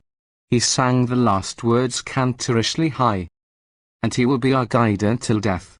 In the last word death he tried, as usual, to rise artistically to the higher octave, then to fall very low, and to rise again almost at once into the height, but this time he failed. The note stuck in his throat and came out false. He got a fright, and in his fright he looked round to make sure no one was standing beside him. Seeing only old Enoch, his alarm grew less. He knew that old Enoch was deaf. As he went out with his prayer scarf and phylacteries under his arm, the unsuccessful death rang in his ears and troubled him. "Plague take it," he muttered, "it never once happened to me before." Soon, however, he remembered that 2 weeks ago, on the Sabbath before the new moon, as he stood praying with the choristers before the altar, nearly the same thing had happened to him when he sang "He is Our God" as a solo in the Kiddushah. Happily no one remarked it, anyway the bass had said nothing to him. And the memory of the unsuccessful "Hear, O Israel" of 2 weeks ago and of today's unto death were mingled together, and lay heavily on his heart. He would have liked to try the note once more as he walked, but the street was just then full of people, and he tried to refrain till he should reach home. Contrary to his usual custom, he began taking rapid steps, and it looked as if he were running away from someone. On reaching home, he put away his prayer scarf without saying so much as good morning, recovered his breath after the quick walk, and began to sing, "He shall be our guide until death." "That's right, you have so little time to sing in. The day is too short for you," exclaimed the cantoress, angrily. "It grates on the ears enough already." "How, it grates?" And the cantor's eyes opened wide with fright. "I sing a note, and you say it grates. How can it grate?" He looked at her imploringly. His eyes said, "Have pity on me. Don't say, it grates. Because if it does grate, I am miserable. I am done for." But the cantoress was much too busy and preoccupied with the dinner to sympathize and to understand how things stood with her husband, and went on. "Of course it grates. Why shouldn't it? It deafens me. When you sing in the choir, I have to bear it, but when you begin by yourself, what?" The cantor had grown as white as chalk, and only just managed to say, "Grun, are you mad? What are you talking about?" "What ails the man today?" exclaimed Grun, impatiently. "You've made a fool of yourself long enough. Go and wash your hands and come to dinner." The cantor felt no appetite, but he reflected that one must eat, if only as a remedy. Not to eat would make matters worse, and he washed his hands. He chanted the grace loud and cantor-like, glancing occasionally at his wife, to see if she noticed anything wrong, but this time she said nothing at all, and he was reassured. "It was my fancy, just my fancy," he said to himself. "All nonsense. One doesn't lose one's voice so soon as all that." Then he remembered that he was already 40 years old, and it had happened to the cantor Meyer leader, when he was just that age. That was enough to put him into a fright again. He bent his head, and thought deeply. Then he raised it, and called out loud, "Grun." "Hush! What is it? What makes you call out in that strange voice?" asked Grun, crossly, running in. Well, let me live," said the cantor. "Why do you say in that strange voice? Whose voice was it? Eh? What is the matter now?" There was a sound as of tears as he spoke. "You're cracked today. As nonsensical. Well, what do you want?" Beat up 1 or 2 eggs for me, begged the cantor, softly. Here's a new holiday, screamed Groon. On a Wednesday. Have you got to chant the Sabbath prayers? Eggs are so dear now, 5 kopecks apiece. Groon, commanded the cantor, they may be 1 ruble apiece, 2 rubles, 5 rubles, 100 rubles. Do you hear? Beat up 2 eggs for me, and don't talk. To be sure, you earn so much money, muttered Groon. Then you think it's all over with me? Said the cantor, boldly. No, Groon. He wanted to tell her that he wasn't sure about it yet. There was still hope. It might be all a fancy, perhaps it was imagination, but he was afraid to say all that, and Groon did not understand what he stammered out. She shrugged her shoulders, and only said, upon my word, and went to beat up the eggs. The cantor sat and sang to himself. He listened to every note as though he were examining someone. Finding himself unable to take the high octave, he called out despairingly, Groon, make haste with the eggs. His one hope lay in the eggs. The cantoress brought them with a cross face, and grumbled, he wants eggs, and we're pinching and starving. The cantor would have liked to open his heart to her, so that she should not think the eggs were what he cared about. He would have liked to say, Groon, I think I'm done for. But he summoned all his courage and refrained. After all, it may be only an idea, he thought. And without saying anything further, he began to drink up the eggs as a remedy. When they were finished, he tried to make a few cantor-like drills. In this he succeeded, and he grew more cheerful. It will be all right, he thought. I shall not lose my voice so soon as all that. Never mind my leader, he drank. I don't drink, only a little wine now and again, at a circumcision. His appetite returned, and he swallowed mouthful after mouthful. But his cheerfulness did not last. The erstwhile unsuccessful death rang in his ears, and the worry returned and took possession of him. The fear of losing his voice had tormented the cantor for the greater part of his life. His one care, his one anxiety had been, what should he do if he were to lose his voice? It had happened to him once already, when he was 14 years old. He had a tenor voice, which broke all of a sudden. But that time he didn't care. On the contrary, he was delighted. He knew that his voice was merely changing, and that in 6 months he would get the baritone for which he was impatiently waiting. But when he had got the baritone, he knew that when he lost that, it would be lost indeed. He would get no other voice. So he took great care of it, how much more so when he had his own household, and had taken the office of cantor in Clemenc. Not a breath of wind was allowed to blow upon his throat, and he wore a comforter in the hottest weather. It was not so much on account of the Clemenc householders. He felt sure they would not dismiss him from his office. Even if he were to lose his voice altogether, he would still receive his salary. It was not brought to him to his house. As it was, he had to go for it every Friday from door to door, and the Clement Jews were good-hearted, and never refused anything to the outstretched hand. He took care of his voice, and trembled to lose it, only out of love for the singing. He thought a great deal of the Clement Jews. Their like was not to be found, but in the interpretation of music they were uninitiated. They had no feeling whatever. And when, standing before the altar, he used to make artistic drills and variations, and take the highest notes, that was for himself. He had great joy in it, and also for his 8 singers, who were all the world to him. His very life was bound up with them, and when one of them exclaimed, "Oi, cantor! Oi, how you sing!" his happiness was complete. The singers had come together from various towns and villages, and all their conversations and their stories turned and wrapped themselves round cantors and music.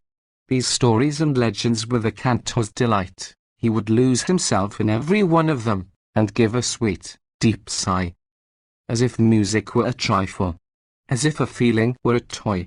And now that he had begun to fear he was losing his voice, it seemed to him the singers were different people, bad people. They must be laughing at him among themselves. and he began to be on his guard against them, avoided taking a high note in their presence, lest they should find out, and suffered all the more. And what would the neighbouring cantors say? The thought tormented him further. He knew that he had a reputation among them, that he was a great deal thought of, that his voice was much talked of. He saw in his mind's eye a couple of cantors whispering together, and shaking their heads sorrowfully. They are pitying him. How sad! You have heard? The poor Clement cantor. The vision quite upset him. Perhaps it's only fancy, he would say to himself in those dreadful moments, and would begin to sing, to try his highest notes. But the terror he was in took away his hearing, and he could not tell if his voice were what it should be or not. In 2 weeks' time his face grew pale and thin, his eyes were sunk, and he felt his strength going. "What is the matter with you, cantor?" said a singer to him one day.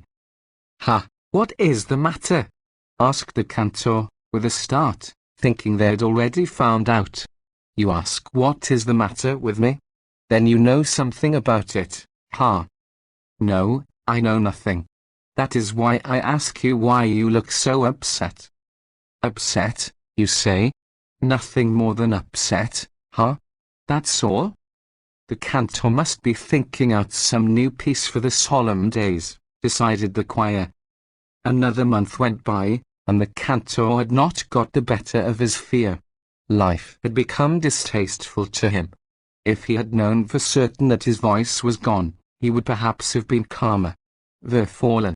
No one can live forever. Losing his voice and dying was one and the same to him, but the uncertainty, the tossing oneself between yes and no, the olom-heart-ho of it all, embittered the cantor's existence. At last, one fine day, the cantor resolved to get at the truth. He could bear it no longer. It was evening. The wife had gone to the market for meat, and the choir had gone home. Only the eldest singer, Josselbase, remained with the cantor. The cantor looked at him, opened his mouth and shut it again. It was difficult for him to say what he wanted to say. At last he broke out with, "Jossel." "What is it, cantor? Tell me, are you an honest man?" Josselbase stared at the cantor, and asked, "What are you asking me today, cantor?" "Brother Jossel," the cantor said, all but weeping, "Brother Jossel." That was all he could say. "Cantor, what is wrong with you?" "Brother Jossel, be an honest man, and tell me the truth, the truth." "I don't understand. What is the matter with you, cantor? Tell me the truth. Do you notice any change in me?" "Yes, I do," answered the singer, looking at the cantor, and seeing how pale and thin he was. "A very great change. Now I see you are an honest man. You tell me the truth to my face. Do you know when it began?" "It will soon be a month," answered the singer. "Yes, brother, a month, but I felt." The cantor wiped off the perspiration that covered his forehead, and continued, "And you think, Jossel, that it's lost now, for good and all?" "That what is lost?" asked Jossel, beginning to be aware that the conversation turned on something quite different from what was in his own mind. "What? How can you ask? Ah? What should I lose? Money? I have no money. I mean, of course, my voice." Then Jossel understood everything. He was too much of a musician not to understand. Looking compassionately at the cantor, he asked, "For certain? For certain?" exclaimed the cantor, trying to be cheerful. "Why must it be for certain? Very likely it's all a mistake. Let us hope it is." Jossel looked at the cantor, and as a doctor behaves to his patient, so did he. "Take do," he said, and the cantor, like an obedient pupil, drew out do. "Draw it out, draw it out. 4 quavers, draw it out," commanded Jossel, listening attentively. The cantor drew it out. "Now, if you please, re." The cantor sang out re. The singer moved aside, appeared to be lost in thought, and then said, sadly, "Gone. Forever? Well, are you a little boy? Are you likely to get another voice? At your time of life, gone is gone. The cantor wrung his hands, threw himself down beside a table, and, laying his head on his arms, he burst out crying like a child. Next morning the whole town had heard of the misfortune, that the cantor had lost his voice. "It's an ill wind," quoted the innkeeper, a well-to-do man. "He won't keep us so long with his drills on Sabbath. I'd take a bitter onion for that voice of his, any day." Late. It was in sad and hopeless mood that Antush watched the autumn making its way into his peasant's hut. The days began to shorten and the evenings to lengthen, and there was no more petroleum in the hut to fill his humble lamp. His wife complained too. The store of salt was giving out, there was very little soap left, and in a few days he would finish his tobacco. And Antush cleared his throat, spat, and muttered countless times a day. "No salt, no soap, no tobacco, we haven't got anything, a bad business." Antush had no prospect of earning anything in the village. The one village Jew was poor himself, and had no work to give. Antush had only one hope left. Just before the Feast of Tabernacles he would drive a whole cartload of fir boughs into the little town and bring a tidy sum of money home in exchange. He did this every year, since buying his thin horse in the market for 6 rubles. "When shall you have tabernacles?" he asked every day of the village Jew. "Not yet," was the Jew's daily reply. "But when shall you?" Antush insisted one day. "In a week," answered the Jew, not dreaming how very much Antush needed to know precisely. In reality there were only 5 more days to tabernacles, and Antush had calculated with business accuracy that it would be best to take the fir boughs into the town 2 days before the festival. But this was really the first day of it. He rose early, ate his dry, black bread dipped in salt, and drank a measure of water. Then he harnessed his thin, starved horse to the cart, took his hatchet, and drove into the nearest wood. He cut down the branches greedily, seeking out the thickest and longest. Good ware is easier sold, he thought, and the cart filled, and the load grew higher and higher. He was calculating on a return of 3 gulden, and it seemed still too little, so that he went on cutting, and laid on a few more boughs. The cart could hold no more, and Antush looked at it from all sides, and smiled contentedly. "That will be enough," he muttered, and loosened the reins. But scarcely had he driven a few paces, when he stopped and looked the cart over again. "Perhaps it's not enough, after all?" he questioned fearfully, cut down 5 more boughs, laid them onto the already full cart, and drove on. He drove slowly, pace by pace, and his thoughts travelled slowly too, as though keeping step with the thin horse. Antush was calculating how much salt and how much soap, how much petroleum and how much tobacco he could buy for the return for his ware. At length the calculating tired him, and he resolved to put it off till he should have the cash. Then the calculating would be done much more easily. But when he reached the town, and saw that the booths were already covered with fir boughs, he felt a pang at his heart. The booths and the houses seemed to be whirling round him in a circle, and dancing. But he consoled himself with the thought that every year, when he drove into town, he found many booths already covered. Some cover earlier, some later. The latter paid the best. "I shall ask higher prices," he resolved, and all the while fear tugged at his heart. He drove on. 2 Jewish women were standing before a house. They pointed at the cart with their finger, and laughed aloud. "Why do you laugh?" queried Antush, excitedly. "Because you are too soon with your fir boughs," they answered, and laughed again. "How too soon?"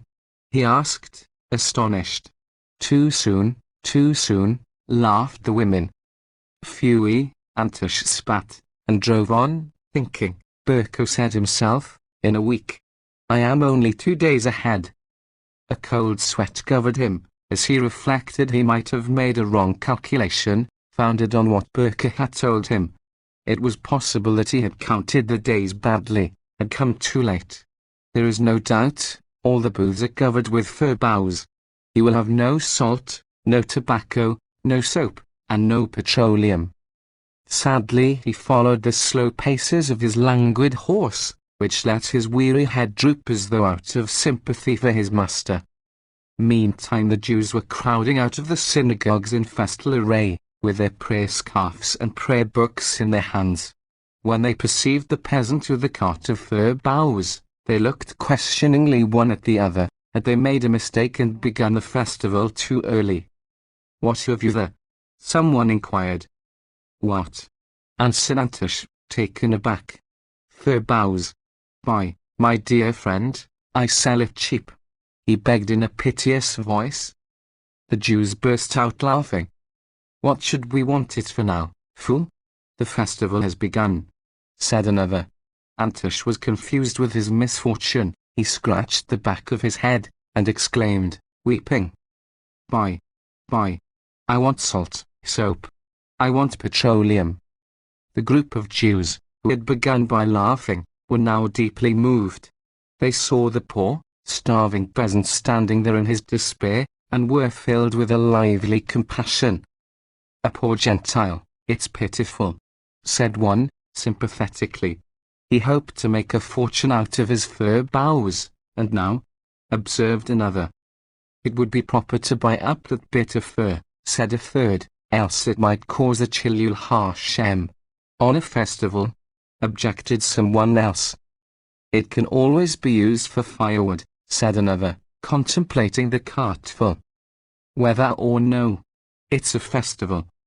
No salt, no soap, no petroleum." It was the refrain of the bewildered peasant, who did not understand what the Jews were saying among themselves. He could only guess that they were talking about him.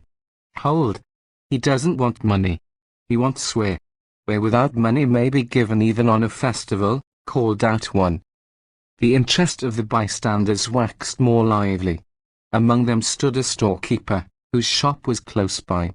"Give him, Chaim, a few jars of salt and other things that he wants, even if it comes to a few gulden. We will contribute." "All right, willingly," said Chaim, a poor Gentile. A precept. It would be carrying out a religious precept, as surely as I am a Jew," chimed in every individual member of the crowd. Chaim called the peasant to him, all the rest followed. He gave him out of the stores 2 jars of salt, a bar of soap, a bottle of petroleum, and 2 packets of tobacco. The peasant did not know what to do for joy. He could only stammer in a low voice, thank you. "And there's a bit of Sabbath loaf," called out one, when he had packed the things away. "Take that with you." "There's some more." And a second hand held some out to him. More, and more. They brought Antush bread and cake from all sides. His astonishment was such that he could scarcely articulate his thanks. The people were pleased with themselves, and Yankelovs, a cheerful man, who was well supplied for the festival, because his daughter's intended was staying in his house, brought Antush a glass of brandy. "Drink, and drive home, in the name of God." Antush drank the brandy with a quick gulp, bit off a piece of cake, and declared joyfully, "I shall never forget it." "Not at all a bad Gentile," remarked someone in the crowd. "Well, what would you have? Did you expect him to beat you?" queried another, smiling. The words "to beat" made a melancholy impression on the crowd, and it dispersed in silence. The Kaddish.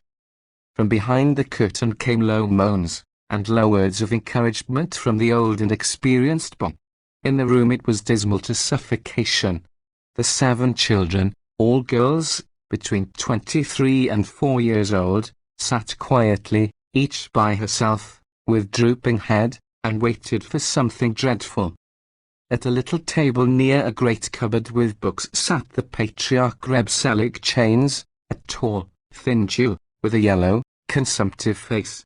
He was chanting in low, broken tones out of a big Jewry, and continually raising his head, giving a nervous glance at the curtain, and then, without inquiring what might be going on beyond the low moaning, taking up once again his sad, tremulous chant. He seemed to be suffering more than the woman in childbirth herself. Lord of the world. It was the eldest daughter who broke the stillness. Let it be a boy for once. Help, Lord of the world, have pity. Oi, thus might it be, Lord of the world, chimed in the second. And all the girls, little and big, with broken heart and prostrate spirit, prayed that there might be born a boy. Reb Selig raised his eyes from the Jewry, glanced at the curtain, then at the 7 girls, gave vent to a deep-drawn oi, made a gesture with his hand, and said with settled despair, "She will give you another sister." The 7 girls looked at one another in desperation. Their father's conclusion quite crushed them, and they had no longer even the courage to pray. Only the littlest, the 4-year-old, in the torn frock, prayed softly. "Oi, please God, there will be a little brother." "I shall die without a Kaddish," groaned Reb Selig. The time drags on, the moans behind the curtain grow louder, and Reb Selig and the elder girls feel that soon, very soon, the grandmother will call out in despair, "A little girl." And Reb Selig feels that the words will strike home to his heart like a blow, and he resolves to run away. He goes out into the yard, and looks up at the sky. It is midnight. The moon swims along so quietly and indifferently. The stars seem to frolic and rock themselves like little children, and still Reb Selig hears, in the grandmother's husky voice, "A girl." "Well, there will be no Kaddish. They're fallen," he says, crossing the yard again. "There's no getting it by force." But his trying to calm himself is useless. The fear that it should be a girl only grows upon him. He loses patience, and goes back into the house. But the house is in a turmoil. What is it, eh? A little boy. Tate, a boy. Tatink, as surely may I be well. With this news the 7 girls fall upon him with radiant faces. "Eh, a little boy?" asked Reb Selig, as though bewildered. "Eh? What?" "A boy, Reb Selig, a Kaddish," announced the grandmother. "As soon as I have bathed him, I will show him you." A boy, stammered Reb Selig in the same bewilderment, and he leaned against the wall, and burst into tears like a woman. The 7 girls took alarm. "That is for joy," explained the grandmother. "I have known that happen before." A boy, sobbed Reb Selig, overcome with happiness. A boy, a Kaddish. The little boy received the name of Jacob, but he was called, by way of a talisman, Altar. Reb Selig was a learned man, and inclined to think lightly of such protective measures. He even laughed at his Cheik for believing in such foolishness, but, at heart, he was content to have it so. Who could tell what might not be in it, after all? Women sometimes know better than men.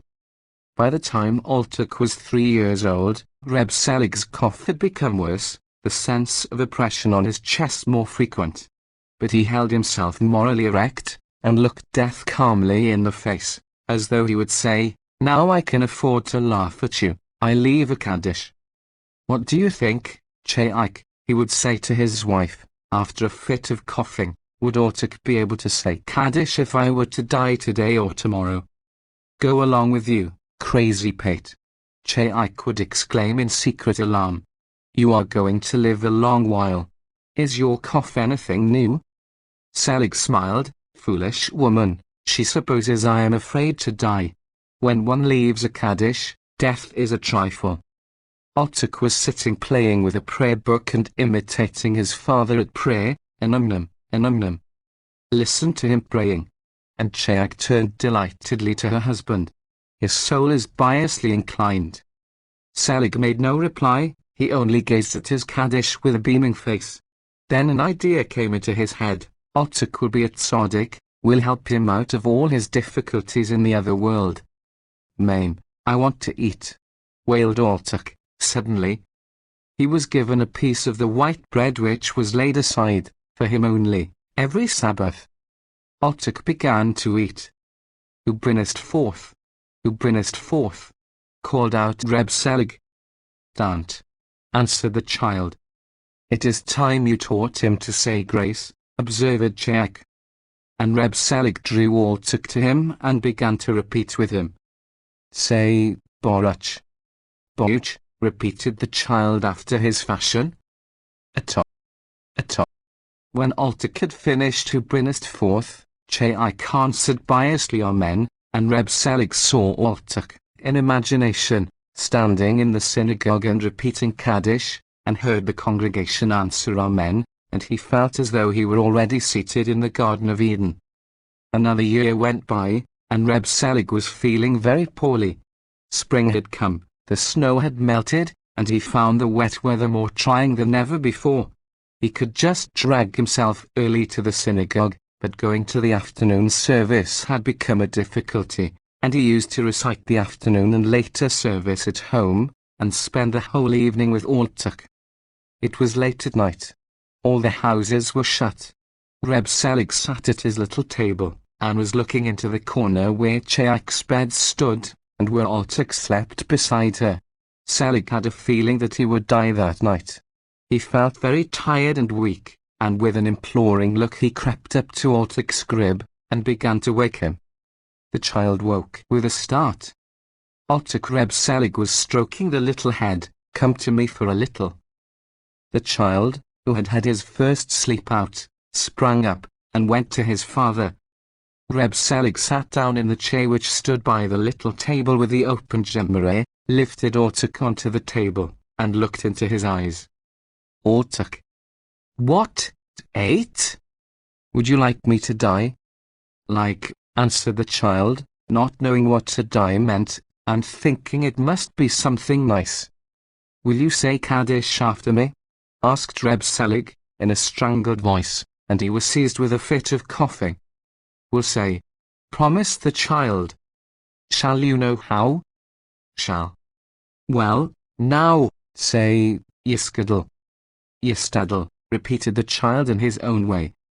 "Veyiskadash." "Veyistadash." And Reb Selig repeated the Kaddish with him several times.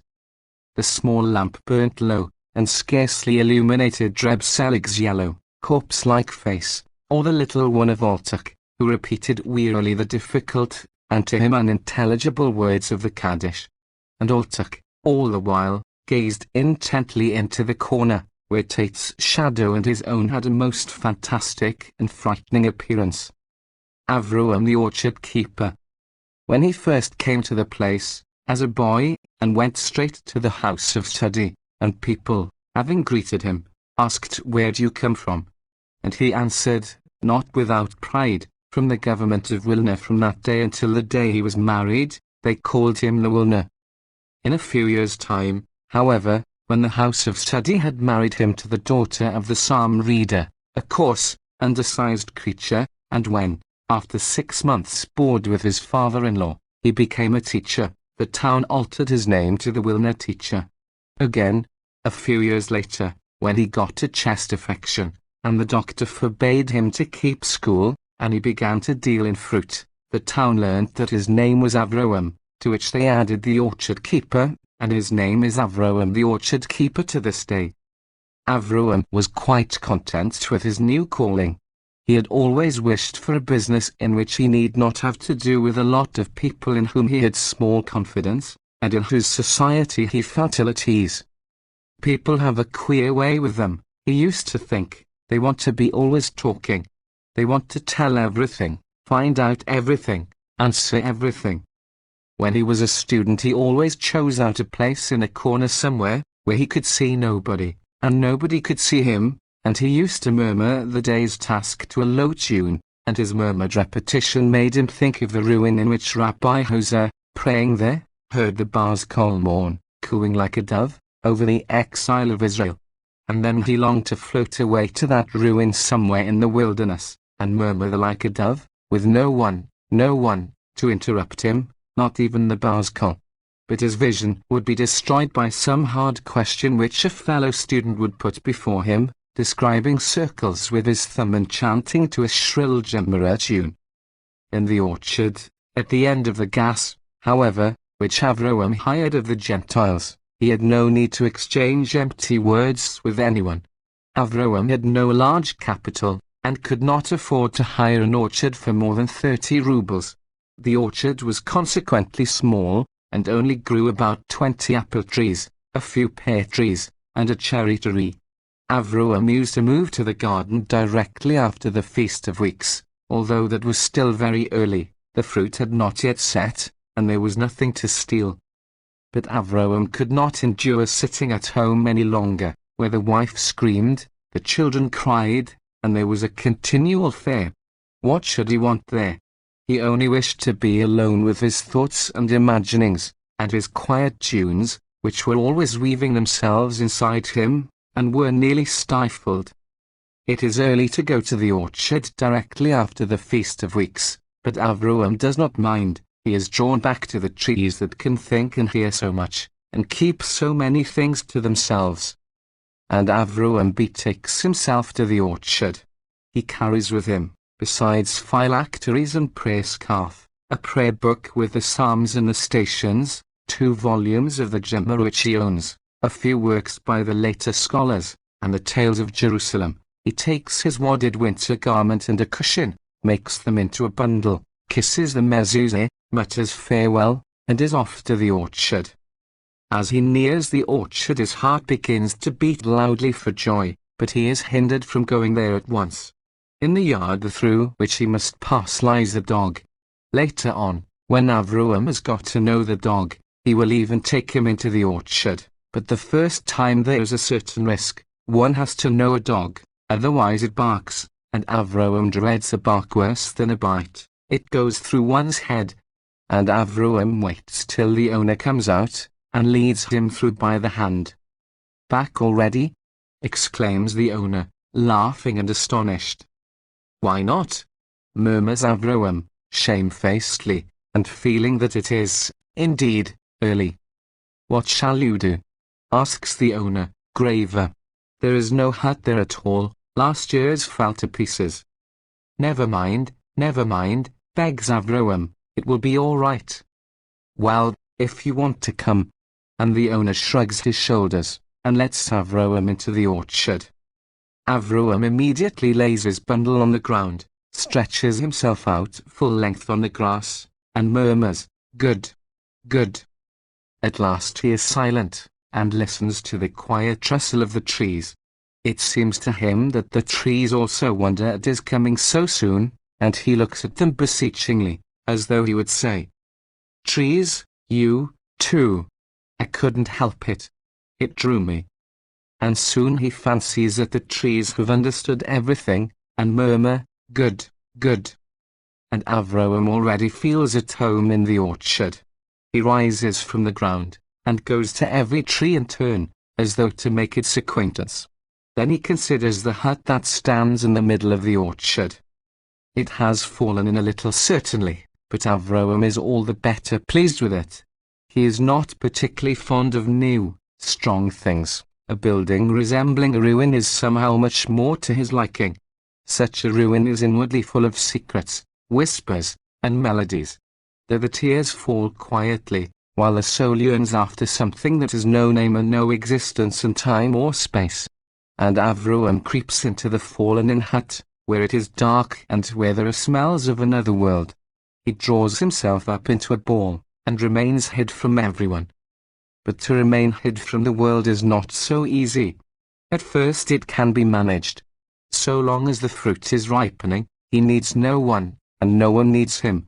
When one of his children brings him food, he exchanges a few words with it, asks what is going on at home, and how the mother is, and he feels he has done his duty. If, when obliged to go home, he spends the Friday night and Saturday morning, that over, and the hot stew eaten, he returns to the orchard, lies down under a tree, opens the Tales of Jerusalem, goes to sleep reading a fantastical legend, dreams of the Western Wall, Mother Rachel's grave, the cave of Machpelah, and other holy, quiet places where the air is full of old stories, such as are given, in such easy Hebrew, in the Tales of Jerusalem.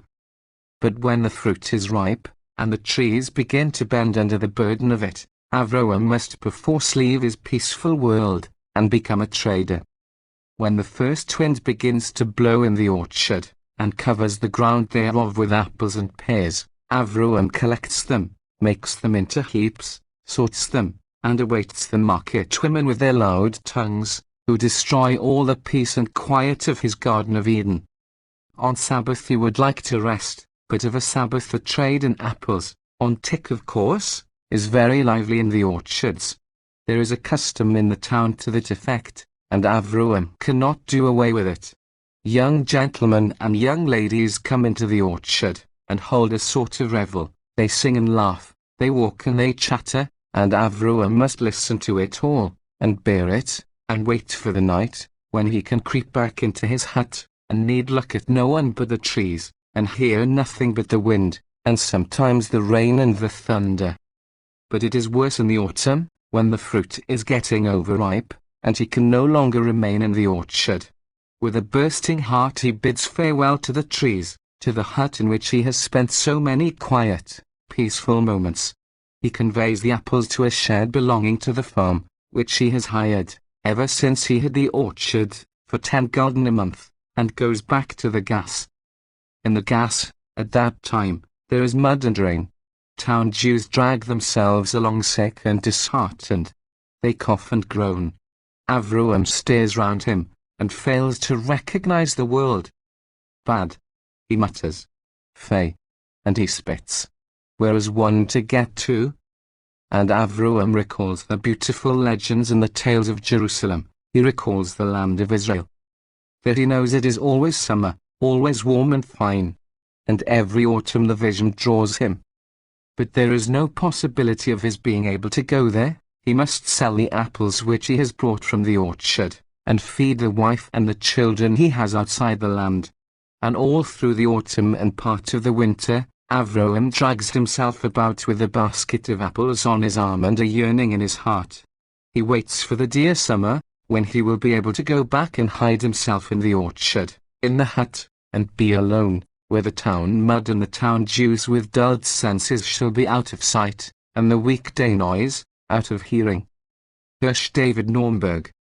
Born, 1876, in Mszczyzno, Government of Warsaw, Russian Poland, of Hasidic parentage, traditional Jewish education in the house of his grandfather, went to Warsaw in 1898, at present, 1912, in America. First literary work appeared in 1900, writer of stories, etc., in Hebrew and Yiddish, co-editor of Hazofe, Der Friend, Haarboke, contributor to Haziman, Heint, Hardor, Harshiloh, etc., collected works, 5 vols, Warsaw, 1908 to 1911. The Raf and the Raf's Son. The Sabbath midday meal is over, and the Sacred Raf passes his hands across his serene and pious countenance, pulls out both earlocks, straightens his skullcap, and prepares to expound a passage of the Torah as God shall enlighten him. There sits with him at table, to one side of him, a passing guest, a Lebovich Chosset, like the Raf himself, a man with yellow beard and earlocks, and a grubby shirt collar appearing above the grubby yellow kerchief that envelopes his throat. To the other side of him, his son Sholem, an 18-year-old youth, with a long pale face, deep, rather dreamy eyes, a velvet hat, but no earlocks, a secret maskil, who writes Hebrew verses, and contemplates growing into a great Jewish author. The Rebbitzin has been suffering 2 or 3 months with rheumatism, and lies in another room. The Raf is naturally humble-minded, and it is no trifle to him to expound the Torah. To take a passage of the Bible and say, the meaning is this and that, is a thing he hasn't the cheek to do. It makes him feel as uncomfortable as if he were telling lies.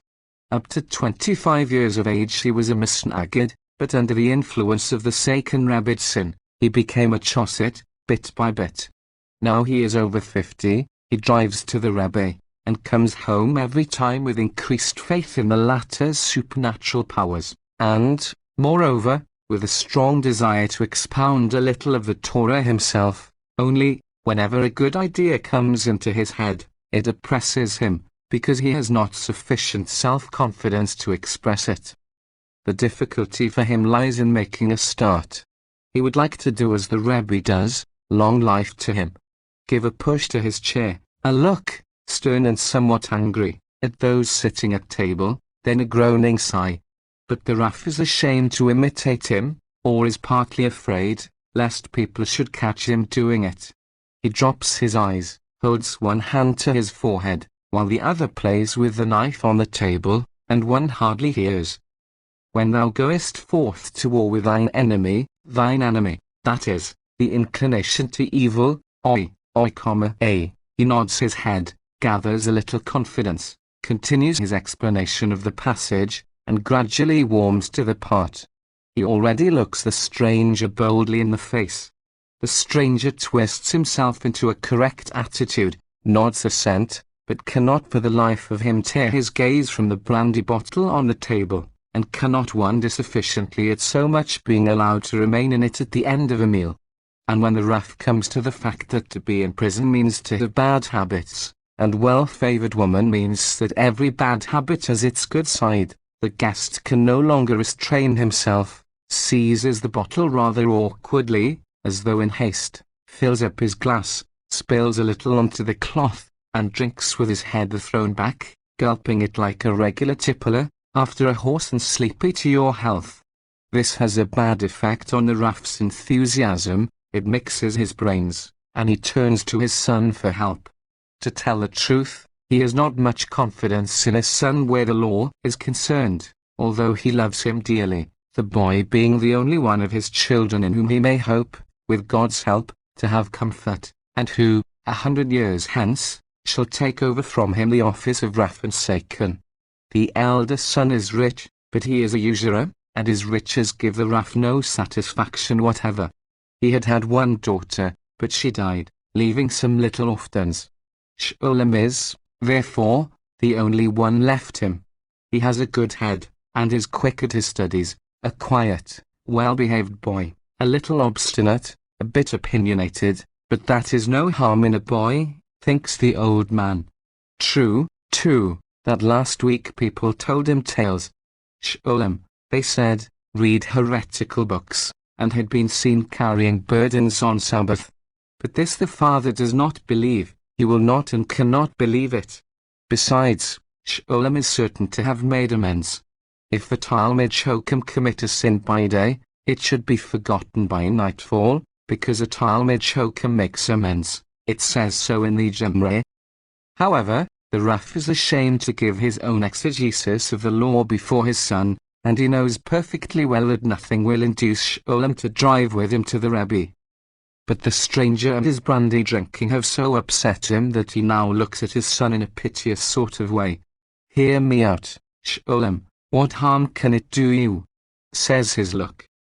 Sholem draws himself up, and pulls in his chair, supports his head with both his hands, and gazes into his father's eyes out of filial duty. He loves his father, but in his heart he wonders at him. It seems to him his father ought to learn more about his heretical leanings. It is quite time he should, and he continues to gaze in silence and in wonder, not unmixed with compassion, and never ceases thinking, upon my word, Tate, what a simpleton you are. But when the Rav came in the course of his exposition to speak of death by kissing, by the Lord, and told how the righteous, the holy Tzaddikim, die from the very sweetness of the Blessed One's kiss, a spark kindled in Sholem's eyes, and he moved in his chair. One of those wonders had taken place which do frequently occur, only they are seldom remarked. The Chassidic exposition of the Torah had suggested to Sholem a splendid idea for a romantic poem. It is an old commonplace that men take in, of what they hear and see, that which pleases them. Sholem is fascinated. He wishes to die anyhow, so what could be more appropriate and to the purpose than that his love should kiss him on his deathbed, while, in that very instant, his soul departs? The idea pleased him so immensely that immediately after grace, the stranger having gone on his way, and the Rav laid himself down to sleep in the other room, Sholem began to write. His heart beat violently while he made ready, but the very act of writing out a poem after dinner on Sabbath, in the room where his father settled the cases laid before him by the townsfolk, was a bit of heroism well worth the risk. He took the writing materials out of his locked box, and, the pen and ink pot in one hand and a collection of manuscript verse in the other, he went on tiptoe to the table. He folded back the table cover, laid down his writing apparatus, and took another look around to make sure no one was in the room. He counted on the fact that when the Raff awoke from his nap, he always coughed, and that when he walked he shuffled so with his feet, and made so much noise with his long slippers, that one could hear him 2 rooms off. In short, there was no need to be anxious. He grows calmer, reads the manuscript poems, and his face tells that he is pleased. Now he wants to collect his thoughts for the new one, but something or other hinders him. He unfastens the girdle round his waist, rolls it up, and throws it into the Raff's soft stuffed chair. And now that there is nothing to disturb from without, a second and third wonder must take place within. The Raff's Torah, which was transformed by Shulam's brain into a theme for romance, must now descend into his heart, thence to pour itself onto the paper, and pass, by this means, into the heads of Shulam's friends, who read his poems with enthusiasm, and have sinful dreams afterwards at night. And he begins to imagine himself on his deathbed, sick and weak, unable to speak, and with staring eyes. He sees nothing more, but he feels a light, ethereal kiss on his cheek, and his soul is aware of a sweet voice speaking. He tries to take out his hands from under the coverlet, but he cannot. He is dying. It grows dark. A still brighter and more unusual gleam comes into Shulam's eyes. His heart swells with emotion seeking an outlet. His brain works like running machinery, a whole dictionary of words. His whole treasure of conceptions and ideas is turned over and over so rapidly that the mind is unconscious of its own efforts. His poetic instinct is searching for what it needs. His hand works quietly, forming letter on letter, word on word. Now and again Shulam lifts his eyes from the paper and looks round. He has a feeling as though the 4 walls in the silence were thinking to themselves, "Hush, hush. Disturb not the poet at his work of creation. Disturb not the priest about to offer sacrifice to God." To the Raff, meanwhile, lying in the other room, there had come a fresh idea for the exposition of the Torah, and he required to look up something in a book. The door of the reception room opened. The Raff entered, and Shulam had not heard him. It was a pity to see the Raff's face. It was so contracted with dismay, and a pity to see Shulam's when he caught sight of his father, who, utterly taken aback, dropped into a seat exactly opposite Shulam, and gave a groan. Was it? Or a cry?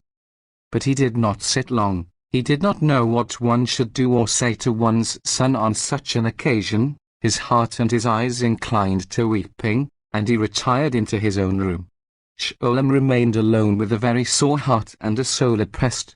He put the writing materials back into their box, and went out with the manuscript verses tucked away under his tallis coat on. He went into the house of study, but it looked dreadfully dismal. The benches were pushed about anyhow, a sign that the last worshippers had been in a great hurry to go home to dinner. The beadle was snoring on a seat somewhere in a corner, as loud and as fast as if he were trying to inhale all the air in the building, so that the next congregation might be suffocated. The cloth on the platform reading desk was crooked and tumbled, the floor was dirty, and the whole place looked as dead as though its Sabbath sleep were to last till the resurrection. He left the house of study, walked home and back again, up and down, there and back, many times over. The situation became steadily clearer to him. He wanted to justify himself, if only with a word, in his father's eyes. Then, again, he felt he must make an end, free himself once and for all from the paternal restraint, and become a Jewish author.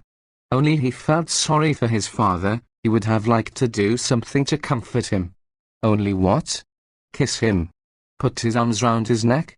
Have his cry out before him and say, "Tatish, you and I, we are neither of us to blame"? Only how to say it so that the old man shall understand? That is the question. and the Raff sat in his room, bent over a book in which he would fain have lost himself. He rubbed his brow with both hands, but a stone lay on his heart, a heavy stone. There were tears in his eyes, and he was all but crying. He needed some living soul before whom he could pour out the bitterness of his heart, and he had already turned to the Rebbitzin. "Zelda," he called quietly. "Ah," sighed the Rebbitzin from her bed. "I feel bad, my foot aches, Lord of the world." "What is it?" "Nothing, Zelda. How are you getting on, eh?" He got no further with her. He even mentally repented having so nearly added to her burden of life. It was an hour or two before the Raff collected himself, and was able to think over what had happened. And still he could not, would not, believe that his son, Sholem, had broken the Sabbath, that he was worthy of being stoned to death. He sought for some excuse for him, and found none, and came at last to the conclusion that it was a work of Satan, a special onset of the tempter.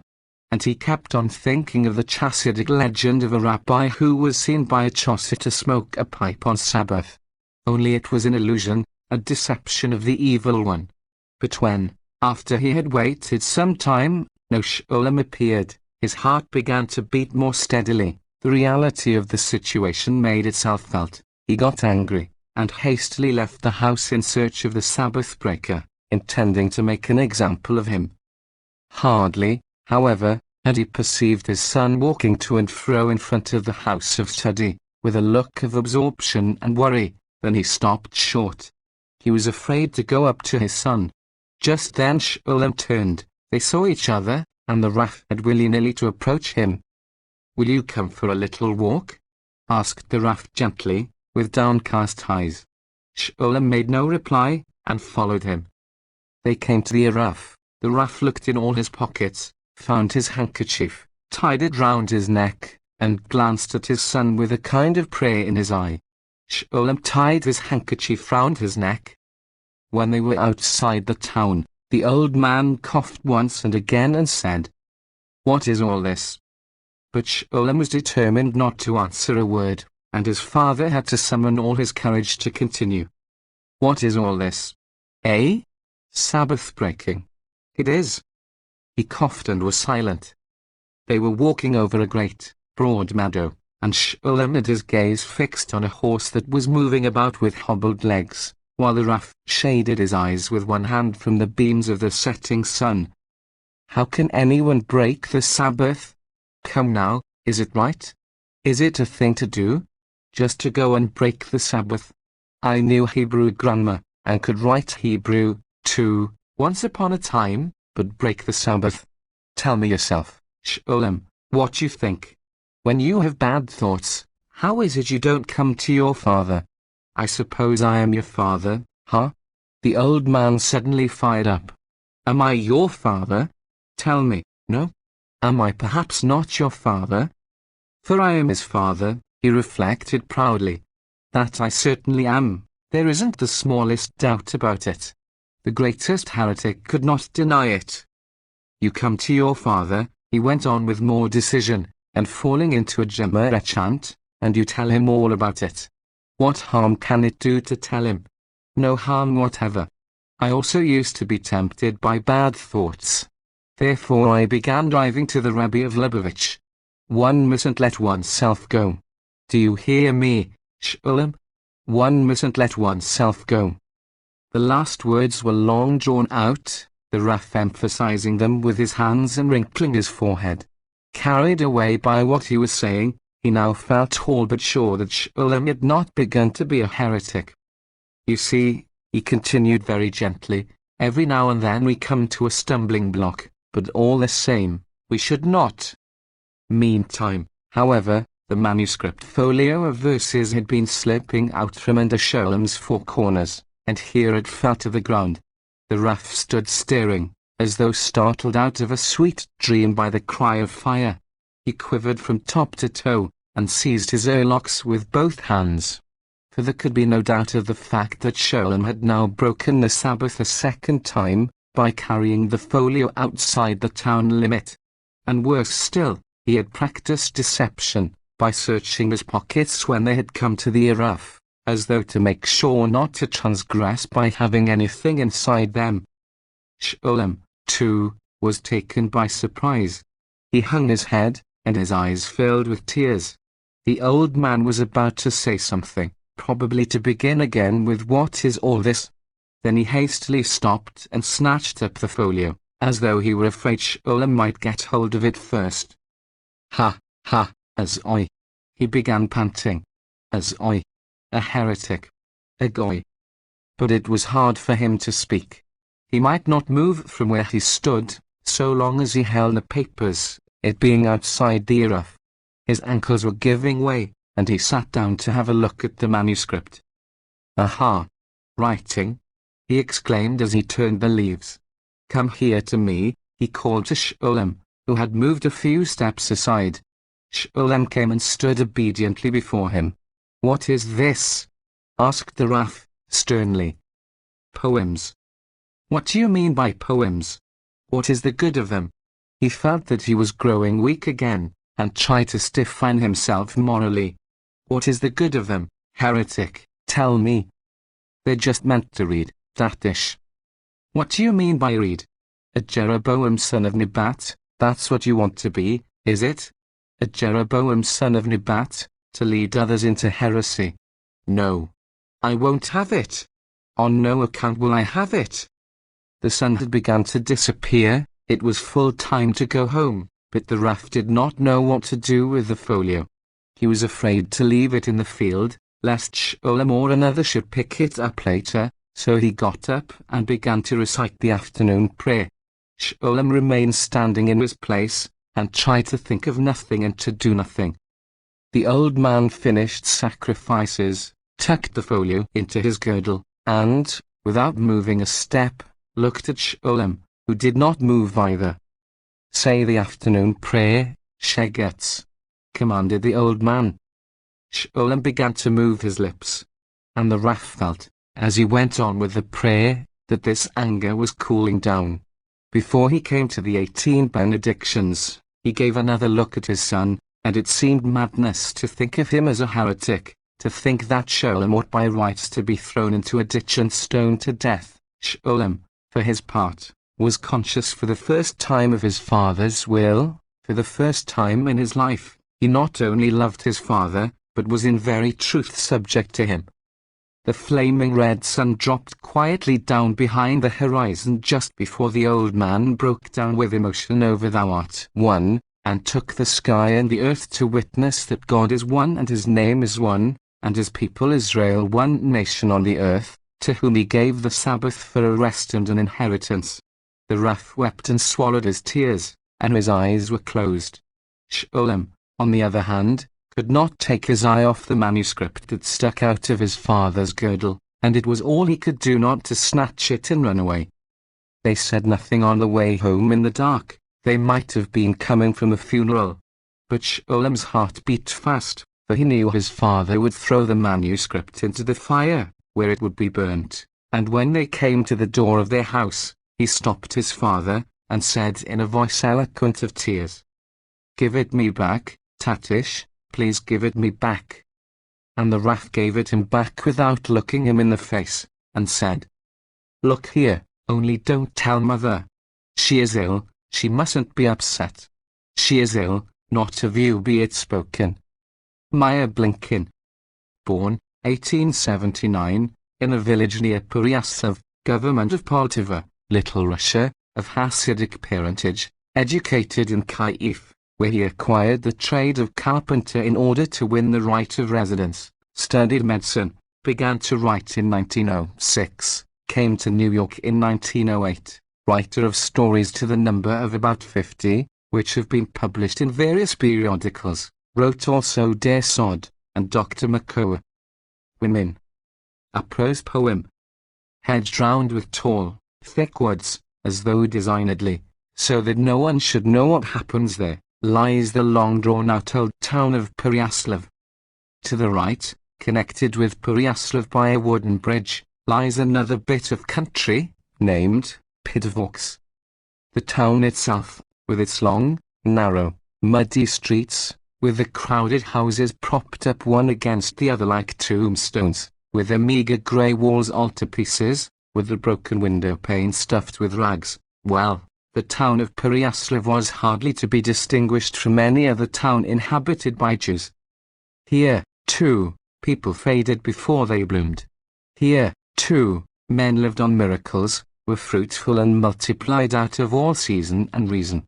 They talked of a livelihood, of good times, of riches and pleasures, with the same appearance of firm conviction, and, at the same time, the utter disbelief with which one tells a legend read in a book. And they really supposed these terms to be mere inventions of the writers of books and nothing more.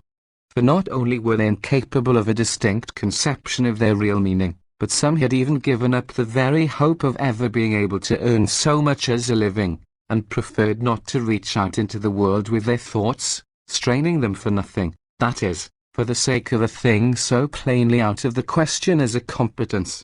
At night the whole town was overspread by a sky which, if not grey with clouds, was of a troubled and washed-out blue. But the people were better off than by day. Tired out, overwrought, exhausted, prematurely aged as they were, they sought and found comfort in the lap of the dreamy, secret, inscrutable night. Their misery was left far behind, and they felt no more grief and pain. An unknown power hid everything from them as though with a thick, damp, stone wall, and they heard and saw nothing. They did not hear the weak voices, like the mewing of blind kittens, of their pining children, begging all day for food as though on purpose, as though they knew there was none to give them. They did not hear the sighs and groans of their friends and neighbors, filling the air with the hoarse sound of furniture dragged across the floor. They did not see, in sleep, death from hunger swing quivering, on threads of spider web, above their heads. Even the little fires that flickered feverishly on their hearths, and testified to the continued existence of breathing men, even these they saw no longer. Silence cradled everything to sleep, extinguished it, and caused it to be forgotten. Hardly, however, was it dawn, hardly had the first rays pierced beneath the closed eyelids, before a whole world of misery awoke and came to life again. The frantic cries of hundreds of starving children, despairing exclamations and imprecations and other piteous sounds filled the air. One gigantic curse uncoiled and crept from house to house, from door to door, from mouth to mouth, and the population began to move, to bestir themselves, to run hither and thither. Half naked, with parched bones and shriveled skin, with sunken yet burning eyes, they crawled over one another like worms in a heap, fastened on to the bites in each other's mouth, and tore them away. But this is summer, and they are feeling comparatively cheerful, bold, and free in their movements. They are stifled and suffocated, they are in a melting pot with heat and exhaustion, but there are counterbalancing advantages. One can live for weeks at a time without heating the stove. Indeed, it is pleasanter indoors without fire, and lighting will cost very little. Now the evenings are short. In winter it was different. An inclement sky, an enfeebled sun, a sick day, and a burning, biting frost. People, too, were different. A bitterness came over them, and they went about anxious and irritable, with hanging head, possessed by gloomy despair. It never even occurred to them to tear their neighbor's bite out of his mouth, so depressed and preoccupied did they become. The days were months, the evenings years, and the weeks, oh, the weeks were eternities. And no one knew of their misery but the winter wind that tore at their roofs and howled in their all but smokeless chimneys like one bewitched, like a lost soul condemned to endless wandering. But they were bright stars in the abysmal darkness. Their one pride and the consolation were the Pidvoks, the inhabitants of the aforementioned district of that name. Was it a question of the upkeep of a reader or of a bath, the support of a burial society, of a little hospital or refuge, a rabbi, of providing Sabbath loaves for the poor, flour for the Passover, the dowry of a needy bride? The Pidvoks were ready. The sick and lazy, the poverty-stricken and hopeless, found in them support and protection. The Pidvoks. They were an inexhaustible well that no one had ever found to fail them, unless the Pidvok husbands happened to be present, on which occasion alone one came away with empty hands. The fair fame of the Pidvoks extended beyond Pereyaslav to all port towns in the neighborhood. Talk of husbands, they knew about the Pidvoks 100 miles round, the least thing, and they pointed out to their wives how they should take a lesson from the Pidvok women, and then they would be equally rich and happy. It was not because the Pidvoks had, within their border, great, green velvety hills and large gardens full of flowers that they had reason to be proud, or others, to be proud of them, not because wide fields, planted with various kinds of corn, stretched for miles around them, the delicate ears swaying in sunshine and wind, not even because there flowed round the Pidvoks a river so transparent, so full of the reflection of the sky, you could not decide which was the bluest of the two. Pereyaslav at any rate was not affected by any of these things, perhaps knew nothing of them, and certainly did not wish to know anything, for whoso dares to let his mind dwell on the like, sins against God. Is it a Jewish concern? A town full of men who have a God, and religious duties to perform, with reward and punishment, who have that world to prepare for, and a wife and children in this one, people must be mad, of the enemies of Zion be it said, to stare at the sky, the fields, the river, and all the rest of it, things which a man on the news ought to blush to talk about. No, they are proud of the Pidvok women, and praise them continually. The Pidvok women are no more attractive, no taller, no cleverer than others. They, too, bear children and suckle them, one a year, after the good old custom, neither are they more thought of by their husbands. On the contrary, they are the best abused and tormented women going, and herein lies their distinction. They put up, with the indifference of all women alike, to the belittling to which they are subjected by their husbands. They swallow their contempt by the mouthful without a reproach, and yet they are exceptions, and yet they are distinguished from all other women, as the rushing waters of the Dnieper from the stagnant pools in the marsh. About 5 in the morning, when the men folk turn in bed, and bury their faces in the white feather pillows, emitting at the same time strange, broken sounds through their big, stupid, red noses, at this early hour their wives have transacted half a day's business in the marketplace. Dressed in short, light skirts with blue aprons, over which depends on their left a large leather pocket for the receiving of coin and the giving out of change, one cannot be running every minute to the cash box. They stand in their shops with miscellaneous wear, and toil hard. They weigh and measure, buy and sell, and all this with wonderful celerity. There stands one of them by herself in a shop, and tries to persuade a young, barefoot peasant woman to buy the printed cotton she offers her, although the customer only wants a red cotton with a large, flowery pattern. She talks without a pause, declaring that the young peasant may depend upon her, she would not take her in for the world, and, indeed, to no one else would she sell the article so cheap. But soon her eye catches 2 other women pursuing a peasant man, and before even making out whether he has any ways with him or not, she leaves her customer and joins them. If they run, she feels so must she. The peasant is sure to be wanting grease or salt, and that may mean 10 kopecks unexpected gain. Meantime she is not likely to lose her present customer, fascinated as the latter must be by her flow of speech. So she leaves her, and runs after the peasant, who is already surrounded by a score of women, shrieking, one louder than the other, praising their way to the skies, and each trying to make him believe that he and she are old acquaintances. But presently the tumult increases. There is a cry, cheap fowls. Who wants cheap fowls? Some rich landholder has sent out a supply of fowls to sell, and all the women swing round towards the fowls, keeping a hold on the peasant's cart with their left hand, so that you would think they wanted to drag peasant, horse, and cart along with them. They bargain for a few minutes with the seller of fowls, and advise him not to be obstinate and to take their offers, else he will regret it later. Suddenly a voice thunders, "The peasants are coming."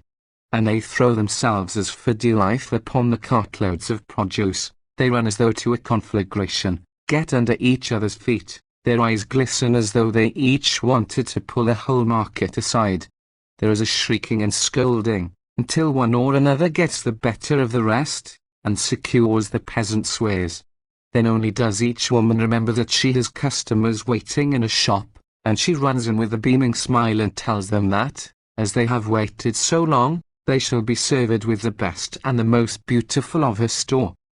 By 8 o'clock in the morning, when the market is over, when they have filled all the bottles left with them by their customers, counted up the change and their gains, and each one has slipped a coin into her knotted handkerchief, so that her husband should not know of its existence, one simply must. One is only human. One is surely not expected to wrangle with him about every farthing. Then, when there is nothing more to be done in the shops, they begin to gather in knots, and every one tells at length the incidents and the happy strokes of business of the day.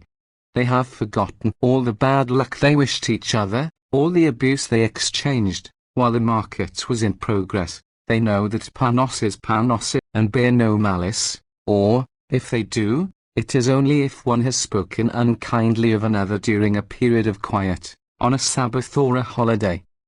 Each talks with a special enthusiasm, and deep in her sunken eyes with their blue-black rings there burns a proud, though tiny, fire, as she recalls how she got the better of a customer, and sold something which she had all but thrown away, and not only sold it, but better than usual, or else they tell how late their husbands sleep, and then imagine their wives are still in bed, and set about waking them. It's time to get up for the market, and they at once pretend to be sleepy. Then, when they have already been and come back, and very soon a voice is heard to tremble with pleasant excitement, and a woman begins to relate the following.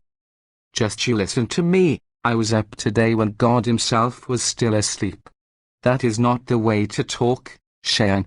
Interrupts a second. Well, there is a good deal of curiosity. And what happened? It was this way. I went out quietly, so that no one should hear, not to wake them, because when Leza went to bed, it was certainly 1 o'clock. There was a dispute of some sort at the rabbi's. You can imagine how early it was, because I didn't even want to wake Sore, otherwise she always gets up when I do. Never mind, it won't hurt her to learn from her mother. And at 7:30, when I saw there were no more peasants coming into market, I went to see what was going on indoors. I heard my man calling me to wake up, Cheyenne, Cheyenne, Cheyenne. And I go quietly and lean against the bed, and wait to hear what will happen next. Look here! Exclamation mark. There is no waking her! Exclamation mark. Cheyenne. It's getting up time and past. Are you deaf or half-witted? What's come to you this morning? I was so afraid I should laugh. I gave a jump and called out, oh woe is me, why ever didn't you wake me sooner? Bandit! It's already 8 o'clock. The hearers go off into contented laughter, which grows clearer, softer, more contented still. Each one tells her tale of how she was wakened by her husband, and one tells this joke. Once, when her husband had called to rouse her, he also usually woke her after market. She answered that on that morning she did not intend to get up for market, that he might go for once instead. This apparently pleases them still better, for their laughter renews itself, more spontaneous and hearty even than before. Each makes a witty remark, each feels herself in merry mood, and all is cheerfulness. They would wax a little more serious only when they came to talk of their daughters. A woman would begin by trying to recall her daughter's age, and beg a second one to help her remember when the girl was born, so that she might not make a mistake in the calculation. And when it came to one that had a daughter of 16, the mother fell into a brown study. She felt herself in a very, very critical position, because when a girl comes to that age, one ought soon to marry her. And there is really nothing to prevent it. Money enough will be forthcoming, only let the right kind of suitor present himself, one, that is, who shall insist on a well-dowered bride, because otherwise, what sort of a suitor do you call that? She will have enough to live on, they will buy a shop for her, she is quite capable of managing it. Only let heaven send a young man of acceptable parentage, so that one's husband shall have no need to blush with shame when he is asked about his son-in-law's family and connections. And this is really what they used to do, for when their daughters were 16, they gave them in marriage, and at 20 the daughters were old, much experienced wives. They knew all about teething, chicken pox, measles, and more besides, even about croup. If a young mother's child fell ill, she hastened to her bosom crony, who knew a lot more than she, having been married 1 whole year or 2 sooner, and got advice as to what should be done. The other would make close inquiry whether the round swellings about the child's neck increased in size and wandered, that is, appeared at different times and different places, in which case it was positively nothing serious, but only the tonsils.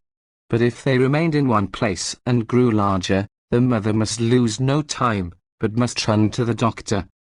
Their daughters knew that they needed to lay by money, not only for a dowry, but because a girl ought to have money of her own.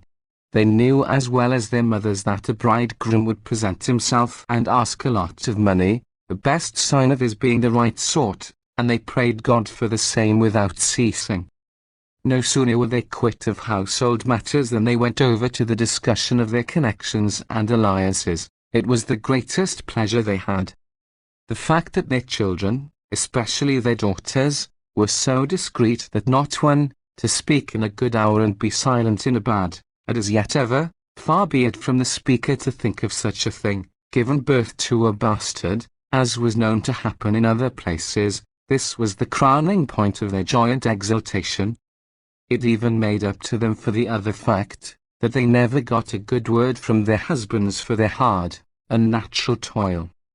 And as they chat together, throwing in the remark that the apple never falls far from the tree, that their daughters take after them in everything, the very wrinkles vanish from their shriveled faces, a spring of refreshment and blessedness swells up in their hearts, they are lifted above their cares, a feeling of relaxation comes over them, as though a soothing balsam had penetrated their strained and weary limbs. Meantime the daughters have secrets among themselves. They know a quantity of interesting things that have happened in their quarter, but no one else gets to know of them. They are imparted more with the eyes than with the lips, and all is quiet and confidential. And if the great calamity had not now befallen the Pidvorks, had it not stretched itself, spread its claws with such an evil might, had the shame not been so deep and dreadful, all might have passed off quietly as always. But the event was so extraordinary, so cruelly unique, such a thing had not happened since girls were girls, and bridegrooms, in the Pidvorks, that it inevitably became known to all. Not, preserve us, to the men, they know of nothing, and need to know of nothing, only to the women. But how much can anyone keep to oneself? It will rise to the surface, and lie like oil on the water. From early morning on the women have been hissing and steaming, bubbling and boiling over. They are not thinking of Panos, they have forgotten all about Panos, they are in such a state, they have even forgotten about themselves. There is a whole crowd of them packed like herrings, and all fire and flame. But the male passerby hears nothing of what they say, he only sees the troubled faces and the drooping heads. They are ashamed to look into one another's eyes, as though they themselves were responsible for the great affliction. An appalling misfortune, an overwhelming sense of shame, a yellow-black spot on their reputation weighs them to the ground. Uncleanness has forced itself into their sanctuary and defiled it, and now they seek a remedy, and means to save themselves. Like one drowning, they want to heal the plague spot, to cover it up, so that no one shall find it out. They stand and think, and wrinkle their brows, so used to anxiety. Their thoughts evolve rapidly, and yet no good result comes of it. No one sees a way of escape out of the terrifying net in which the worst of all evil has entangled them. Should a stranger happen to come upon them now, one who has heard of them, but never seen them, he would receive a shock. The whole of Pidvorks looks quite different. The women, the streets, the very sun shines differently, with pale and narrow beams, which, instead of cheering, seemed to burden the heart. The little grey-curled clouds with their ragged edges, which have collected somewhere unbeknown, and race across the sky, look down upon the women, and whisper among themselves. Even the old willows, for whom the news is no novelty, for many more and more complicated mysteries have come to their knowledge, even they look sad, while the swallows, by the depressed and gloomy air with which they skim the water, plainly express their opinion, which is no other than this: God is punishing the pitchforks for their great sin, what time they carried fire in their beaks, long ago, to destroy the temple. God bears long with people's iniquity, but he rewards in full at the last. The peasants driving slowly to market, unmolested and unobstructed, neither dragged aside nor allowed forcible hold of, were singularly disappointed. They began to think the Jews had left the place. And the women actually forgot for very trouble that it was market day. They stood with hands folded, and turned feverishly to every newcomer. What does she say to it? Perhaps she can think of something to advise. No one answered. They could not speak. They had nothing to say. They only felt that a great troth had been poured out on them, heavy as lead, that an evil spirit had made its way into their life, and was keeping them in a perpetual state of terror, and that, were they now to hold their peace, and not make an end, God Almighty only knows what might come of it. No one felt certain that tomorrow or the day after the same thunderbolt might not fall on another of them. Somebody made a movement in the crowd, and there was a sudden silence, as though all were preparing to listen to a weak voice, hardly louder than stillness itself. Their eyes widened, their faces were contracted with annoyance and a consciousness of insult. Their hearts beat faster, but without violence. Suddenly there was a shock, a thrill, and they looked round with startled gaze, to see whence it came, and what was happening.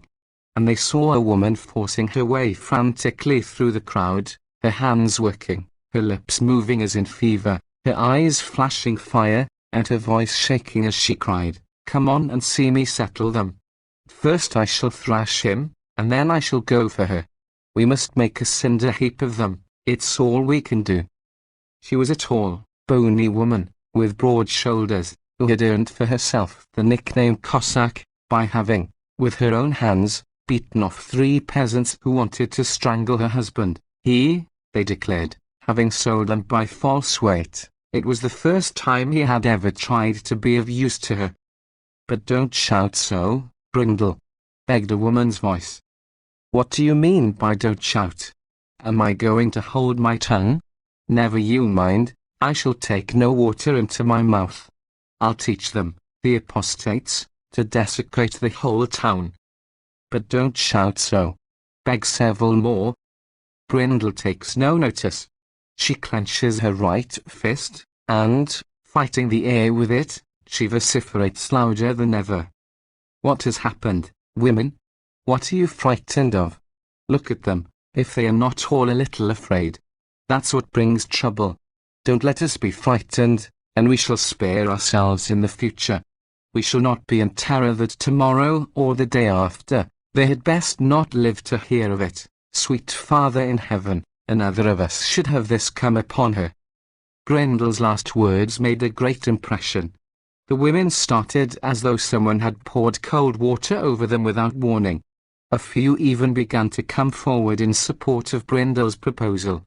Sir Elios said, she advised going, but only to him, the bridegroom, and telling him not to give people occasion to laugh, and not to cause distress to her parents, and to agree to the weddings taking place today or tomorrow, before anything happened, and to keep quiet. "I say, he shall not live to see it, he shall not be counted worthy to have us come begging favours of him," cried an angry voice. But hereupon rose that of a young woman from somewhere in the crowd, and all the others began to look round, and no one knew who it was speaking. At first the young voice shook, then it grew firmer and firmer, so that one could hear clearly and distinctly what was said. "You might as well spare yourselves the trouble of talking about a thrashing, it's all nonsense. Besides, why add to her parents' grief by going to them? Isn't it bad enough for them already? If we really want to do something, the best would be to say nothing to anybody, not to get excited, not to ask anybody's help, and let us make a collection out of our own pockets. Never mind. God will repay us twice what we give. Let us choose out 2 of us, to take him the money quietly, so that no one shall know, because once a whisper of it gets abroad, it will be carried over 7 seas in no time. You know that walls have ears, and streets, eyes. The women had been holding their breath and looking with pleasurable pride at young Morkill, married only 2 months ago and already so clever. The great thick wall of dread and shame against which they had beaten their heads had retreated before Morkill's soft words. They felt eased. The world grew lighter again. Everyone felt envious in her heart of hearts of her to whose apt and golden speech they had just listened. Everyone regretted that such an excellent plan had not occurred to herself. But they soon calmed down, for after all it was a sister who had spoken, one of their own pitchforks. They had never thought that Morkill, though she had been considered clever as a girl, would take part in their debate, and they began to work out a plan for getting together the necessary money, only so quietly that not a cock should crow. And now their perplexities began. Not one of them could give such a great sum, and even if they all clubbed together, it would still be impossible. They could manage 100, 200, 300 rubles, but the dowry was 600, and now he says that unless they give 1,000, he will break off the engagement. What, says he, there will be a summons out against him. Very likely. He will just risk it. The question went round, who kept a store in a knotted handkerchief, hidden from her husband. They each had such a store, but were all the contents put together, the half of the sum would not be attained, not by a long way. And again there arose a tempest, a great confusion of women's tongues. Part of the crowd started with fiery eloquence to criticize their husbands, the good-for-nothings, the slouching lazy-bones. They proved that as their husbands did nothing to earn money, but spent all their time learning, there was no need to be afraid of them, and if once in a way they wanted some for themselves, nobody had the right to say them nay. Others said that the husbands were, after all, the elder, one must and should ask their advice. They were wiser and knew best, and why should they, the women, might the words not be reckoned as a sin, be wiser than the rest of the world put together?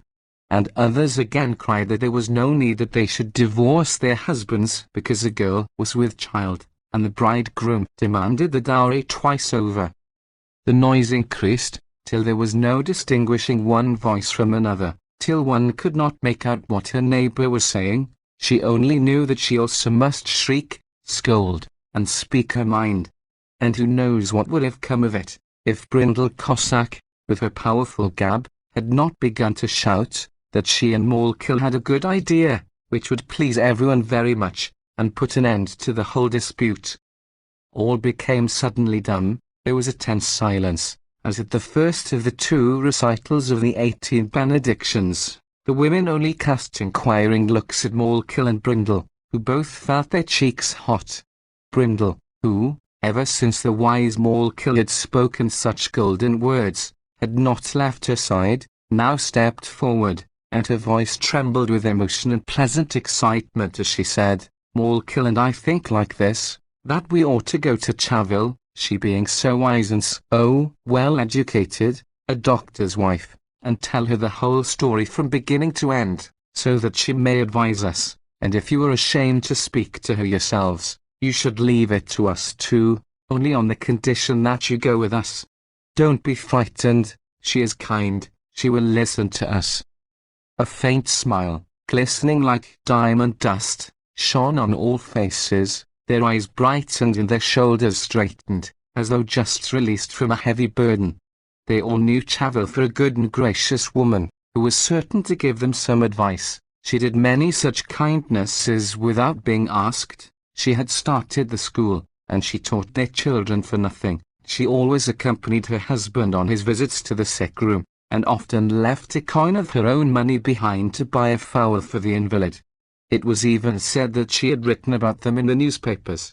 She was very fond of them. When she talked with them, her manner was simple, as though they were her equals, and she would ask them all about everything, like any plain Jewish housewife. And yet they were conscious of a great distance between them and Chave. They would have liked Chave to hear nothing of them but what was good, to stand justified in her eyes as 10 times lehavdil in those of a Christian. They could not have told why, but the feeling was there. They are proud of Chave, it is an honor for them each and all, and who are they that they should venture to pretend to it? To possess such a Chave, who was highly spoken of even by rich Gentiles, hence this embarrassed smile at the mention of her name, she would certainly advise, but at the same time they avoided each other's look. The wise Malka had the same feeling, but she was able to cheer the rest. Never mind. It doesn't matter telling her. She is a Jewish daughter, too, and will keep it to herself. These things happen behind the high windows also. Whereupon they all breathed more freely, and went up the hill to Chave. They went in serried ranks, like soldiers, shoulder to shoulder, relief and satisfaction reflected in their faces. All who met them made way for them, stood aside, and wondered what it meant. Some of their own husbands even stood and looked at the marching women, but not one dared to go up to them and ask what was doing. Their object grew dearer to them at every step. A settled resolve and a deep sense of goodwill to mankind urged them on. They all felt that they were going in a good cause, and would thereby bar the road to all such occurrences in the future. The way to Chava was long. She lived quite outside the Pidvorks, and they had to go through the whole marketplace with the shops, which stood close to one another, as though they held each other by the hand, and then only through narrow lanes of old thatched peasant huts, with shy little window panes. But beside nearly every hut stood a couple of acacia trees, and the foam-white blossoms among the young green leaves gave a refreshing perfume to the neighborhood. Emerging from the streets, they proceeded towards a pretty hill planted with pink-flowering quince trees. A small, clear stream flowed below it to the left, so deceptively clear that it reflected the hillside in all its natural tints. You had to go quite close in order to make sure it was only a delusion, when the stream met your gaze as seriously as though there were no question of it at all. On the top of the hill stood Chave's house, adorned like a bride, covered with creepers and quinces, and with 2 large lamps under white glass shades, upheld in the right hands of 2 statues carved in white marble. The distance had not wearied them, they had walked and conversed pleasantly by the way, each telling a story somewhat similar to the one that had occasioned their present undertaking. "Do you know," began Jewry, the wholesale dealer, "mine tried to play me a trick with the dowry, too? It was immediately before the ceremony, and he insisted obstinately that unless a silver box and 50 rubles were given to him in addition to what had been promised to him, he would not go under the marriage canopy. Well, if it hadn't been Zara, it would have been Chaim Tritel," observed someone, ironically. They all laughed, but rather weakly, just for the sake of laughing. Not one of them really wished to part from her husband, even in cases where he disliked her, and they quarrelled. No indignity they suffered at their husbands' hands could hurt them so deeply as a wish on his part to live separately. After all, they are man and wife. They quarrel and make it up again. And when they spied Chavil's house in the distance, they all cried out joyfully, with one accord, "There is Chavil's house." Once more they forgot about themselves. They were filled with enthusiasm for the common cause, and with a pain that will lie forever at their hearts should they not do all that sinful man is able. The wise Malka's heart beat faster than anyone's. She had begun to consider how she should speak to Chavil, and although apt, incisive phrases came into her head, one after another, she felt that she would never be able to come out with them in Chavil's presence. Were it not for the other women's being there, she would have felt at her ease. All of a sudden a voice exclaimed joyfully, "There we are at the house." All lifted their heads, and their eyes were gladdened by the sight of the tall flowers arranged about a round table, in the shelter of a widely branching willow, on which there shone a silver samovar. In and out of the still empty tea glasses there stole beams of the sinking sun, as it dropped lower and lower behind the now dark blue hill. What welcome guests! Chava met them with a sweet smile, and her eyes awoke answering love and the confidence in the women's hearts. Not a glance, not a movement betrayed surprise on Chavel's part, any more than if she had been expecting them everyone. They felt that she was behaving like any sage, and were filled with a sense of guilt towards her. Chavel excused herself to one or two other guests who were present, and led the women into her summer parlour, for she had evidently understood that what they had come to say was for her ears only. They wanted to explain at once, but they couldn't, and the two who have all found it hardest to speak were the selected spokeswomen, Brindle Cossack and Mole Killer Wise. Chavel herself tried to lead them out of their embarrassment. "You evidently have something important to tell me," she said, "for otherwise one does not get a sight of you." And now it seemed more difficult than ever. It seemed impossible ever to tell the angelic Chavel of the bad action about which they had come. They all wished silently that their children might turn out 1/10 as good as she was, and their impulse was to take Chavel into their arms, kiss her and hug her, and cry a long, long time on her shoulder, and if she cried with them, it would be so comforting. Chavel was silent. Her great, wide-open blue eyes grew more and more compassionate as she gazed at the faces of her sisters. It seemed as though they were reading for themselves the sorrowful secret the women had come to impart. And the more they were impressed with her tactful behavior, and the more they felt the kindness of her gaze, the more annoyed they grew with themselves, the more tongue-tied they became. The silence was so intense as to be almost seen and felt. The women held their breath, and only exchanged roundabout glances, to find out what was going on in each other's mind, and they looked first of all at the two who had undertaken to speak, while the latter, although they did not see this, felt as if every one's gaze was fixed upon them, wondering why they were silent and holding all hearts by a thread. Chavel raised her head, and spoke sweetly. "Well, dear sisters, tell me a little of what it is about. Do you want my help in any matter? I should be so glad." Dear sisters she called them, and lightning like it flashed through their hearts that Chavel was, indeed, their sister. How could they feel otherwise when they had it from Chavel herself? Was she not one of their own people? Had she not the same God? True, her speech was a little strange to them, and she was not over-pious, but how should God be angry with such a Chavel as this? If it must be, let him punish them for her sin, they would willingly suffer in her place. The sun had long set.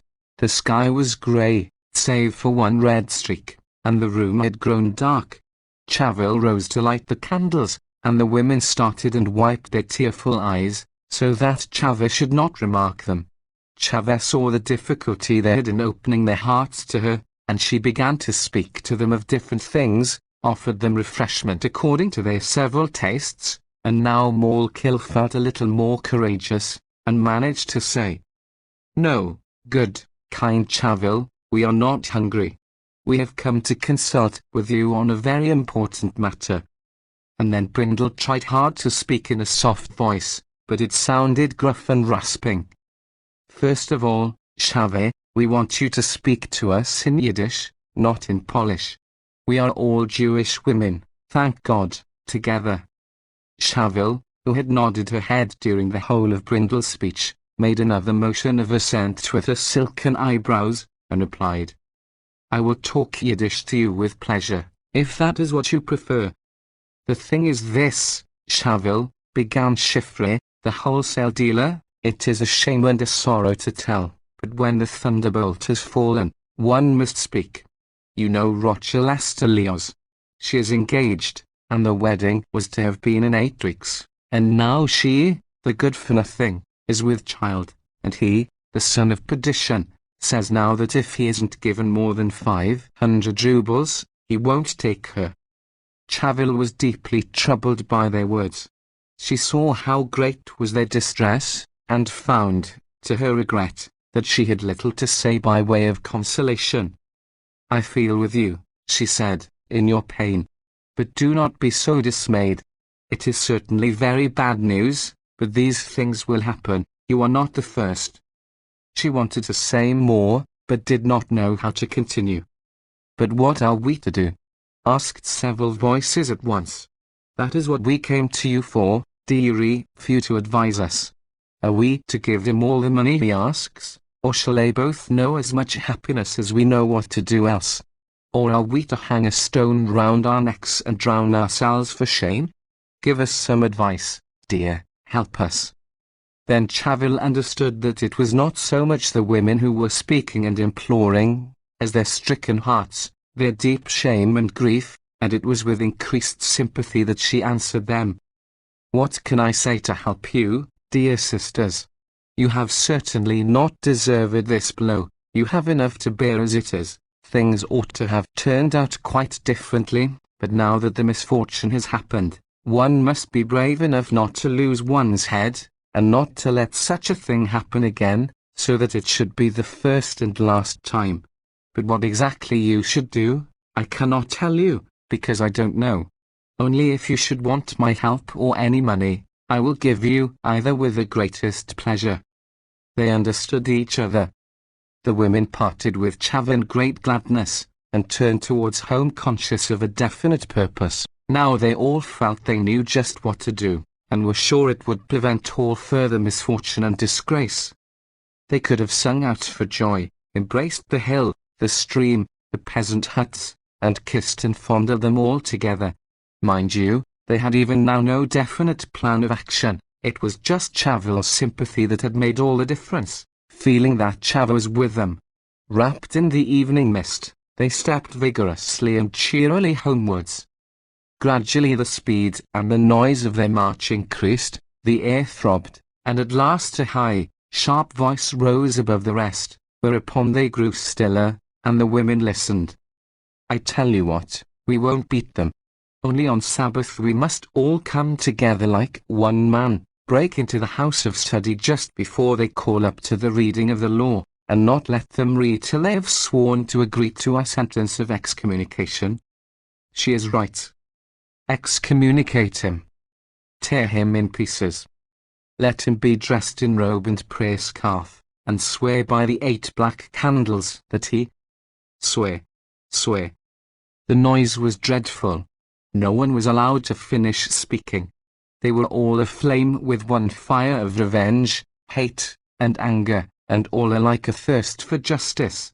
Every new idea, every new suggestion was hastily and hotly seized upon by all together, and there was a grinding of teeth and a clenching of fists. Nature herself seemed affected by the tumult. The clouds flew faster, the stars changed their places, the wind whistled, the trees swayed hither and thither, the frogs croaked. There was a great boiling up of the whole concern. "Women, women," cried one, "I propose that we go to the court of the shul, climb into the round millstones, and all shout together, so that they may know what we have decided." "Right, right, to the shul," cried a chorus of voices. A common feeling of triumph running through them, they took each other friendly wise by the hand, and made gaily for the court of the shul. When they got into the town, they fell on each other's necks, and kissed each other with tears and joy. They knew their plan was the best and most excellent that could be devised, and would protect them all from further shame and trouble. The pitchforks shuddered to hear their tread. All the remaining inhabitants, big and little, men and women, gathered in the court of the shul, and stood with pale faces and beating hearts to see what would happen. The eyes of the young bachelors rolled uneasily, the girls hid their faces on one another's shoulders, and sobbed. Brindle, agile as a cat, climbed onto the highest millstone, and proclaimed in a voice of thunder, "Seeing that such and such a thing has happened, a great scandal such as is not to be hid, and such as we do not wish to hide, all we women have decided to excommunicate." Such a tumult arose that for a minute or two Brindle could not be heard, but it was not long before everyone knew who and what was meant. "We also demand that neither he nor his nearest friends shall be called to the reading of the law, that people shall have nothing to do with them till after the wedding." Nothing to do with them. nothing to do with them. Shook the air. That people shall not lend to them nor borrow of them, shall not come within their 4 ells, continued the voice from the millstone. And she shall be shut up till her time comes, so that no one shall see her. Then we will take her to the burial ground, and the child shall be born in the burial ground. The wedding shall take place by day, and without musicians. Without musicians. Without musicians. Without musicians. Serve her right. She deserves worse. 100 voices were continually interrupting the speaker, and more women were climbing onto the millstones, and shouting the same things.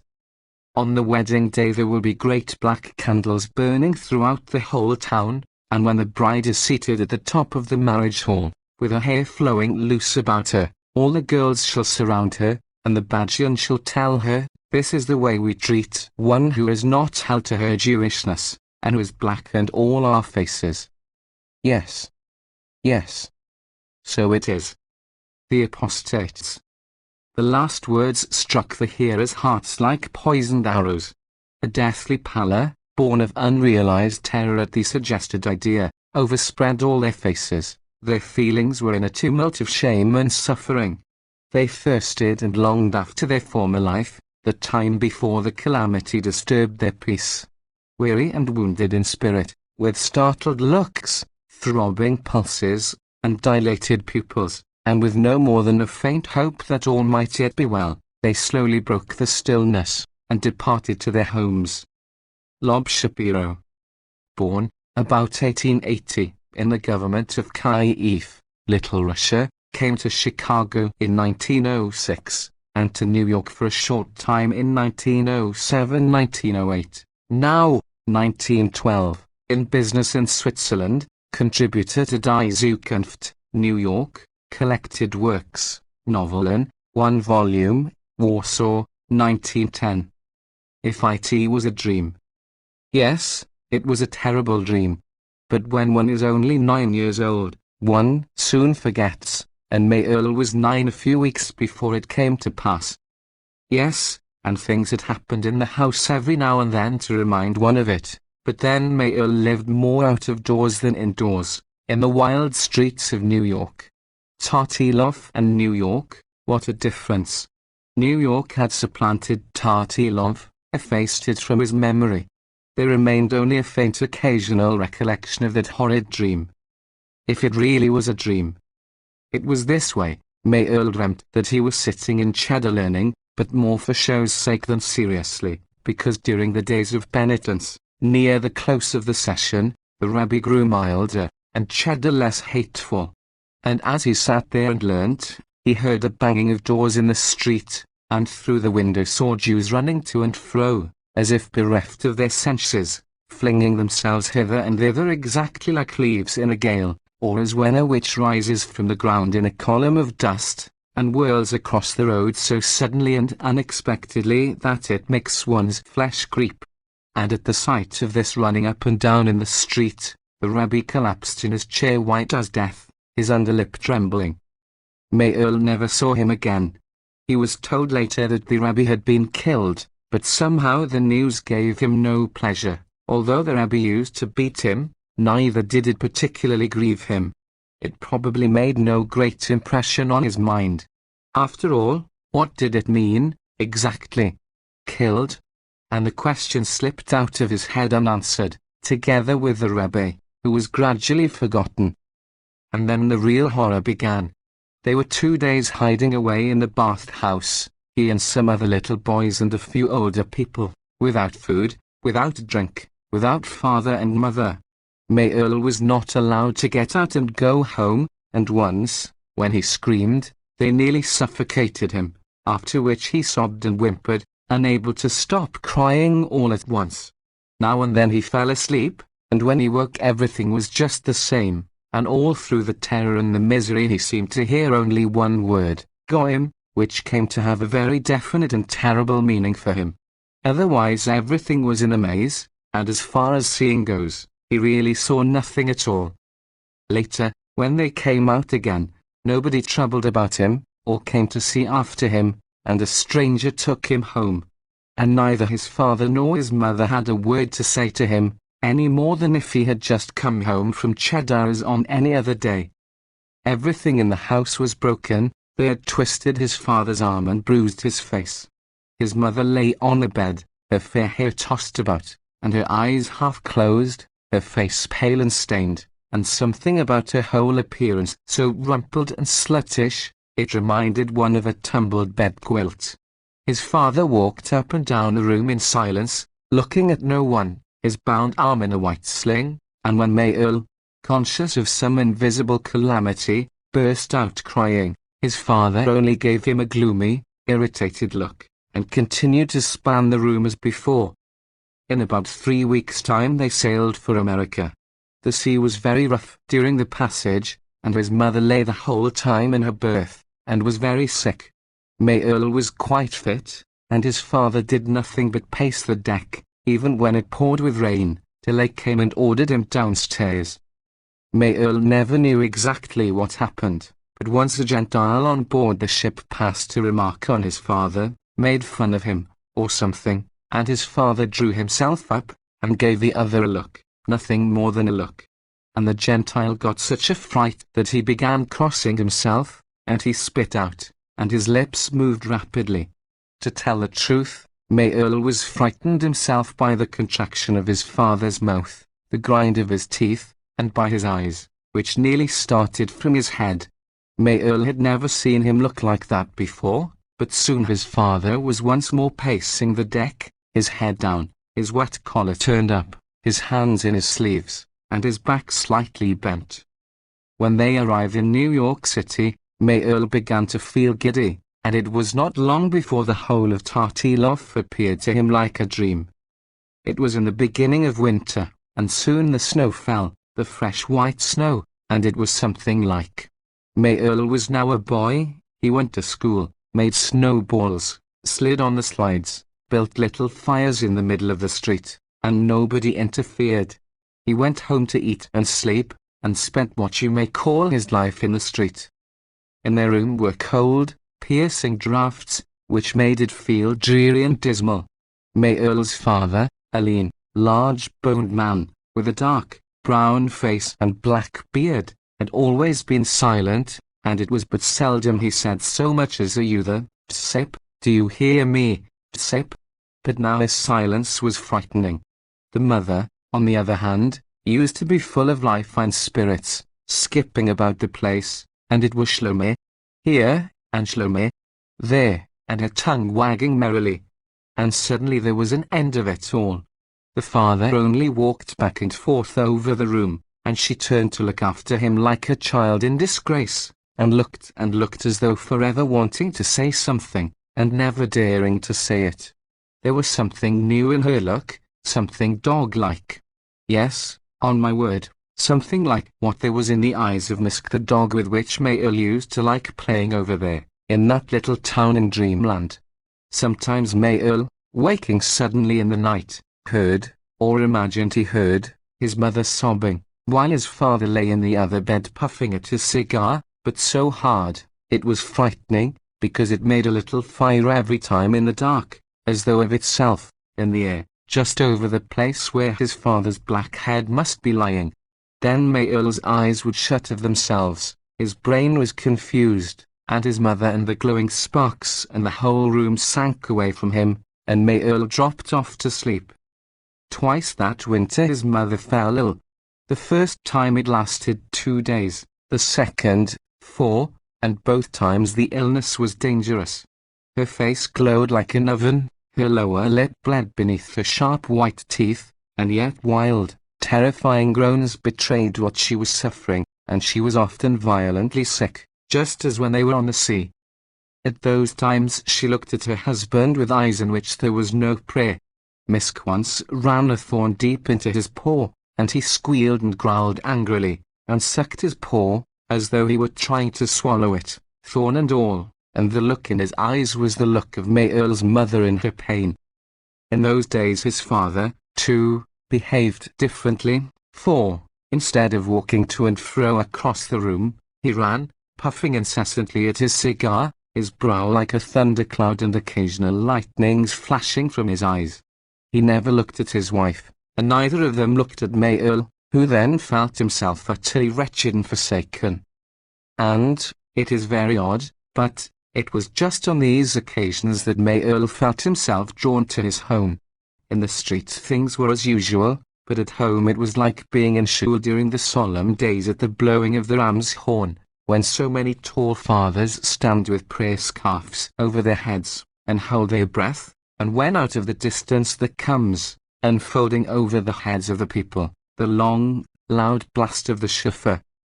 And both times, when his mother recovered, the shadow that lay on their home had darkened, his father was gloomier than ever, and his mother, when she looked at him, had a still more crushed and dog-like expression, as though she were lying outside in the dust of the street.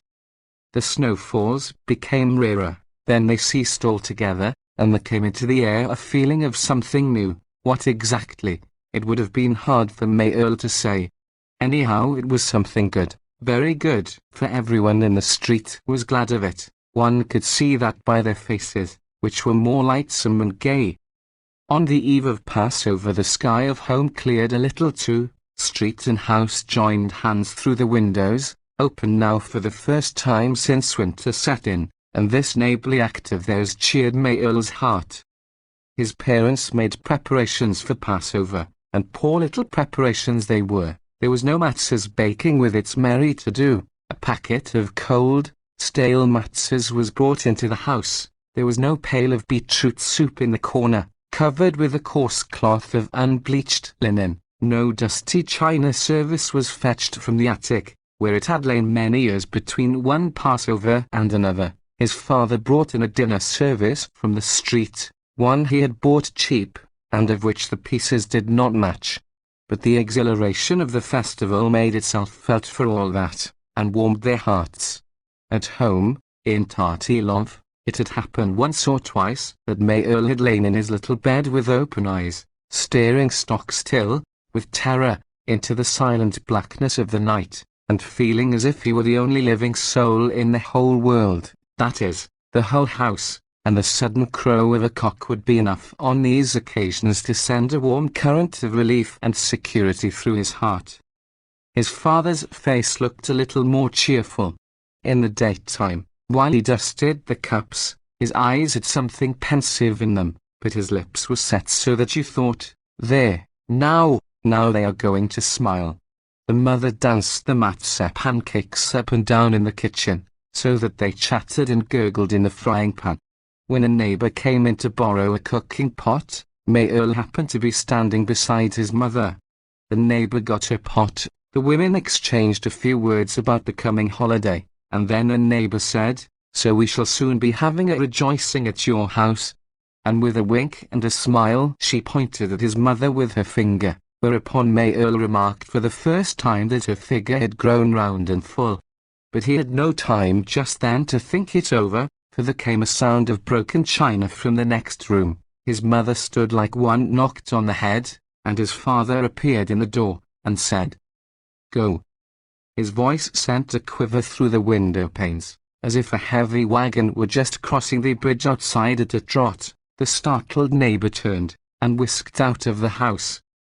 Meyer's parents looked ill at ease in their holiday garb, with the faces of mourners.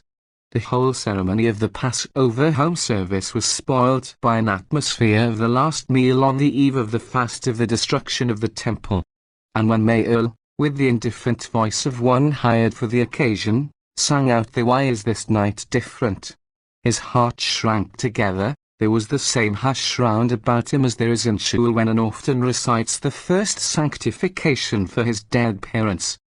His mother's lips moved, but gave forth no sound. From time to time she wetted a finger with her tongue, and turned over leaf after leaf in a service book, and from time to time a large, bright tear fell over her beautiful but depressed face onto the book, or the white tablecloth, or her dress. His father never looked at her. Did he see she was crying? Meyer wondered. Then, how strangely he was reciting the Haggadah. He would chant a portion in long drawn-out fashion, and suddenly his voice would break, sometimes with a gurgle, as though a hand had seized him by the throat and closed it. Then he would look silently at his book, or his eye would wander round the room with a vacant stare. Then he would start intoning again, and again his voice would break. They ate next to nothing, said grace to themselves in a whisper, after which the father said, "Meyer, open the door."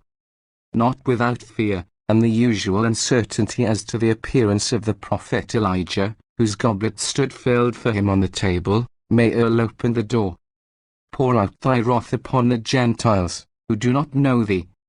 A slight shudder ran down between Meyer's shoulders, for a strange, quite unfamiliar voice had sounded through the room from one end to the other, shot up against the ceiling, flung itself down again, and gone flapping round the four walls, like a great, wild bird in a cage. Meyer hastily turned to look at his father, and felt a hair bristle on his head with fright. Straight and stiff as a screwed-up fiddle string, there stood beside a table a wild figure, in a snow-white robe, with a dark beard, a broad, bony face, and a weird, black flame in the eyes. The teeth were ground together, and the voice would go over into a plaintive roar, like that of a hungry, bloodthirsty animal. His mother sprang up from her seat, trembling in every limb, stared at him for a few seconds, and then threw herself at his feet. Catching hold of the edge of his robe with both hands, she broke into lamentation. "Shlomo, Shlomo, you'd better kill me. Shlomo, kill me. Oi, oi, misfortune." Meyer felt as though a large hand with long fingernails had introduced itself into his inside, and turned it upside down with one fell twist. His mouth opened widely and crookedly, and a scream of childish terror burst from his throat. Tartilov had suddenly leapt wildly into view. Affrighted Jews flew up and down the street like leaves in a storm. The white-faced Rebbe sat in his chair, his underlip trembling. His mother lay on her bed, looking all pulled about like a rumpled counterpane.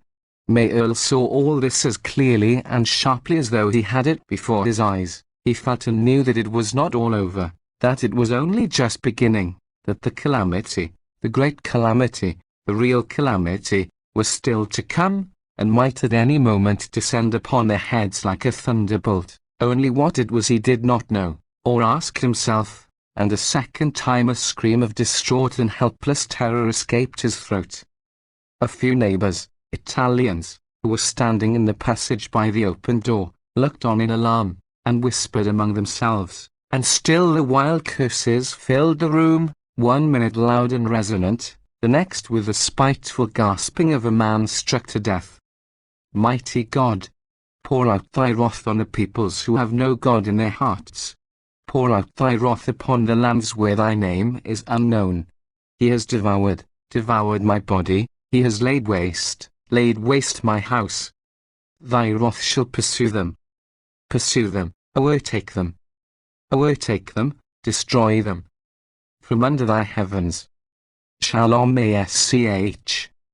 Born, 1881, in Kutno, Government of Warsaw, Russian Poland, Jewish education and Hasidic surroundings, began to write in 1900, earliest works being in Hebrew. Sipurim was published in 1903, and A. Stadl in 1904, wrote his first drama in 1905, distinguished for realism, love of nature, and description of patriarchal Jewish life in the villages. Playwright, dramas, Gott von Neckem, Messianisches Zeiten, etc. Collected works, Schriften, Warsaw, 1908 to 1912. In course of publication, a simple story. Hieger, like all young girls, is fond of dressing and decking herself out.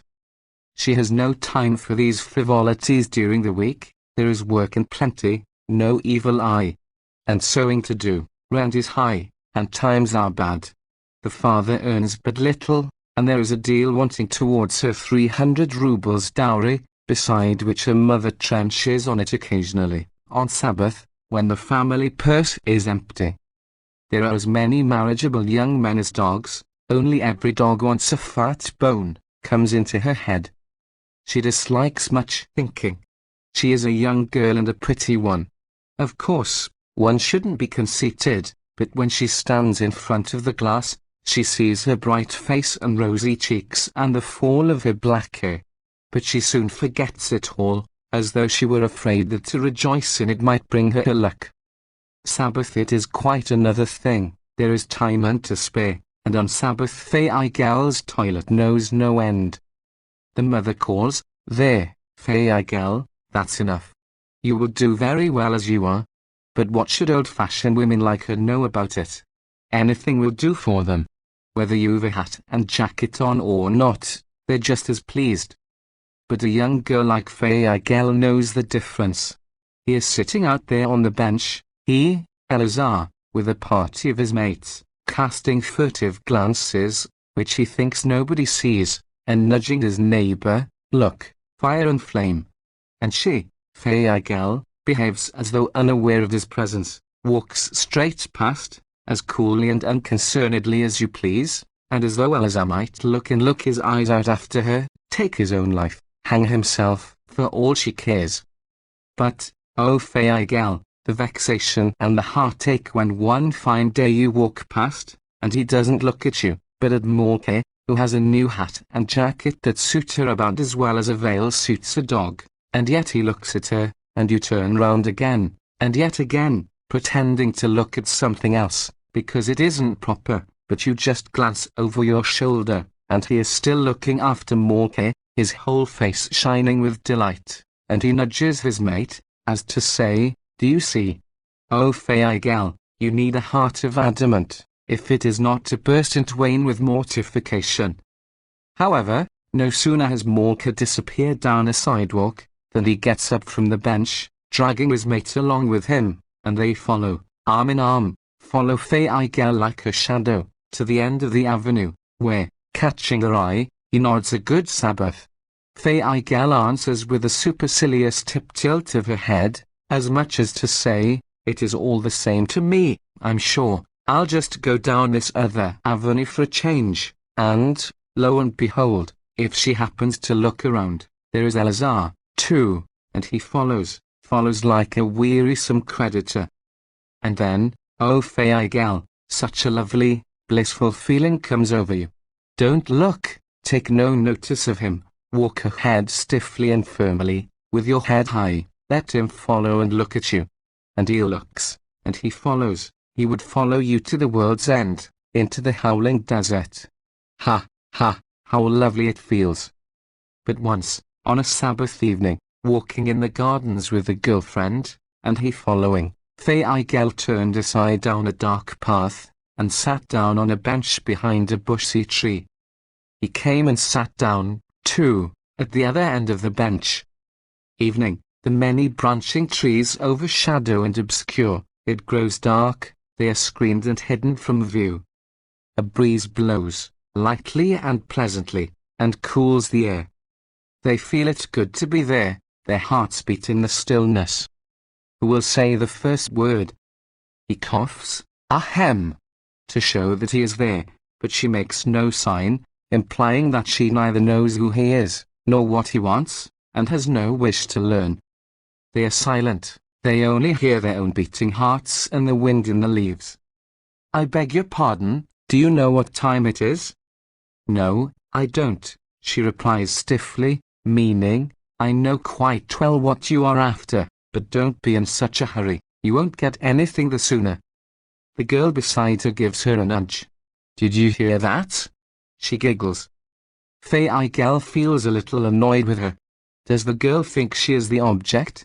And she presently prepares to rise, but remains, as though glued to the seat. A beautiful night, isn't it? Yes, a beautiful evening. And so the conversation gets into swing, with a question from him and an answer from her, on different subjects, first with fear and fluttering of the heart, then they get closer one to another, and become more confidential. When she goes home, he sees her to the door, they shake hands and say, "Till we meet again." And they meet a second and a third time, for young hearts attract each other like a magnet. At first, of course, it is accidental. They meet by chance in the company of two other people, a girl friend of hers and a chum of his, and then, Little by little, they come to feel that they want to see each other alone, all to themselves, and they fix upon a quiet time and place. And they met. They walked away together, outside the town, between the sky and the fields, walked and talked, and again, conscious that the talk was an artificial one, were even more gladly silent. Evening, and the last sunbeams were gliding over the ears of corn on both sides of the way. Then a breeze came along, and the ears swayed and whispered together, as the two passed on between them down the long road. Night was gathering. It grew continually darker, more melancholy, more delightful. I have been wanting to know you for a long time, Hieger. I know. You followed me like a shadow. They are silent. What are you thinking about, Hieger? What are you thinking about, Eleazar? And they plunge once more into a deep converse about all sorts of things, and there seems to be no reason why it should ever end. It grows darker and darker. They have come to walk closer together. Now he takes her hand, she gives a start, but his hand steals further and further into hers. Suddenly, as dropped from the sky, he bends his face, and kisses her on the cheek. A thrill goes through her. She takes her hand out of his and appears rather cross, but he knows it is put on, and very soon she is all right again, as if the incident were forgotten. An hour or two go by thus, and every day now they steal away and meet outside the town. And Eleazar began to frequent her parents' house, the first time, with an excuse. He had some work for Hieger. And then, as people do, he came to know when the work would be done. And Hieger behaved as though she had never seen him before, as though not even knowing who he was, and politely begged him to take a seat. So it came about by degrees that Eleazar was continually in and out of the house, coming and going as he pleased and without stating any pretext whatever. Hieger's parents knew him for a steady young man. He was a skilled artisan earning a good wage, and they knew quite well why a young man comes to the home of a young girl. But they feigned ignorance, thinking to themselves, let the children get to know each other better, there will be time enough to talk it over afterwards. Evening, a small room, shadows moving on the walls, a new table on which burns a large, bright lamp, and sitting beside it Hieger sewing and Eleazar reading aloud a novel by Schimmer. Father and mother, tired out with a whole day's work, sleep on their beds behind the curtain, which shuts off half the room. And so they sit, both of them, only sometimes Eleazar laughs aloud, takes her by the hand, and exclaims with a smile, Hieger. What do you want, silly? Nothing at all, nothing at all. And she sews on, thinking, I have got you fast enough, but don't imagine you are taking somebody from the street, just as she is. There are still 80 rubles wanting to make 300 in the bank. And she shows him her wedding outfit, the shifts and the bedclothes, of which half lie waiting in the drawers.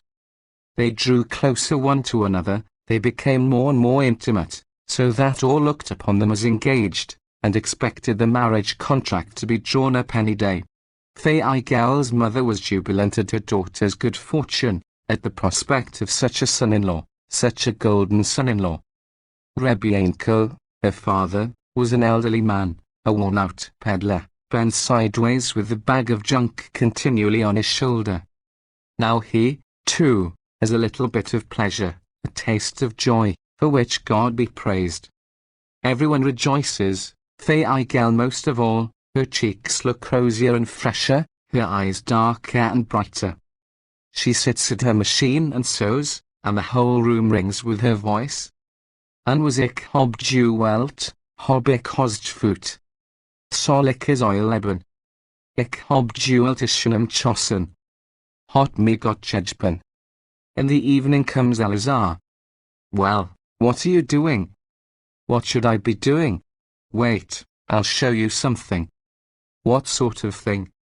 She rises from her place, goes to the chest that stands in the stove corner, takes something out of it, and hides it under her apron.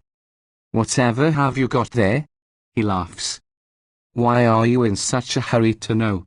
she asks, and sits down beside him, brings from under her apron a picture in fine woolwork, Adam and Eve, and shows it him, saying, "There, now you see. It was worked by a girl I know, for me, for us. I shall hang it up in our room, opposite the bed. Yours or mine? You wait, Eleazar. You will see the house I shall arrange for you, a paradise, I tell you, just a little paradise. Everything in it will have to shine, so that it will be a pleasure to step inside. And every evening when work is done, we two shall sit together, side by side, just as we are doing now," and he puts an arm around her. "And you will tell me everything, all about everything," she says, laying a hand on his shoulder, while with the other she takes hold of his chin, and looks into his eyes. They feel so happy, so light at heart. Everything in the house has taken on an air of kindliness. There is a soft, attractive gloss on every object in the room, on the walls and the table. The familiar things make signs to her, and speak to her as friend to friend. The two are silent, lost in their own thoughts. "Look," she says to him, and takes her bank book out of the chest. 240 rubles already. I shall make it up to 300, and then you won't have to say, I took you just as you were. Go along with you, you are very unjust, and I'm cross with you, Hieger. Why? Because I tell you the truth to your face? She asks, looking into his face and laughing. He turns his head away, pretending to be offended. You little silly, are you feeling hurt? I was only joking, can't you see? So it goes on, till the old mother's face peeps out from behind the curtain, warning them that it is time to go to rest, when the young couple bid each other good night. Rebbe Yankel, Hieger's father, fell ill. It was in the beginning of winter, and there was war between winter and summer. The former sent a snowfall, the latter a burst of sun. The snow turned to mud, and between times it poured with rain by the bucketful. This sort of weather made the old man ill. He became weak in the legs, and took to his bed. There was no money for food, and still less for firing, and Hieger had to lend for the time being. The old man lay abed and coughed, his pale, shriveled face reddened, the teeth showed between the drawn lips, and the blue veins stood out on his temples. They sent for the doctor, who prescribed a remedy. The mother wished to pawn their last pillow, but Hieger protested, and gave up part of her wages, and when this was not enough, she pawned her jacket, anything sooner than touch the dowry. And he, Eleazar, came every evening, and they sat together beside the well-known table in the lamplight. Why are you so sad, Hieger? How can you expect me to be cheerful, with father so ill? God will help, Hieger, and he will get better. It's 4 weeks since I put a farthing into the savings bank. What do you want to save for? What do I want to save for? She asked with a startled look, as though something had frightened her. Are you going to tell me that you will take me without a dowry? What do you mean by without a dowry? You are worth all the money in the world to me, worth my whole life. What do I want with your money? See here, my 5 fingers, they can earn all we need. I have 200 rubles in the bank, saved from my earnings. What do I want with more? They are silent for a moment, with downcast eyes. And your mother? She asks quietly. Will you please tell me, are you marrying my mother or me? And what concern is she of yours? Hieger is silent. I tell you again, I'll take you just as you are, and you'll take me the same, will you? She puts the corner of her apron to her eyes, and cries quietly to herself. There is stillness around. The lamp sheds its brightness over the little room, and casts their shadows onto the walls. The heavy sleeping of the old people is audible behind the curtain. And her head lies on his shoulder, and her thick black hair hides his face. How kind you are, Eleazar, she whispers through her tears.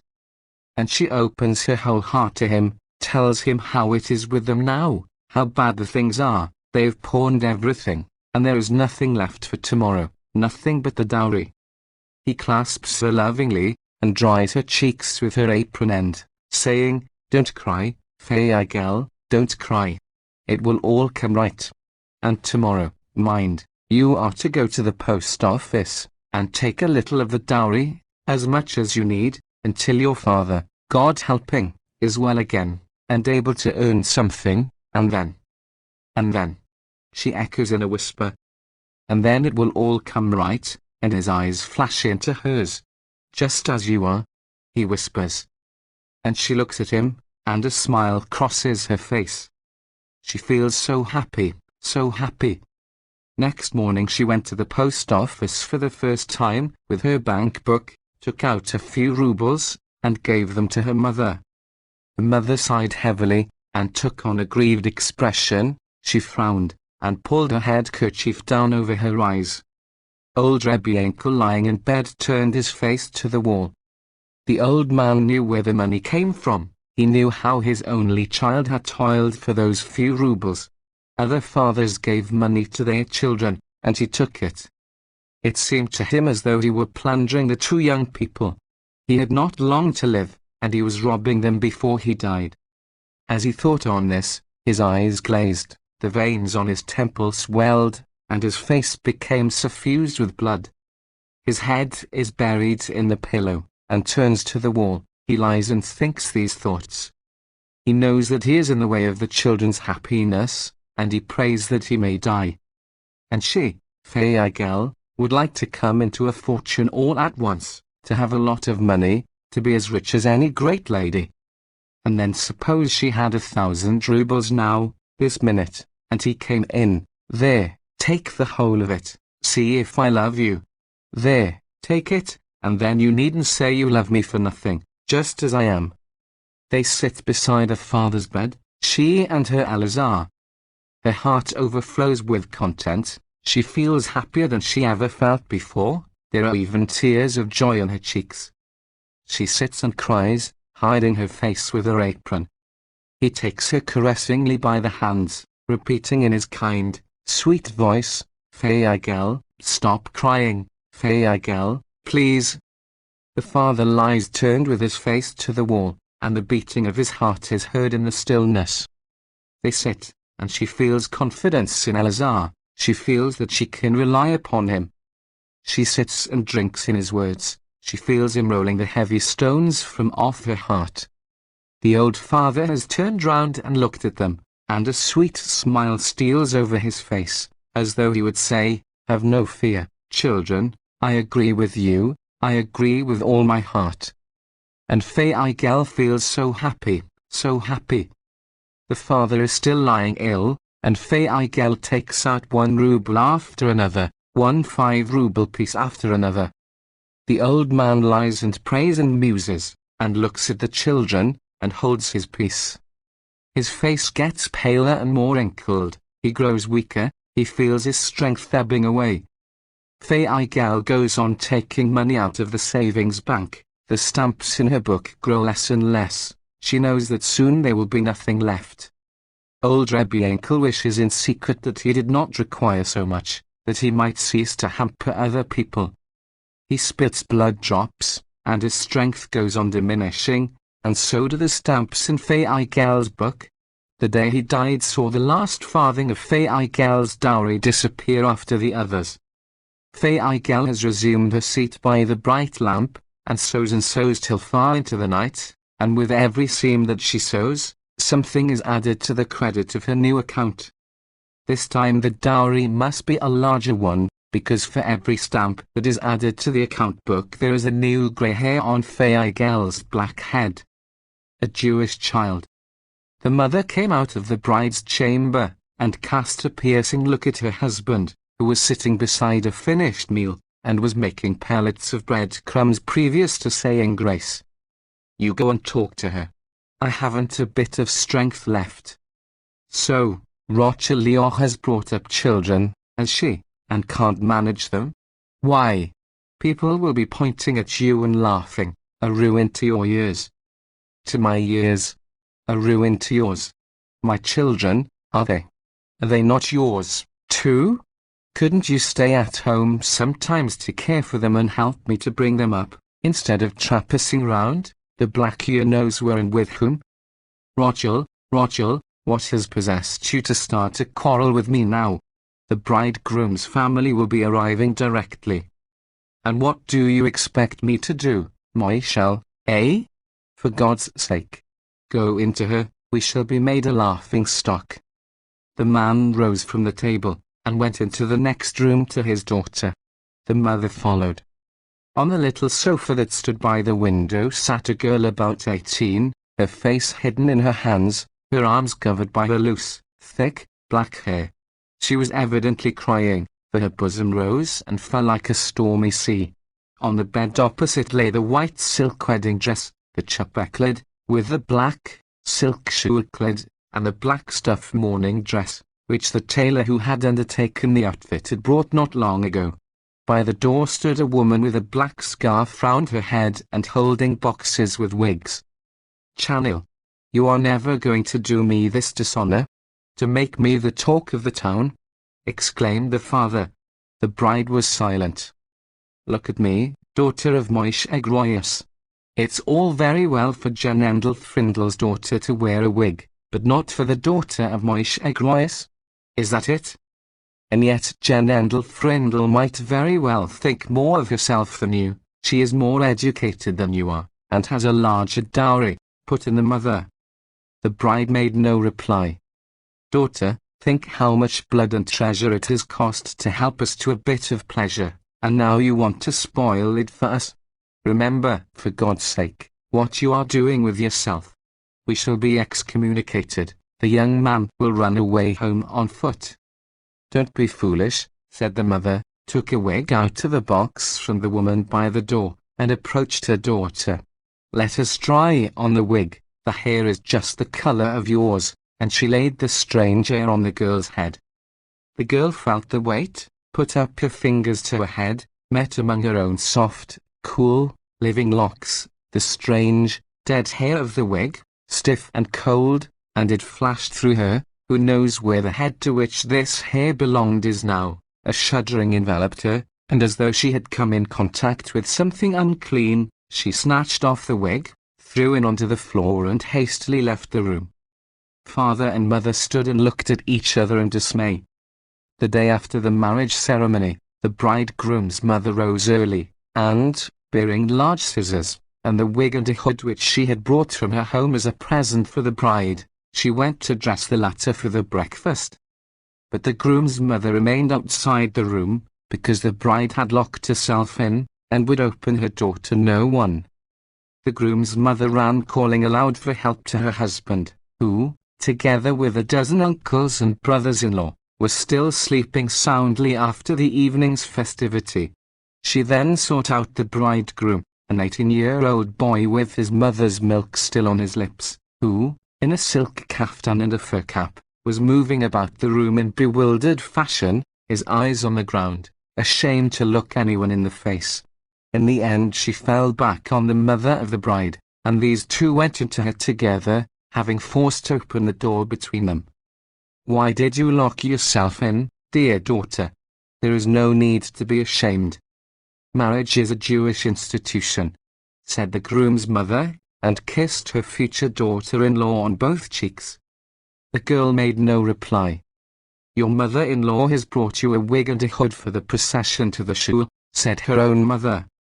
The band had already struck up the good morning in the next room. Come now, Kaleshi, Kaleleben, the guests are beginning to assemble. The groom's mother took hold of the plaits in order to loosen them. The bride bent her head away from her, and fell on her own mother's neck. I can't, Maimeleben. My heart won't let me, Mainkron. She held her hair with both hands, to protect it from the other's scissors. For God's sake, my daughter, my life, begged the mother. In the other world you will be plunged for this into rivers of fire. The apostate who wears her own hair after marriage will have her locks torn out with red-hot pincers, said the other with the scissors. A cold shiver went through the girl at these words. Mother life, mother crown, she pleaded. Her hands sought her hair, and the black silky tresses fell through them in waves. The hair which had grown with her growth, and lived with her life, was to be cut off, and she was never to have it again. She was to wear strange hair that had grown on another person's head, and no one knows whether that other person was alive or lying in the earth this long time, and whether she might not come any night to one's bedside, and whine in a dead voice, "Give me back my hair, give me back my hair." A frost seized the girl to the marrow. She shivered and shook. Then she heard the squeak of scissors over her head, tore herself out of her mother's arms, made one snatch at the scissors, flung them across the room, and said in a scarcely human voice, "My own hair. May God himself punish me." That day the bridegroom's mother took herself off home again, together with the sweet cakes and the geese which she had brought for the wedding breakfast for her own guests. She wanted to take the bridegroom as well, but the bride's mother said, "I will not give him back to you. He belongs to me already." The following Sabbath they led the bride in procession to the shul, wearing her own hair in the face of all the town, covered only by a large hood. But may all the names she was called by the way find their only echo in some uninhabited wilderness. A summer evening, a few weeks after the wedding, the young man had just returned from the stable, and went to his room. The wife was already asleep, and the soft light of the lamp fell on her pale face, showing here and there among the wealth of silky black hair that bathed it. Her slender arms were flung round her head, as though she feared that someone might come by night to shear them off while she slept. He had come home excited and irritable. This was the 4th week of his married life, and they had not yet called him up to the reading of the law. The Chassidim pursued him, and today Meyer had blamed him in the presence of the whole congregation, and had shamed him, because she, his wife, went about in her own hair. "You're no better than a clay image," Reb Meyer had told him. "What do you mean by a woman's saying she won't? It is written, and he shall rule over thee." And he had come home intending to go to her and say, "Woman, it is a precept in the Torah. If you persist in wearing your own hair, I may divorce you without returning the dowry," after which he would pack up his things and go home. But when he saw his little wife asleep in bed, and her pale face peeping out of the glory of her hair, he felt a great pity for her. He went up to the bed, and stood a long while looking at her, after which he called softly, "Chanil, Chanil, Chanil." She opened her eyes with a frightened start, and looked round in sleepy wonder. "Nosson, did you call? What do you want?" "Nothing, your cap has slipped off," he said, lifting up the white nightcap, which had fallen from her head. She flung it on again, and wanted to turn towards the wall. "Chanil, Chanil, I want to talk to you." The words went to her heart. The whole time since their marriage he had, so to say, not spoken to her. During the day she saw nothing of him, for he spent it in the house of study or in the stable. When he came home to dinner, he sat down to the table in silence. When he wanted anything, he asked for it speaking into the air, and when really obliged to exchange a word with her, he did so with his eyes fixed on the ground, too shy to look her in the face. And now he said he wanted to talk to her, and in such a gentle voice, and they two alone together in their room. "What do you want to say to me?" she asked softly. "Chanil," he began, "please, don't make a fool of me, and don't make a fool of yourself in people's eyes. Has not God decreed that we should belong together? You are my wife and I am your husband, and is it proper, and what does it look like, a married woman wearing her own hair?" Sleep still half dimmed her eyes, and it altogether clouded her thought and will. She felt helpless, and her head fell lightly towards his breast. "Child," he went on still more gently, "I know you are not so depraved as they say. I know you are a pious Jewish daughter, and his blessed name will help us, and we shall have pious Jewish children. Put away this nonsense. Why should the whole world be talking about you? Are we not man and wife? Is not your shame mine?" It seemed to her as though someone, at once very far away and very near, had come and was talking to her. Nobody had ever yet spoken to her so gently and confidingly. And he was her husband, with whom she would live so long, and there would be children, and she would look after the house. She leaned her head lightly against him. I know you are very sorry to lose your hair, the ornament of your girlhood. I saw you with it when I was a guest in your home. I know that God gave you grace and loveliness. I know. It cuts me to the heart that your hair must be shorn off, but what is to be done? It is a rule, a law of our religion, and after all we are Jews. We might even, God forbid, have a child conceived to us in sin. May heaven watch over and defend us. She said nothing, but remained resting lightly in his arm, and his face lay in the stream of her silky black hair with its cool odor. In that hair dwelt a soul, and he was conscious of it. He looked at her long and earnestly, and in his look was a prayer, a pleading with her for her own happiness, for her happiness and his. Shall I? He asked, more with his eyes than with his lips. She said nothing, she only bent her head over his lap. He went quickly to the drawer, and took out a pair of scissors. She laid her head in his lap, and gave her hair as a ransom for their happiness, still half asleep and dreaming. The scissors squeaked over her head, shearing off one lock after the other, and Chanel lay and dreamt through the night. On waking next morning, she threw a look into the glass which hung opposite the bed. A shock went through her, she thought she had gone mad, and was in the asylum. On the table beside her lay a shorn hair, dead. She hid her face in her hands, and the little room was filled with the sound of weeping. A scholar's mother. The market lies foursquare, surrounded on every side by low, whitewashed little houses. From the chimney of the one-storied house opposite the well and inhabited by the baker, issues thick smoke, which spreads low over the marketplace.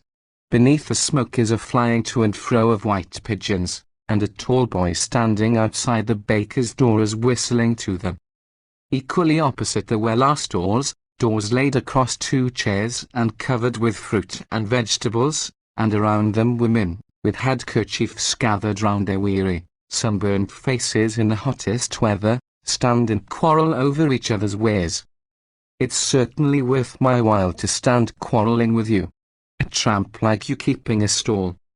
Yanti, a woman about 40, whose wide lips have just uttered the above, wears a large, dirty apron, and her broad, red face, with the composed glance of the eyes under the kerchief, gives support to her words. Do you suppose you have got the Almighty by the beard? He is mine as well as yours, answers Taub, pulling her kerchief lower about her ears, and angrily stroking down her hair. A new customer approached Yanti's stall, and Taub, standing by idle, passed the time in vituperations. What do I want with the money of a fine laddie like you?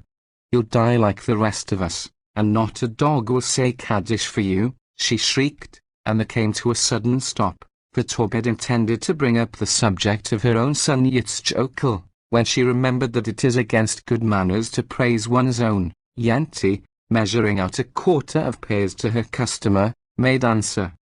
Well, if you were a little superior to what you are, your husband wouldn't have died, and your child wouldn't have to be ashamed of you, as we all know he is.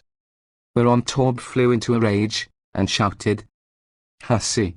The idea of my son being ashamed of me! May you be a sacrifice for his littlest fingernail, for you're not worthy to mention his name. She was about to burst out weeping at the accusation of having been the cause of her husband's death and of causing her son to be ashamed of her, but she kept back her tears with all her might in order not to give pleasure to Yanti. The sun was dropping lower behind the other end of the little town. Jews were hurrying across the marketplace to evening prayer in the House of Studies Street, and the cheddar boys, just let out, began to gather round the well. Taub collected her few little baskets into her arms, the door and the chairs she left in the marketplace. Nobody would steal them, and with 2 or 3 parting curses to the rude Yanti, she quietly quitted the scene. Walking home with her armful of baskets, she thought of her son Yitzchokel. Yanti's stinging remarks pursued her. It was not Yente's saying that she had caused her husband's death that she minded, for everyone knew how hard she had worked during his illness. It was her saying that Yitzchokal was ashamed of her, that she felt in her ribs. It occurred to her that when he came home for the night, he never would touch anything in her house. And thinking this over, she started once more abusing Yente. Let her not live to see such a thing, Lord of the world, the one Father. It seemed to her that this fancy of hers, that Yitzchokal was ashamed of her, was all Yente's fault. It was all her doing, the witch. My child, my Yitzchokal, what business is he of yours? And the cry escaped her. Lord of the world, take up my quarrel. Thou art a father to the orphaned. Thou shouldst not forgive her this. Who is that? Whom are you scolding so, Torb? Called out Neche, the rich man's wife, standing in the door of her shop, and overhearing Torb, as she scolded to herself on the walk home. Who should it be? House mistress, who but the hussy, the abortion, the witch, answered Torb, pointing with one finger towards the marketplace, and, without so much as lifting her head to look at the person speaking to her, she went on her way. She remembered, as she walked, how, that morning, when she went into Neche's kitchen with a fowl, she heard her Yitzchokal's voice in the other room disputing with Neche's boys over the Talmud. She knew that on Wednesdays Yitzchokal ate his day at Neche's table, and she had taken the fowl that day on purpose, so that her Yitzchokal should have a good plate of soup, for her poor child was but weakly. When she heard her son's voice, she had been about to leave the kitchen, and yet she had stayed. Her Yitzchokal disputing with Neche's children. What did they know as compared with him? Did they come up to his level? He will be ashamed of me, she thought with a start, when he finds me with a chicken in my hand. So his mother is a market woman, they will say, there's a fine partner for you. But she had not left the kitchen. A child who had never cost a farthing, and she should like to know how much Neche's children cost their parents. If she had all the money that Yitzchokal ought to have cost, the money that ought to have been spent on him, she would be a rich woman too, and she stood and listened to his voice. Oi, he should have lived to see Yitzchokal, it would have made him well. Soon the door opened, Neche's boys appeared, and her Yitzchokal with them. His cheeks flamed. Good morning, he said feebly, and was out at the door in no time. She knew that she had caused him vexation, that he was ashamed of her before his companions. And she asked herself, her child, her Yitzchokal, who had sucked her milk, what had Neche to do with him? And she had poured out her bitterness of heart upon Yente's head for this also, that her son had cost her parents nothing, and was yet a better scholar than Neche's children, and once more she exclaimed, Lord of the world, avenge my quarrel, pay her out for it, let her not live to see another day. Passers-by, seeing a woman walking and scolding aloud, laughed. Night came on, the little town was darkened. Torb reached home with her armful of baskets, dragged herself up the steps, and opened the door. Mame, it's Mahami, came voices from within.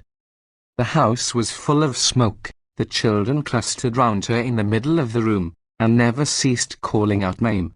One child's voice was tearful, where have you been all day? Another's more cheerful, how nice it is to have you back. And all the voices mingled together into one. Be quiet. You don't give me time to draw my breath, cried the mother, laying down the baskets. She went to the fireplace, looked about for something, and presently the house was illumined by a smoky lamp. The feeble shimmer lighted only the part round the hearth, where Torb was kindling 2 pieces of stick, an old dusty sewing machine beside a bed, sign of a departed tailor, and a single bed opposite a lamp, strewn with straw, on which lay various fruits, the odour of which filled the room. The rest of the apartment with the remaining beds lay in shadow.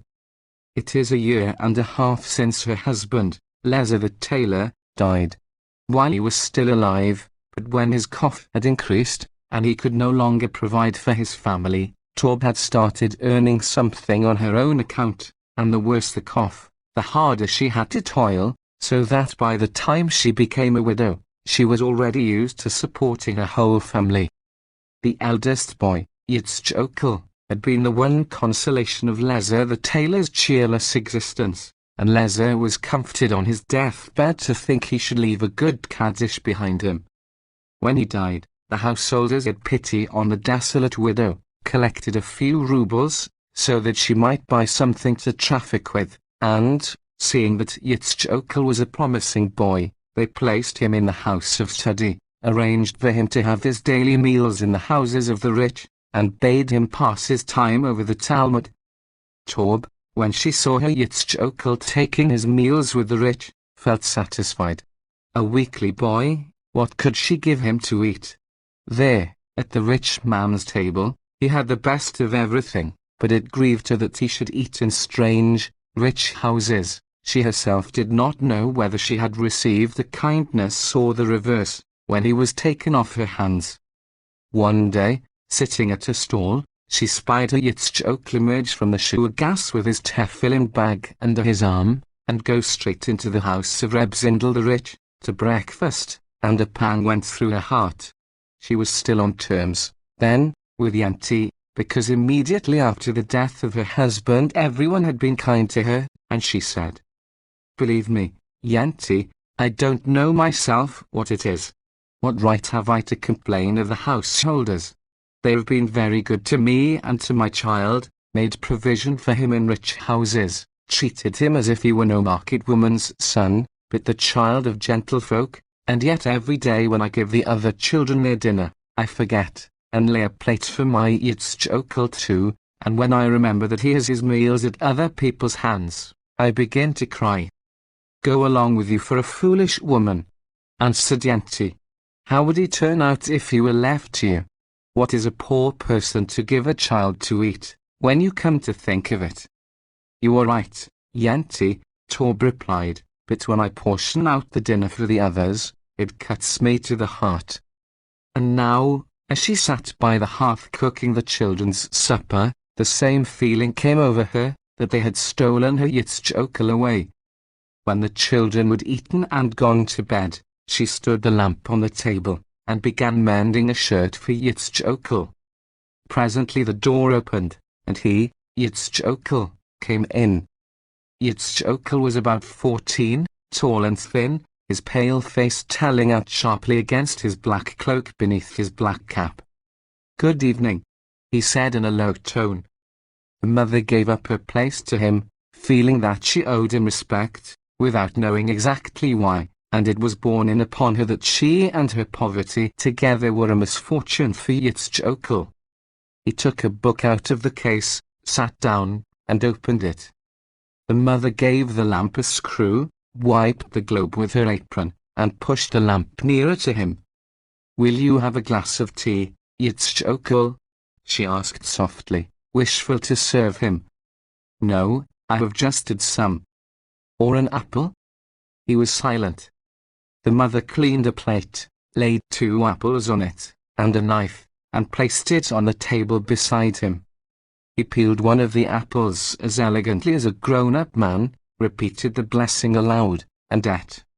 When Torb had seen Yitzchokl eat an apple, she felt more like his mother, and drew a little nearer to him.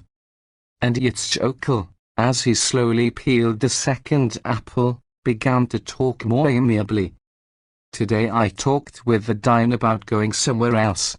In the house of study here, there is nothing to do, nobody to study with, nobody to ask how and where, and in which book, and he advises me to go to the academy at Makov. He will give me a letter to Reb Chaim, the headmaster, and ask him to befriend me."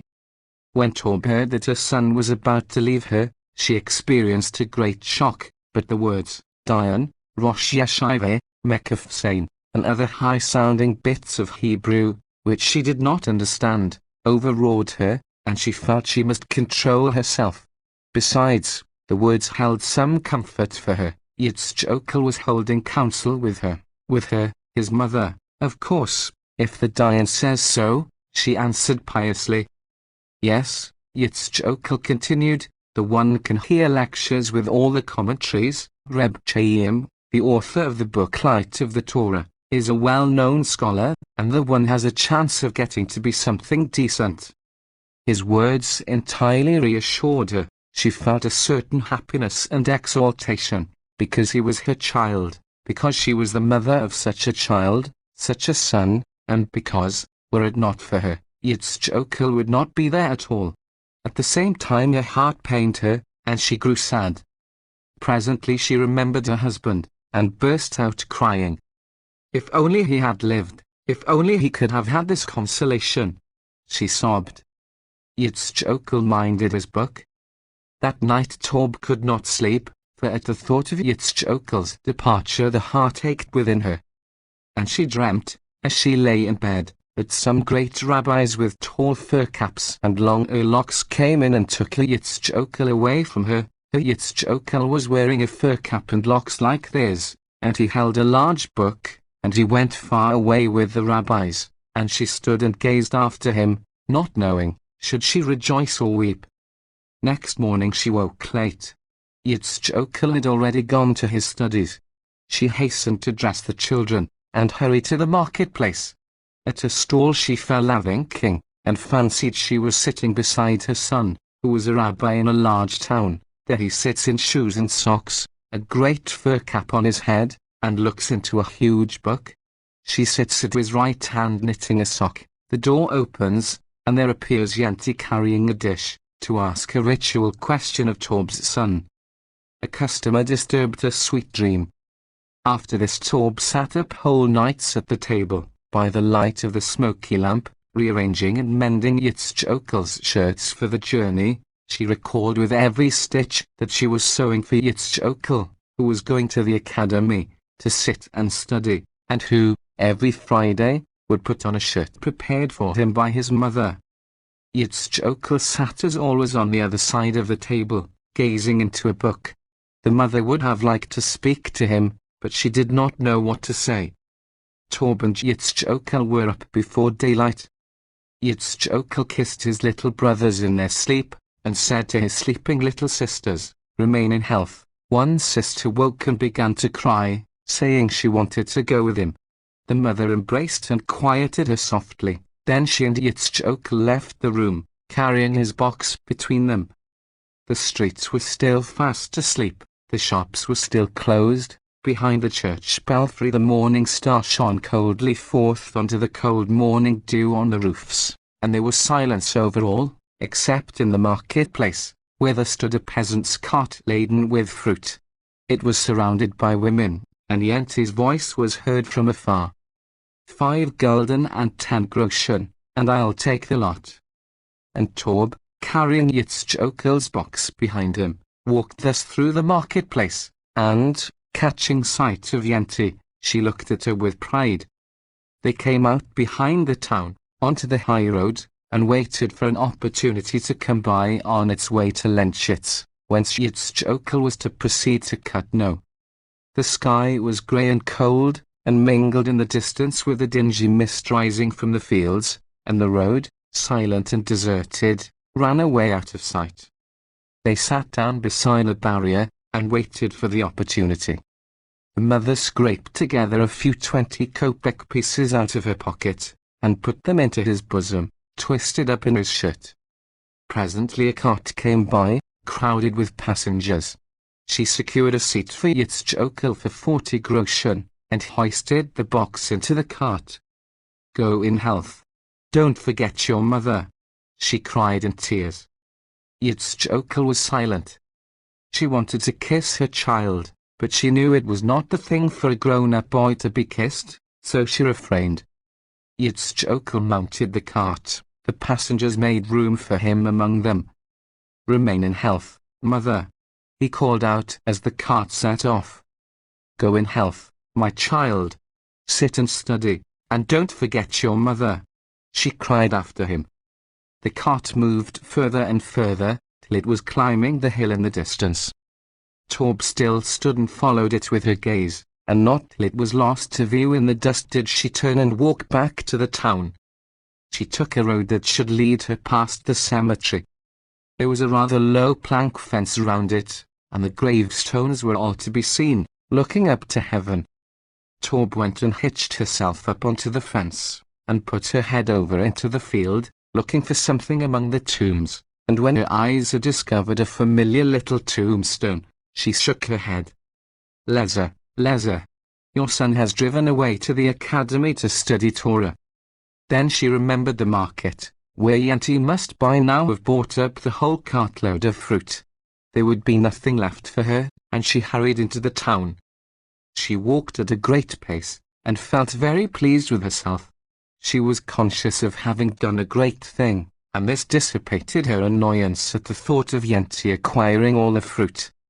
2 weeks later she got a letter from Yitzchokel, and, not being able to read it herself, she took it to Rebbe Yochanan, the teacher, that he might read it for her. Rebbe Yochanan put on his glasses, cleared his throat thoroughly, and began to read. Luimiahu Vossi Hatsniwa. What is the translation? Asked Torb. It is the way to address a mother, explained Rebbe Yochanan, and continued. Torb's face had brightened. She put her apron to her eyes and wept for joy. The reader observed this and read on. What is the translation? The translation, Rebbe Yochanan. The woman kept on asking. Never mind, it's not for you, you wouldn't understand. It is an exposition of a passage in the Jewry. She was silent. The Hebrew words awed her, and she listened respectfully to the end. I salute him Vossi and Akoyasai, Sarah and Gold, and Akiyakov, tell him to study diligently. I have all my days and I sleep at Reb Chaim's, gave out Rebbe Yochanan suddenly in Yiddish. Torb contented herself with these few words, took back the letter, put it in her pocket, and went back to her stall with great joy. This evening, she thought, I will show it to the Dayan, and let him read it too. And no sooner had she got home, cooked the dinner, and fed the children, than she was off with the letter to the Dayan. She entered the room, saw the tall bookcases filled with books covering the walls, and a man with a white beard sitting at the end of the table reading. What is it? A ritual question, asked the Dayan from his place. No. What then? A letter from my Yitzchokel. The Dayan roused, came up and looked at her, took the letter, and began to read it silently to himself. Well done, excellent, good. The little fellow knows what he is saying, said the Dayan more to himself than to her. Tears streamed from Torb's eyes. If only he had lived. If only he had lived. Shatchitus chuts. Rambam. Tosafos is right. Went on the Dayan. The Yitzchokel, Torb the market woman's son, she thought proudly. Take the letter, said the Dayan, at last, I've read it all through. Well, and what? Asked the woman. What? What do you want then? What does it say? She asked in a low voice. There is nothing in it for you, you wouldn't understand, replied the Dayan, with a smile. Yitzchokel continued to write home, the Yiddish words were fewer every time, often only a greeting to his mother. And she came to Rebbe Yochanan, and he read her the Yiddish phrases, with which she had to be satisfied. The Hebrew words are for the Dayan, she said to herself. But one day, there is nothing in the letter for you, said Rebbe Yochanan. What do you mean? Nothing, he said shortly. Read me at least what there is. But it is all Hebrew, Torah, you won't understand. Very well, then, I won't understand. Go in health, and don't drive me distracted. Torb left him, and resolved to go that evening to the Dayan. Rabbi, excuse me, translate this into Yiddish, she said, handing him the letter. The Dayan took the letter and read it. Nothing there for you, he said. Rabbi, said Torb, shyly, excuse me, translate the Hebrew for me. But it is Torah, an exposition of a passage in the Torah. You won't understand. Well, if you would only read the letter in Hebrew, but aloud, so that I may hear what he says. But you won't understand one word, it's Hebrew, persisted the Dayan, with a smile. Well, I won't understand, that's all, said the woman, but it's my child's Torah, my child's. The Dayan reflected a while, then he began to read aloud. Presently, however, he glanced at Tob, and remembered he was expounding the Torah to a woman, and he felt thankful no one had heard him. "Take the letter, there is nothing in it for you," he said compassionately, and sat down again in his place. "But it is my child's Torah, my Yitzchokel's letter, why mayn't I hear it? What does it matter if I don't understand? It is my own child." The Dayan turned coldly away. When Tob reached home after this interview, she sat down at the table, took down a lamp from the wall, and looked silently at the letter by its smoky light. She kissed the letter, but then it occurred to her that she was defiling it with her lips, she, a sinful woman. She rose, took her husband's prayer book from the bookshelf, and laid the letter between its leaves. Then with trembling lips she kissed the covers of the book, and placed it once more in the bookcase. The sinner. "So that you should not suspect me of taking his part, I will write a short preface to my story. It is written, a man never so much as moves his finger, but it has been so decreed from above, and whatsoever a man does, he fulfills God's will, even animals and birds, I beg to distinguish, carry out God's wishes. Whenever a bird flies, it fulfills a precept, because God, blessed is he, formed it to fly, and an ox the same when it lows, and even the dog when it barks. All praise God with their voices, and sing hymns to him, each after his manner. And even the wicked who transgresses fulfills God's will in spite of himself, because why? Do you suppose he takes pleasure in transgressing? Isn't he certain to repent? Well, then, he is just carrying out the will of heaven, and the evil inclination himself. Why, every time he is sent to persuade a Jew to sin, he weeps and sighs, woe is me, that I should be sent on such an errand. After this little preface, I will tell you the story itself. Formerly, before the thing happened, he was called Reb Avrohom, but afterwards they ceased calling him by his name, and said simply the sinner.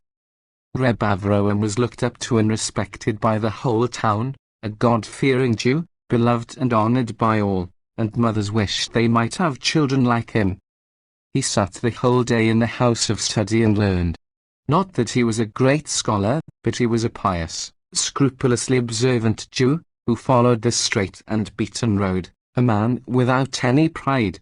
He used to recite the prayers and shul together with the strangers by the door, and quite quietly, without any shouting or, one may say, any special enthusiasm. His prayer that rose to heaven, the barred gates opening before it till it entered and was taken up into the throne of glory, this prayer of his did not become a diamond there, dazzling the eye, but a softly glistening pearl.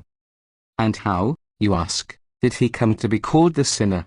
On this wise, you must know that everyone, even those who were hardest on him after the affair, acknowledged that he was a great lover of Israel, and I will add that his sin and, heaven defend us, his coming to such a fall, all proceeded from his being such a lover of Israel, such a patriot.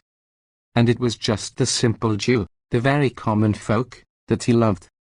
He used to say, a Jew who is a driver, for instance, and busy all the week with his horses and cart, and soaked in materialism for 6 days at a stretch, so that he only just manages to get in his prayers, when he comes home on Sabbath and sits down to table, and the bed is made, and the candles burning, and his wife and children are around him, and they sing hymns together, well, the driver dozing off over his prayer book and forgetting to say grace. I tell you, said Reb Avrohom, the divine presence rests on his house and rejoices and says, happy am I that I chose me out this people, for such a Jew keeps Sabbath, rests himself, and his horse rests, keeps Sabbath likewise, stands in a stable, and is also conscious that it is the holy Sabbath, and when the driver rises from his sleep, he leads the animal out to pasture, waters it, and they all go for a walk with it in the meadow.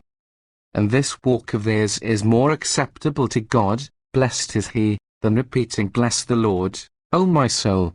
It may be this was because he himself was of humble origin, he had lived till he was 13 with his father, a farmer, in an out-of-the-way village, and ignorant even of his letters.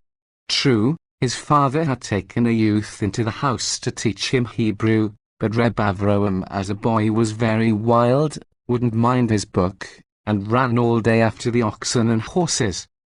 He used to lie out in the meadow, hidden in the long grasses, near him the horses with their heads down pulling at the grass, and the view stretched far, far away, into the endless distance, and above him spread the wide sky, through which the clouds made their way, and the green, juicy earth seemed to look up at it and say, "Look, sky, and see how cheerfully I try to obey God's behest, to make the world green with grass."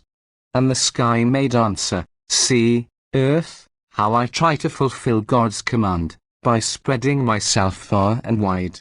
And the few trees scattered over the fields were like witnesses to their friendly agreement. And little Avrohom lay and rejoiced in the goodness and all the work of God. Suddenly, as though he had received a revelation from heaven, he went home, and asked the youth who was his teacher, what blessing should one recite on feeling happy at sight of the world. The youth laughed, and said, "You stupid boy. One says a blessing over bread and water, but as to saying one over this world, who ever heard of such a thing?"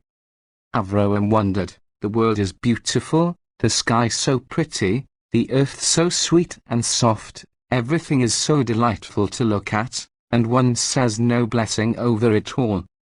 At 13 he had left the village and come to the town. There, in the house of study, he saw the head of the academy sitting at one end of the table, and around it, the scholars, all reciting in fervent, appealing tones that went to his heart. The boy began to cry, whereupon the head of the academy turned, and saw a little boy with a torn hat, crying, and his hair coming out through the holes, and his boots slung over his shoulder, like a peasant lad fresh from the road. The scholars laughed, but the Rosh HaYeshiva asked him what he wanted. "To learn," he answered in a low, pleading voice. The Rosh HaYeshiva had compassion on him, and took him as a pupil. Avrohom applied himself earnestly to the Torah, and in a few days could read Hebrew and follow the prayers without help. And the way he prayed was a treat to watch. You should have seen him. He just stood and talked, as one person talks to another, quietly and affectionately, without any tricks of manner.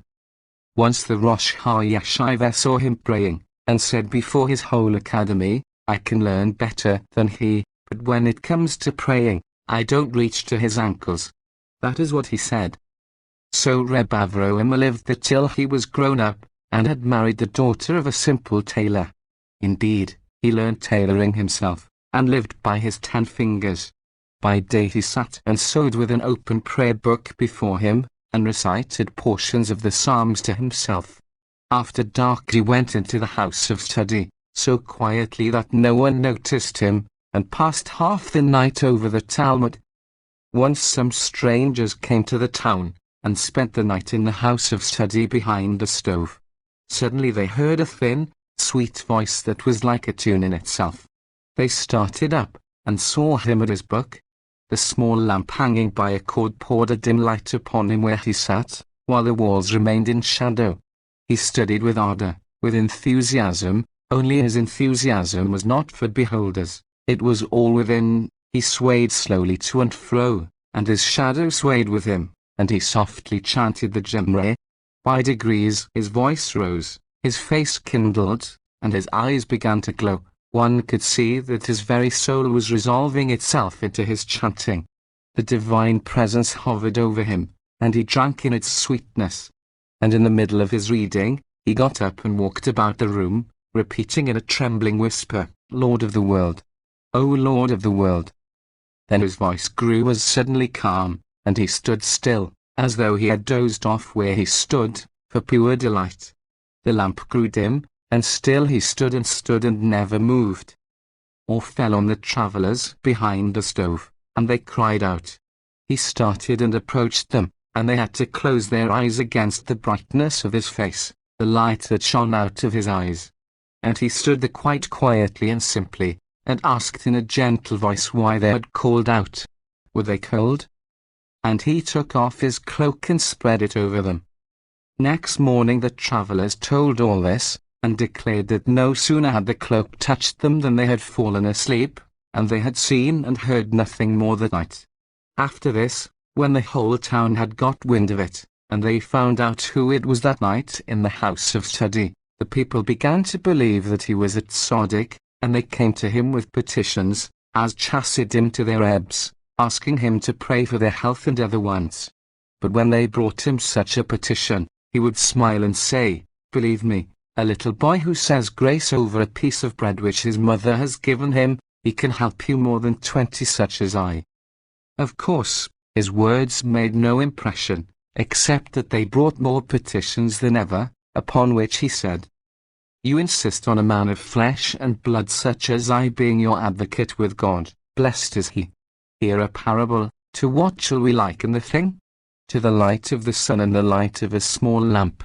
You can rejoice in the sunlight as much as you please, and no one can take your joy from you. The poorest and most humble may revive himself with it, so long as his eyes can behold it, and even though a man should sit, which God forbid, in a dungeon with closed windows, a reflection will make its way in through the chinks, and he shall rejoice in the brightness.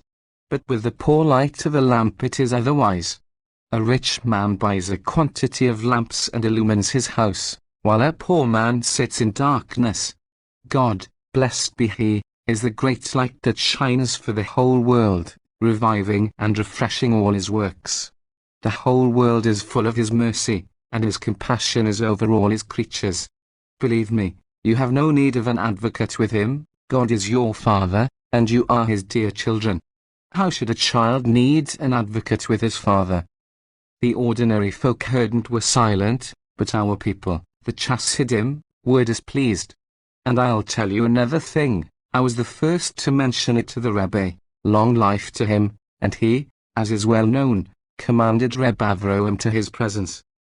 So we set to work to persuade Reb Avrohom and talked to him till he had to go with us. The journey lasted 4 days.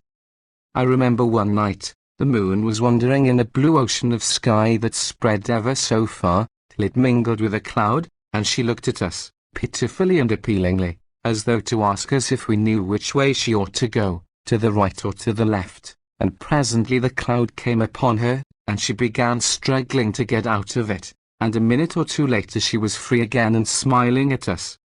Then a little breeze came, and stroked our faces, and we looked round to the 4 sides of the world, and it seemed as if the whole world were wrapped in a prayer scarf woven of mercy, and we fell into a slight melancholy, a quiet sadness, but so sweet and pleasant, it felt like on Sabbath at twilight at the 3rd meal. Suddenly Reb Avrohom exclaimed, "Jews, have you said the blessings on the appearance of the new moon?" We turned towards the moon, laid down our bundles, washed our hands in a little stream that ran by the roadside, and repeated the blessings for the new moon. He stood looking into the sky, his lips scarcely moving, as was his wont.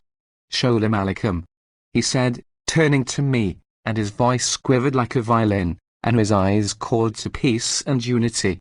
Then an awe of Reb Avrohom came over me for the first time, and when we had finished sanctifying the moon our melancholy left us, and we prepared to continue our way.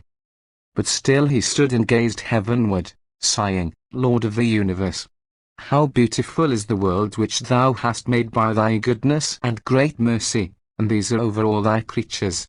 They all love thee, and are glad in thee, and thou art glad in them, and the whole world is full of thy glory." I glanced up at the moon, and it seemed that she was still looking at me, and saying, "I'm lost. Which way am I to go?" We arrived Friday afternoon, and had time enough to go to the bath and to greet the Rebbe. He, long life to him, was seated in the reception room beside a table, his long lashes low over his eyes, leaning on his left hand, while he greeted incomers with his right. We went up to him, one at a time, shook hands, and said Sholem Aleichem, and he, long life to him, said nothing to us. Reb Avrohom also went up to him, and held out his hand. A change came over the Rebbe. He raised his eyelids with his fingers, and looked at Reb Avrohom for some time in silence. And Reb Avrohom looked at the Rebbe, and was silent too. The Chassidim were offended by such impertinence.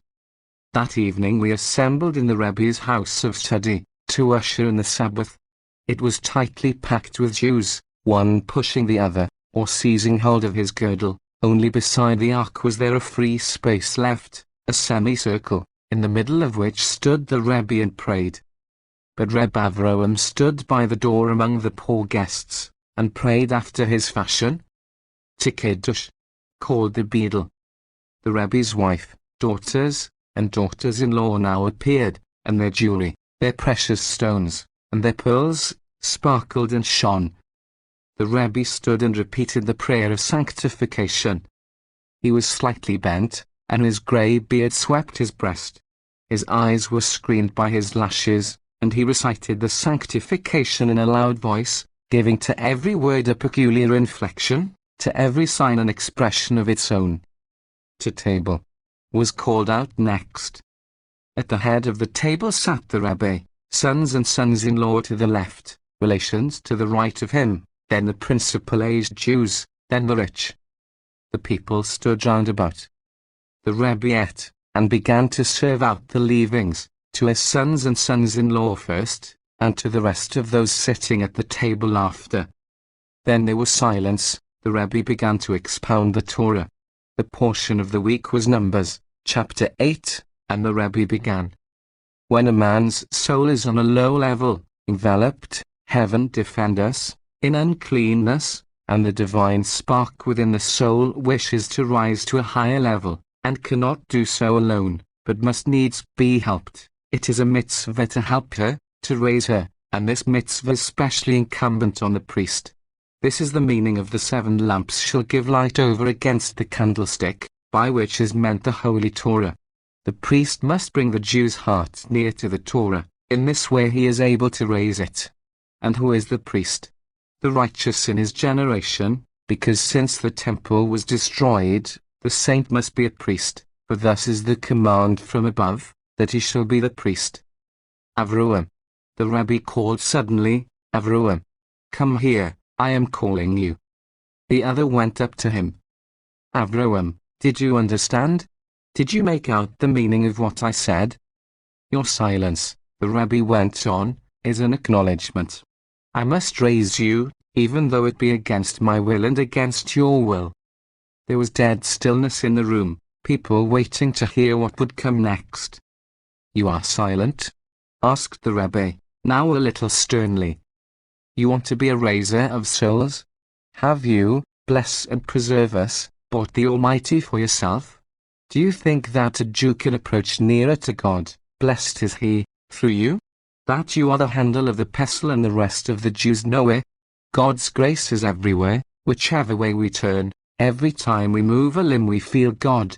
Everyone must seek Him in his own heart, because there it is that He has caused the divine presence to rest. Everywhere and always can the Jew draw near to God. Thus answered Reb Avrohom, but our people, the Rebbe's followers, shut his mouth before he had made an end, and had the Rebbe not held them back, they would have torn him in pieces on the spot. Leave him alone, he commanded the Chassidim. And to Reb Avrohom he said, Avrohom, you have sinned. And from that day forward he was called the sinner, and was shut out from everywhere.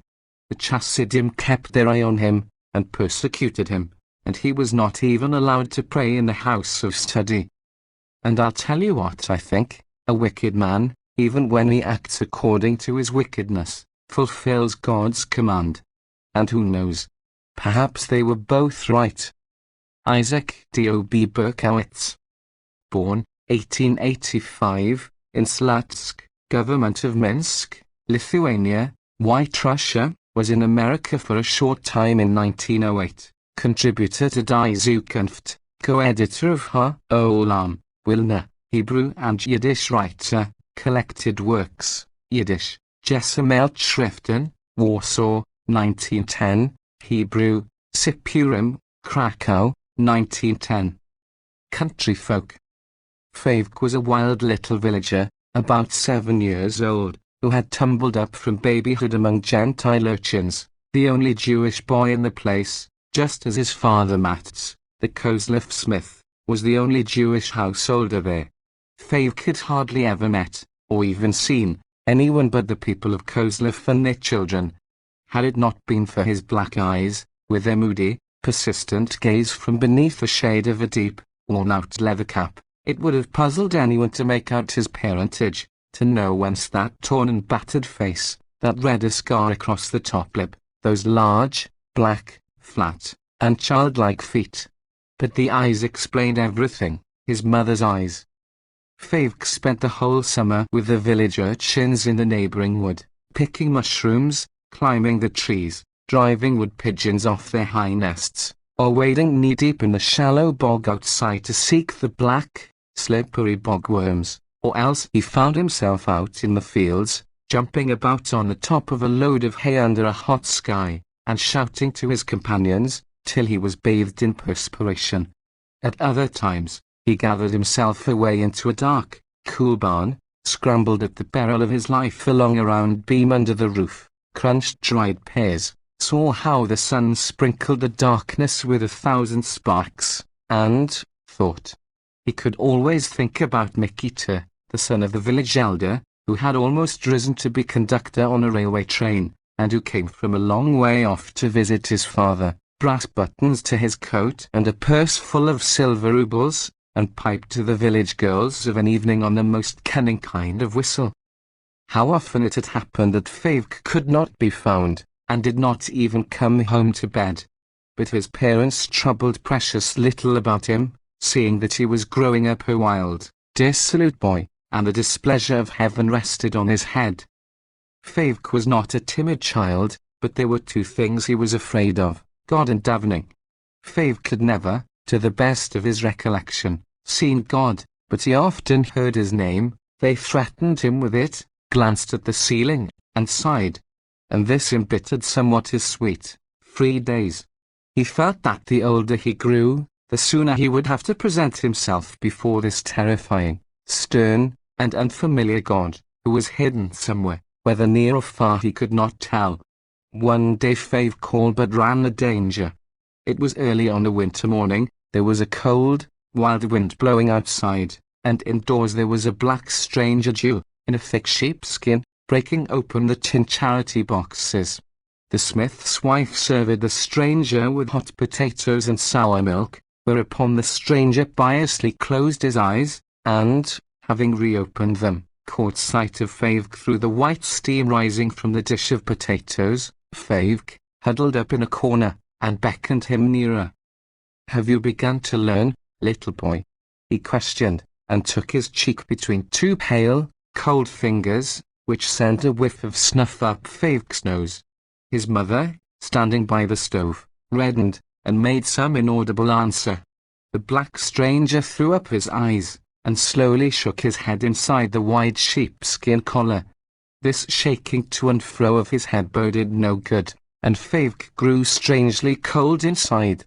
Then he grew hot all over, and, for several nights after, thousands of long, cold, pale fingers pursued and pinched him in his dreams. They had never yet taught him to recite his prayers. Kozleff was a lonely village, far from any Jewish settlement.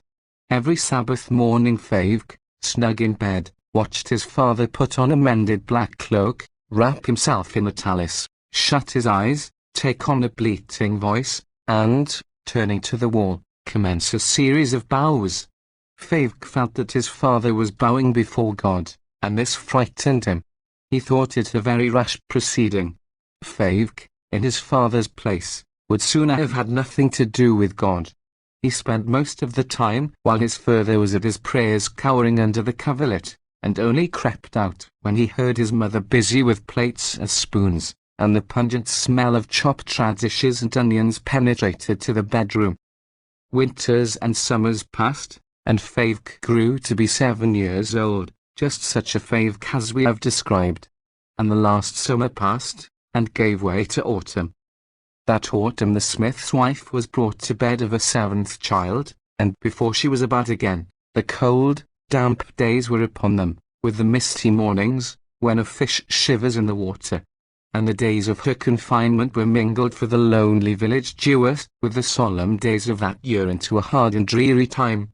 She went slowly about the house, as in a fog, without help or hope, and silent as a shadow. That year they all led a dismal life. The elder children, girls, went out to service in the neighboring towns, to make their own way among the strangers. The peasants had become sharper and worse than formerly, and the smith's strength was not what it had been. So his wife resolved to send the two men of the family, Mats and Favk, to a mine this Yom Kippur. Maybe, if two went, God would not be able to resist them, and would soften his heart. One morning, therefore, Mats the smith washed, donned his mended Sabbath cloak, went to the window, and blinked through it with his red and swollen eyes. It was the eve of the Day of Atonement. The room was well warmed, and there was a smell of freshly stewed carrots. The smith's wife went out to seek Favk through the village, and brought him home dishevelled and distracted, and all of a glow.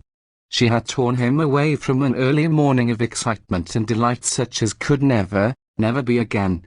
Mikita, the son of the village elder, had put his father's brown colt into harness for the first time. The whole contingent of village boys had been present to watch the fiery young animal twisting between the shafts, drawing loud breaths into its dilated and quivering nostrils, looking wildly at the surrounding boys, and stamping impatiently, as though it would have liked to plough away the earth from under its feet. And suddenly it had given a bound and started careering through the village with the cart behind it. There was a glorious noise and commotion.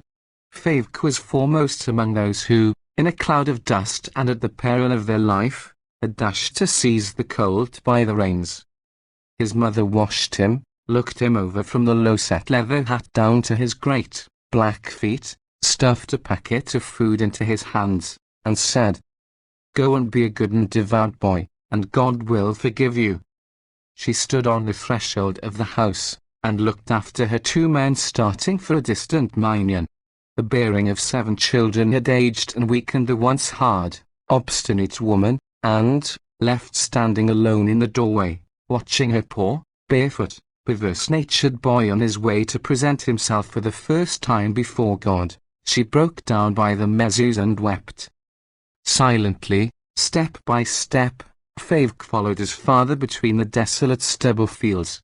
It was a good 10 miles walk to the large village where the minyan assembled, and the fear and the wonder in Favk's heart increased all the way. He did not yet quite understand whither he was being taken, and what was to be done with him there, and the impetus of the brown colt's career through the village had not as yet subsided in his head. Why had father put on his black mended cloak? Why had he brought a tallis with him, and a white shirt-like garment? There was certainly some hour of calamity and terror ahead. Something was preparing which had never happened before. They went by the great Kozlov wood, wherein every tree stood silent and sad for its faded and fallen leaves. Favk dropped behind his father, and stepped aside into the wood. He wondered, should he run away and hide in the wood? He would willingly stay there for the rest of his life. He would foregather with Nestor, the barrel-maker's son, he of the knocked-out eye. They would roast potatoes out in the wood, and now and again, stolen-wise, milk the village cows for their repast. Let them beat him as much as they pleased, let them kill him on the spot, nothing should induce him to leave the wood again. But no.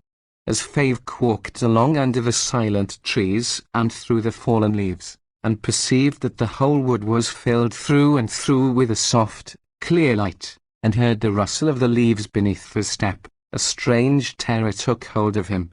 The wood had grown so sparse, the trees so discoloured, and he should have to remain in the stillness alone, and roam about in the winter wind.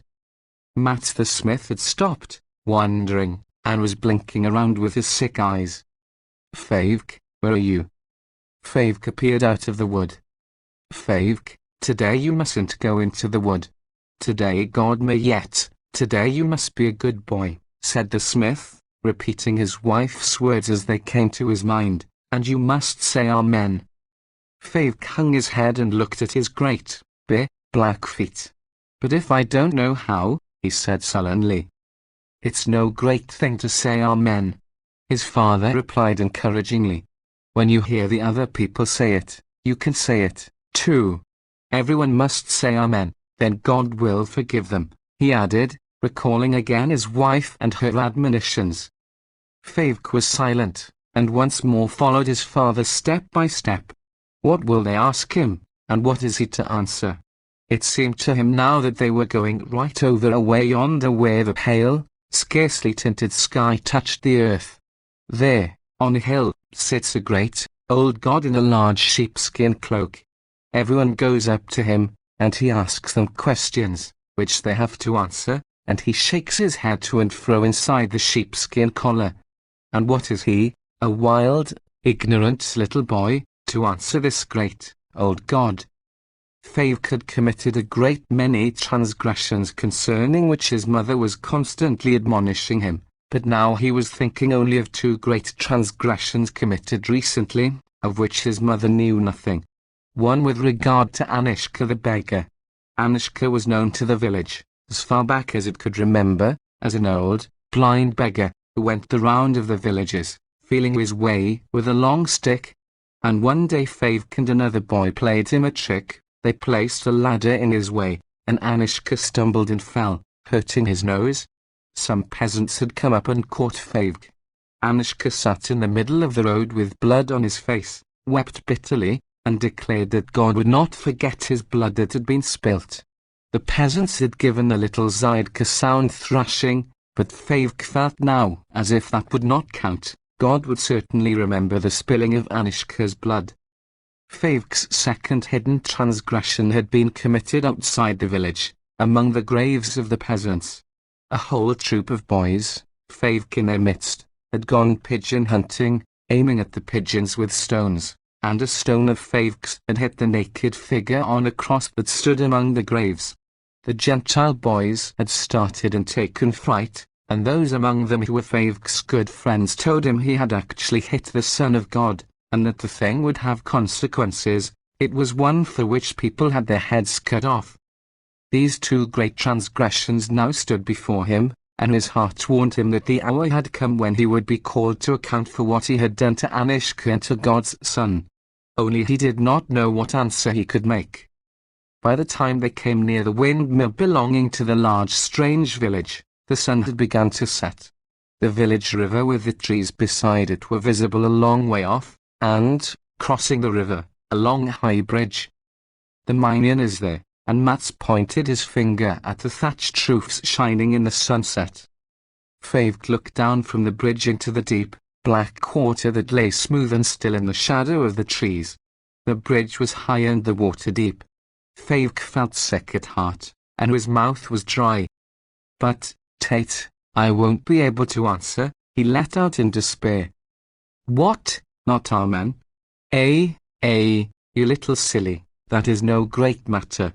Where is the difficulty? One just ups and answers, said his father, gently, but Favk heard that the while his father was trying to quiet him, his own voice trembled. At the other end of the bridge there appeared the great inn with the covered terrace, and in front of the building were moving groups of Jews in holiday garb, with red handkerchiefs in their hands, women in yellow silk headkerchiefs, and boys in new clothes holding small prayer books. Favk remained obstinately outside the crowd, and hung about the stable, his black eyes staring defiantly from beneath a worn-out leather cap. But he was not left alone long, for soon there came to him a smart, yellow-haired boy, with restless little light-coloured eyes, and a face like a chicken's, covered with freckles. This little boy took a little bottle with some essence in it out of his pocket, gave it a twist and a flourish in the air, and suddenly applied it to Favk's nose, so that the strong waters spurted into his nostril. Then he asked, "To whom do you belong?"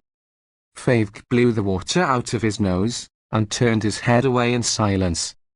"Listen, turkey, lazy dog. What are you doing there?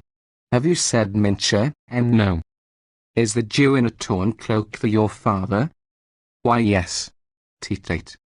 The yellow-haired boy took Favk by the sleeve.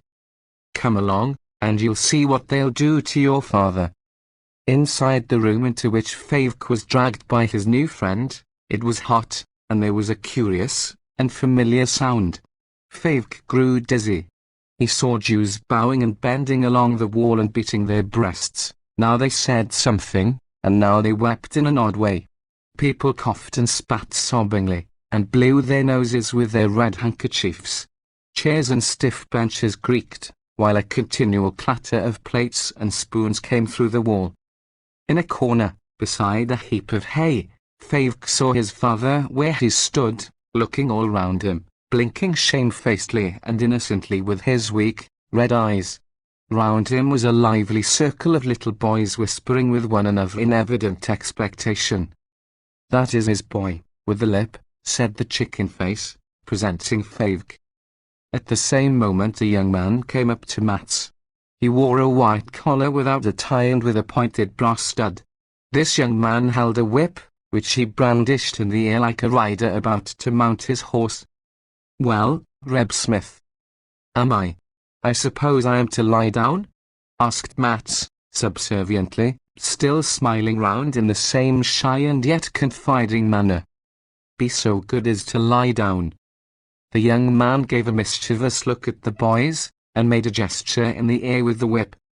Matt began to unbutton his cloak, and slowly and cautiously let himself down onto the hay, whereupon the young man applied the whip with might and main, and his whole face shone. "1, 2, 3. Go on, Rebbe, go on," urged the boys, and there were shouts of laughter. Favk looked on in amaze. He wanted to go and take his father by the sleeve, make him get up and escape, but just then Mats raised himself to a sitting posture, and began to rub his eyes with the same shy smile. "Now, Rebbe, this one." And the yellow-haired boy began to drag Favk towards the hay. The others assisted. Favk got very red, and silently tried to tear himself out of the boy's hands, making for the door, but the other kept his hold. In the doorway Favk glared at him with his obstinate black eyes, and said, "I'll knock your teeth out." "Mine? You? You booby, you lazy thing. This is our house. Do you know, on New Year's Eve I went with my grandfather to the town. I shall call Brutz. He'll give you something to remember him by." And Brutz was not long in joining them. He was the inn driver, a stout youth of 15, in a peasant smock with the collar stitched in red, otherwise in full array, with linen socks and a handsome bottle of strong waters against faintness in his hands. To judge by the size of the bottle, his sturdy looks belied a peculiarly delicate constitution. He pushed towards Favk with one shoulder, in no friendly fashion, and looked at him with one eye, while he winked with the other at the freckled grandson of the host. "Who was the beauty?" "How should I know?" "A thief, most likely. The Kozlov Smith's boy. He threatened to knock out my teeth." So, dear brother mine," sang out Brutz, with a cold sneer, and passed his 5 fingers across Favk's nose. "We must rub a little horseradish under his eyes, and he'll weep like a beaver. Listen, you Kozlov urchin, you just keep your hands in your pockets, because Brutz is here. Do you know Brutz? Lucky for you that I have a Jewish heart. Today is Yom Kippur." But the chicken-faced boy was not pacified. "Did you ever see such a lip? And then he comes to our house and wants to fight us." The whole lot of boys now encircled Favk with teasing and laughter, and he stood barefooted in their midst, looking at none of them, and reminding one of a little wild animal caught and tormented. It grew dark, and quantities of soul lights were set burning down the long tables of the inn. The large building was packed with red-faced, perspiring Jews, in flowing white robes and talsim. The confession was already in course of fervent recital. There was a great rocking and swaying over the prayer books and a loud noise in the ears, everyone present trying to make himself heard above the rest. Village Jews are simple and ignorant. They know nothing of silent prayer and whispering with the lips.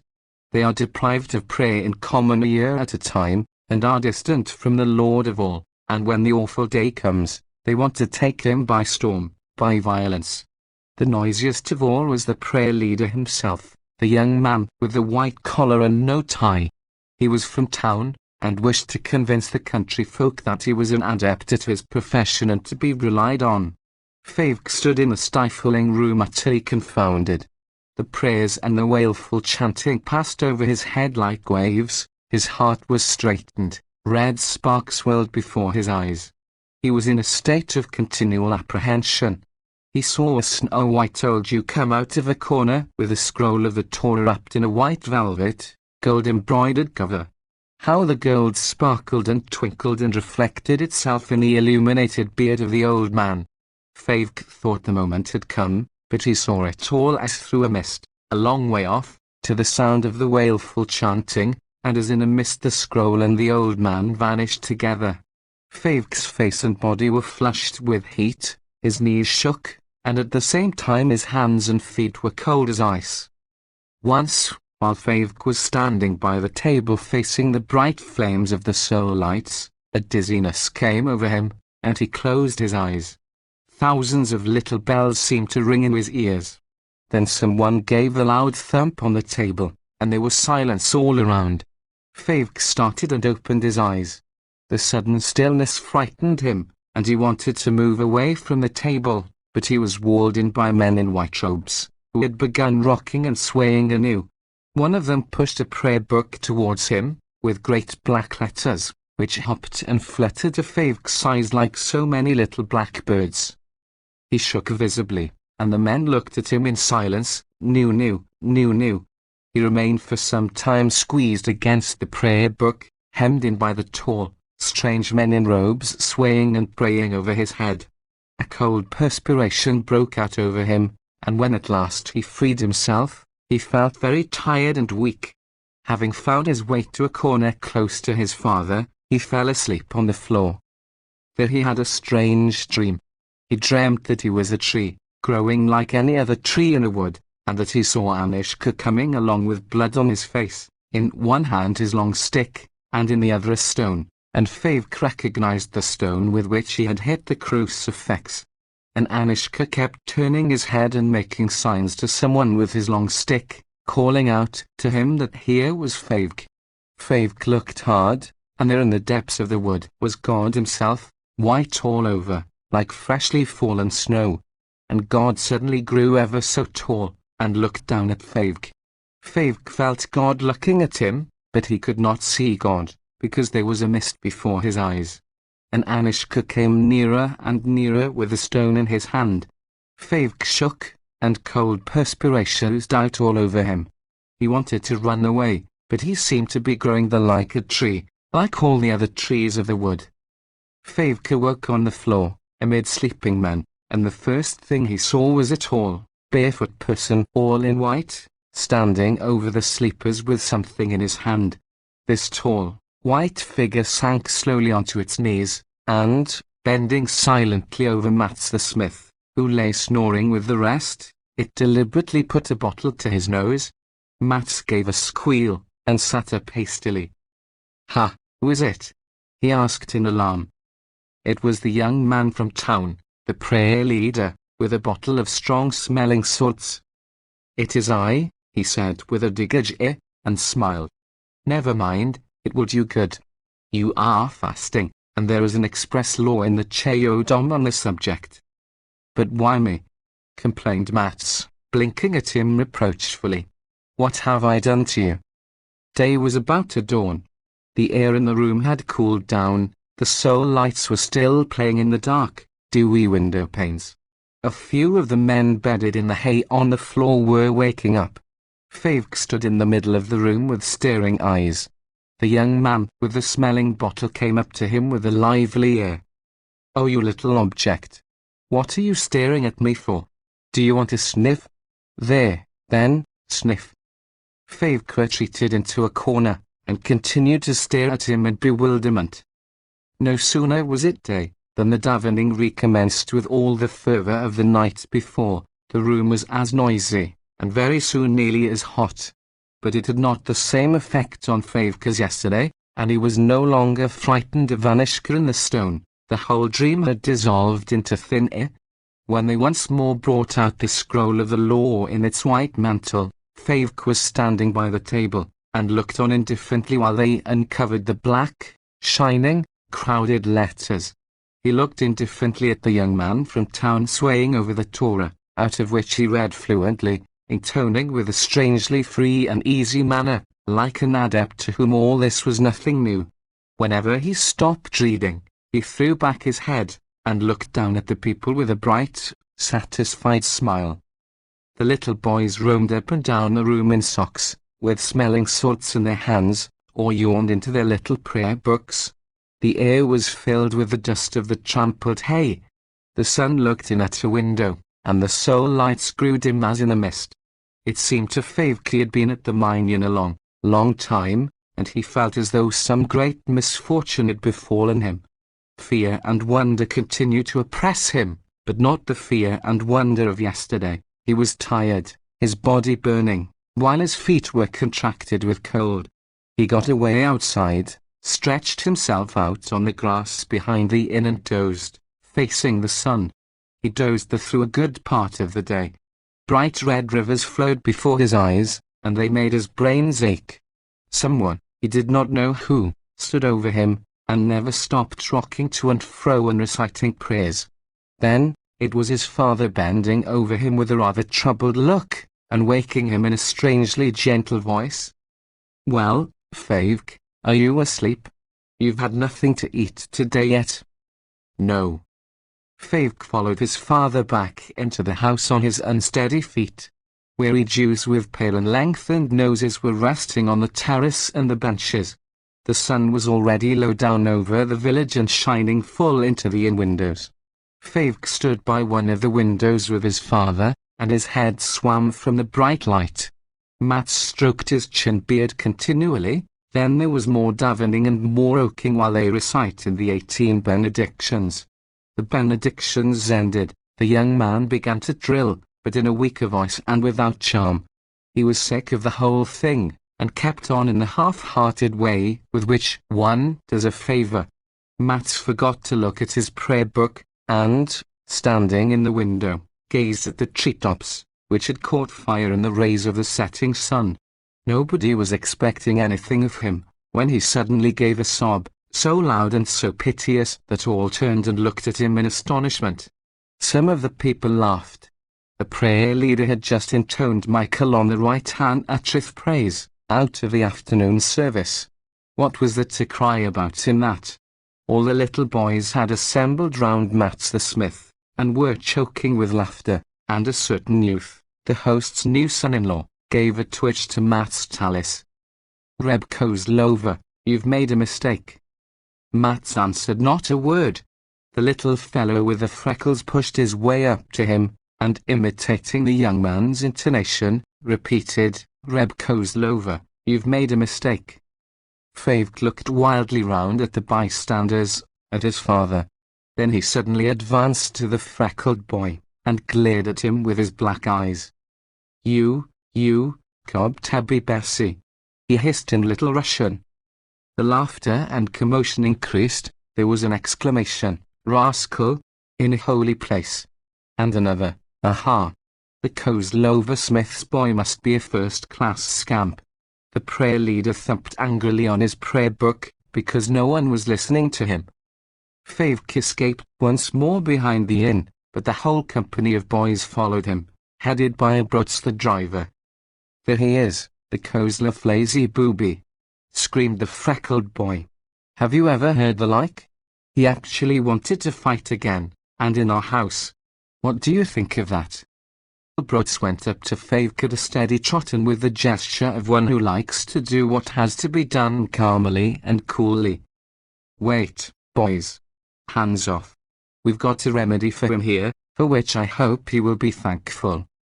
So saying, he deliberately took hold of Favk from behind, by his two arms, and made a sign to the boy with yellow hair.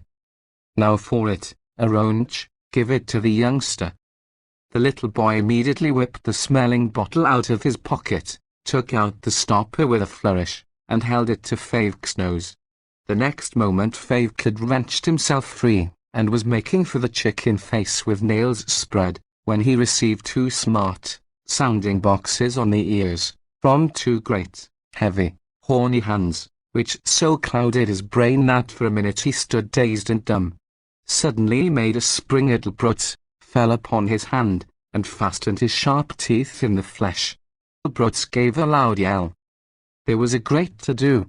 People came running out in their robes. Women with pale, startled faces called to their children.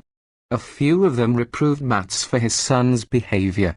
Then they dispersed, till there remained behind the inn only Mats and Feuilletonist. Mats looked at his boy in silence. He was not a talkative man, and he found only 2 or 3 words to say. Feuilletonist, mother there at home, and you, here? Again Feuilletonist found himself alone on the field, and again he stretched himself out and dozed. Again, too, the red streams flowed before his eyes, and someone unknown to him stood at his head and recited prayers. Only the streams were thicker and darker, and the davening over his head was louder, sadder, more penetrating. It was quite dark when Mats came out again, took Feuilletonist by the hand, set him on his feet, and said, "Now we are going home." Indoors everything had come to an end, and the room had taken on a weekday look. The candles were gone, and a lamp was burning above the table, round which sat men in their hats and usual cloaks, no robes to be seen, and partook of some refreshment. There was no more davening, but in Feuilletonist's ears was the same ringing of bells. It now seemed to him that he saw the room and the men for the first time, and the old Jew sitting at the head of the table, presiding over bottles and wine glasses, and clicking with his tongue, could not possibly be the old man with the silver-white beard who had held the scroll of the law to his breast. Mats went up to the table, gave a cough, bowed to the company, and said, "A good year." The old man raised his head, and thundered so loudly that Feuilletonist's face twitched as with pain. "Huh?" I said, "I am just going home again, so I wish you, a good year." "Ha, a good year? A good year to you also. Wait, have a little brandy, huh?" Feuilletonist shut his eyes.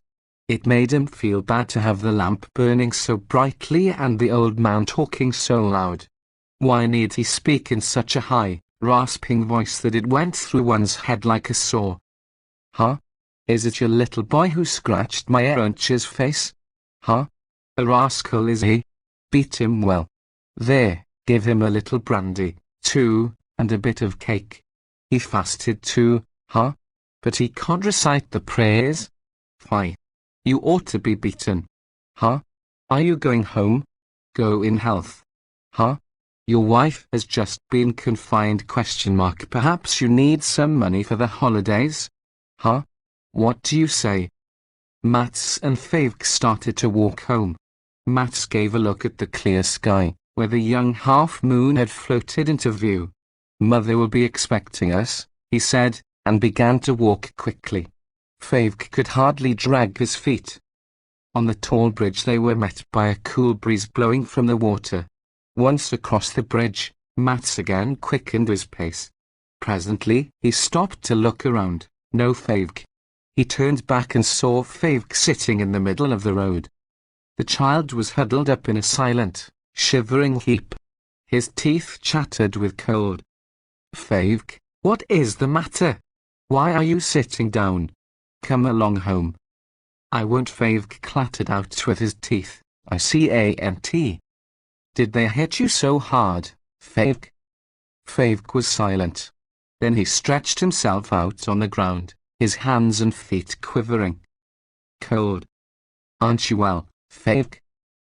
The child made an effort, sat up, and looked fixedly at his father, with his black, feverish eyes, and suddenly he asked, "Why did you cry there? Tate, why? Tell me, why?" "Where did I cry, you little silly? Why, I just cried, it's Yom Kippur. Mother is fasting, too. Get up, Feuilletonist, and come home. Mother will make you a poultice," occurred to him as a happy thought. "No. Why did you cry, while they were laughing?" Feuilletonist insisted, still sitting in the road and shaking like a leaf. "One mustn't cry when they laugh, one mustn't. And he lay down again on the damp ground. Feivel, come home, my son. Matt stood over the boy in despair, and looked around for help. From some way off, from the tall bridge, came a sound of heavy footsteps growing louder and louder, and presently the moonlight showed the figure of a peasant. "Aye, who is that? Matt the smith? What are you doing there? Are you casting spells? Who is that lying on the ground?" "I don't know myself what I'm doing, kind soul. That is my boy, and he won't come home, or he can't. What am I to do with him?" complained Mats to the peasant, whom he knew. "Has he gone crazy? Give him a kick. Aye, you little lazy devil, get up." Fave did not move from the spot, he only shivered silently, and his teeth chattered. "Ach, you devil! What sort of a boy have you there, Matk? A visitation of heaven. Why don't you beat him more? The other day they came and told tales of him. Agapa said that." "I don't know, either, kind soul, what sort of a boy he is," answered Mats, and drung his bands in desperation.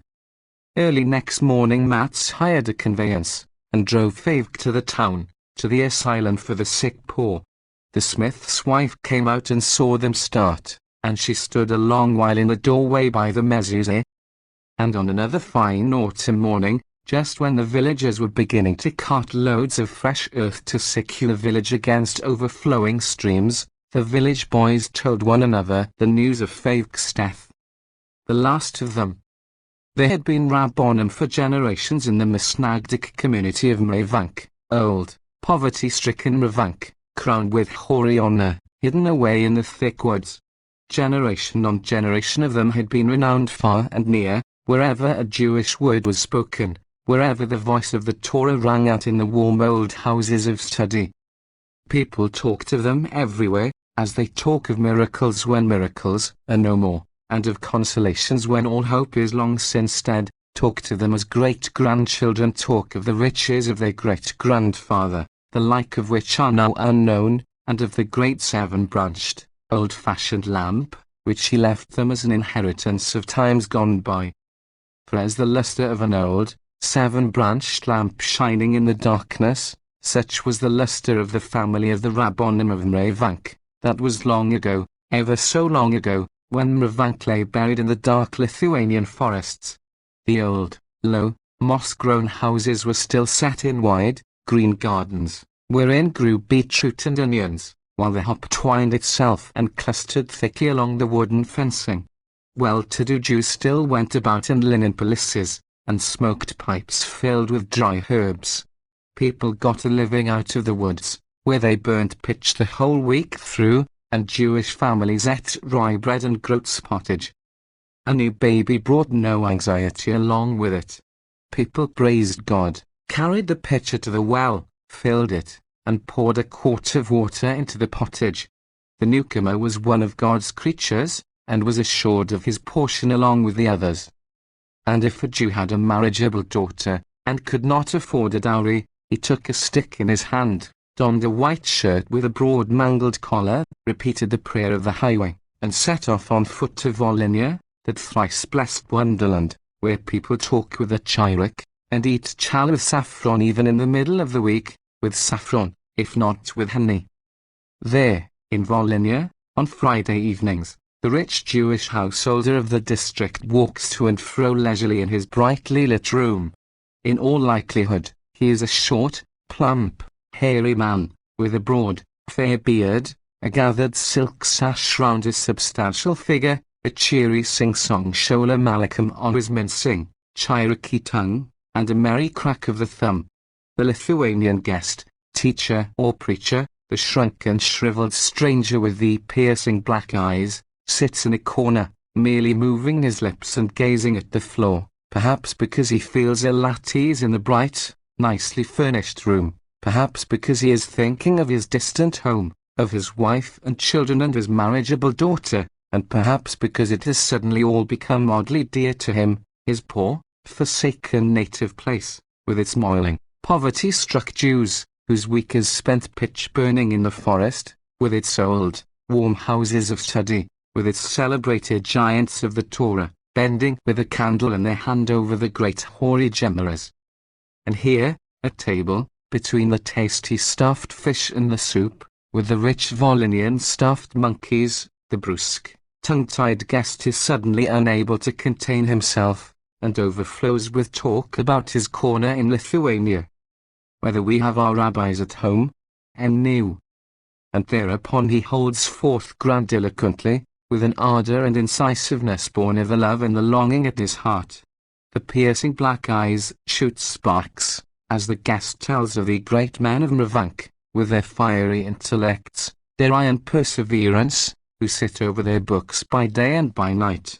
From time to time they take an hour and a half stows, falling with their head onto their fists, their beards sweeping the Gemara, the big candle keeping watch overhead and waking them once more to the study of the Torah. At dawn, when the people begin to come in for the morning prayer, they walk round them on tiptoe, giving them their 4 ells distance, and avoid meeting their look, which is apt to be sharp and burning. That is the way we study in Lithuania. The stout, hairy householder, good-natured and credulous, listens attentively to the wonderful tales, loosens the sash over his pelisse in leisurely fashion, unbuttons his waistcoat across its generous waist, blows out his cheeks, and sways his head from side to side, because one may believe anything of the Lithuanians. Then, if once in a long while the rich Volhynian householder stumbled, by some miracle or other, into Lithuania, sheer curiosity would drive him to take a look at the Lithuanian celebrity. But he would stand before him in trembling and astonishment, as one stands before a high granite rock, the summit of which can barely be discerned. Is he terrified by the dark and bushy brows, the keen, penetrating looks, the deep, stern wrinkles in the forehead that might have been carved in stone? They are so stiffly fixed. Who can say? Or is he put out of countenance by the cold, hard assertiveness of their speech, which bores into the conscience like a gimlet, and knows of no mercy? For from between those wrinkles, from beneath those dark brows, shines out the everlasting glory of the Shechina. Such were the celebrated Rabbonim of Mravank. They were an old family, a long chain of great men, generation on generation of tall, well-built, large-boned Jews, all far on in years, with thick, curly beards. It was very seldom one of these beards showed a silver hair. They were stern, silent men, who heard and saw everything, but who expressed themselves mostly by means of their wrinkles and their eyebrows rather than in words, so that when Mravank Raff went so far as to say and knew, that was enough. The dignity of Raff was hereditary among them, descending from father to son, and, together with the rabbinical position and the 18 gulden a week salary, the son inherited from his father a tall, old reading desk, smoked and scorched by the candles, in the old house of study in the corner by the ark, and a thick, heavy knotted stick, and an old holiday pelisse of lustrine, the which, if worn on a bright Sabbath day in summer-time, shines in the sun, and fairly shouts to be looked at. They arrived in Mravank generations ago, when the town was still in the power of wild highwaymen, called the Hieger, with huge, terrifying whiskers and large, savage dogs. One day, on Hoshana Rabbah, early in the morning, there entered the house of study a tall youth, evidently village-born and from a long way off, barefoot, with turned-up trousers, his boots slung on a big, knotted stick across his shoulders, and a great bundle of big Hoshanos. The youth stood in the center of the house of study with his mouth open, bewildered, and the boys quickly snatched his willow branches from him. He was surrounded, stared at, questioned as to who he was, whence he came, what he wanted. Had he parents? Was he married? For some time the youth stood silent, with downcast eyes, then he bethought himself, and answered in 3 words, "I want to study." And from that moment he remained in the old building, and people began to tell wonderful tales of his power of perseverance, of how a tall, barefoot youth, who came walking from a far distance, had by dint of determination come to be reckoned among the great men in Israel, of how, on a winter midnight, he would open the stove doors, and study by the light of the glowing coals, of how he once forgot food and drink for 3 days and 3 nights running, while he stood over a difficult legal problem with wrinkled brows, his eyes piercing the page, his fingers stiffening round the handle of his stick, and he motionless, and when suddenly he found the solution, he gave a shout new, and came down so hard on the desk with his stick that the whole house of study shook.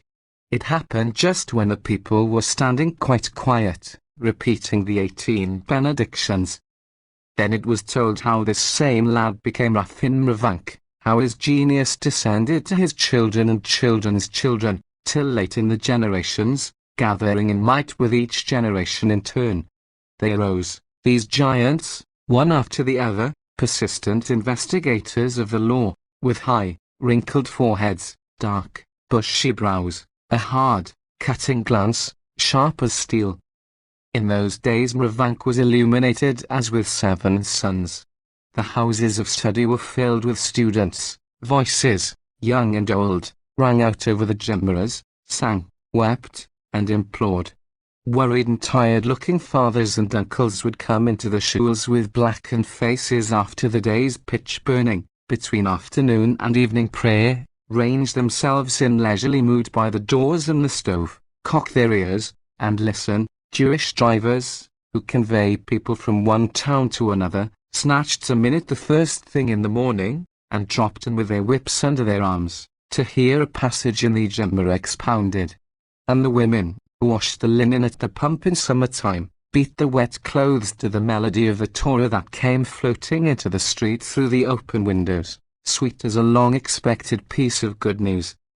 Thus Ravank came to be of great renown, because the wondrous power of the Ravank Rabbonim, the power of concentration of thought, grew from generation to generation.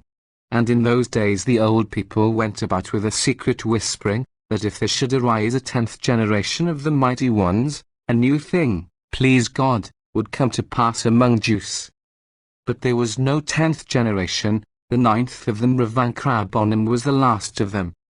He had 2 sons, but there was no luck in the house in his day. The sons philosophized too much, asked too many questions, took strange paths that led them far away. Once a rumor spread in Ravank that the Raph's eldest son had become celebrated in the great world because of a book he had written, and had acquired the title of professor. When the old Raph was told of it, he at first remained silent, with downcast eyes. Then he lifted them and ejaculated, "New," and not a word more. It was only remarked that he grew paler, that his look was even more piercing, more searching than before. This is all that was ever said in the town about the Raph's children, for no one cared to discuss a thing on which the old Raph himself was silent. Once, however, on the great Sabbath, something happened in the spacious old house of study. The Raph was standing by the ark, wrapped in his tallis, and expounding to a crowded congregation. He had a clear, resonant, deep voice, and when he sent it thundering over the heads of his people, the air seemed to catch fire, and they listened dumbfounded and spellbound. Suddenly the old man stopped in the midst of his exposition, and was silent, the congregation thrilled with speechless expectation. For a minute or two the Raph stood with his piercing gaze fixed on the people, then he deliberately pulled aside the curtain before the ark, opened the ark doors, and turned to the congregation. "Listen, Jews.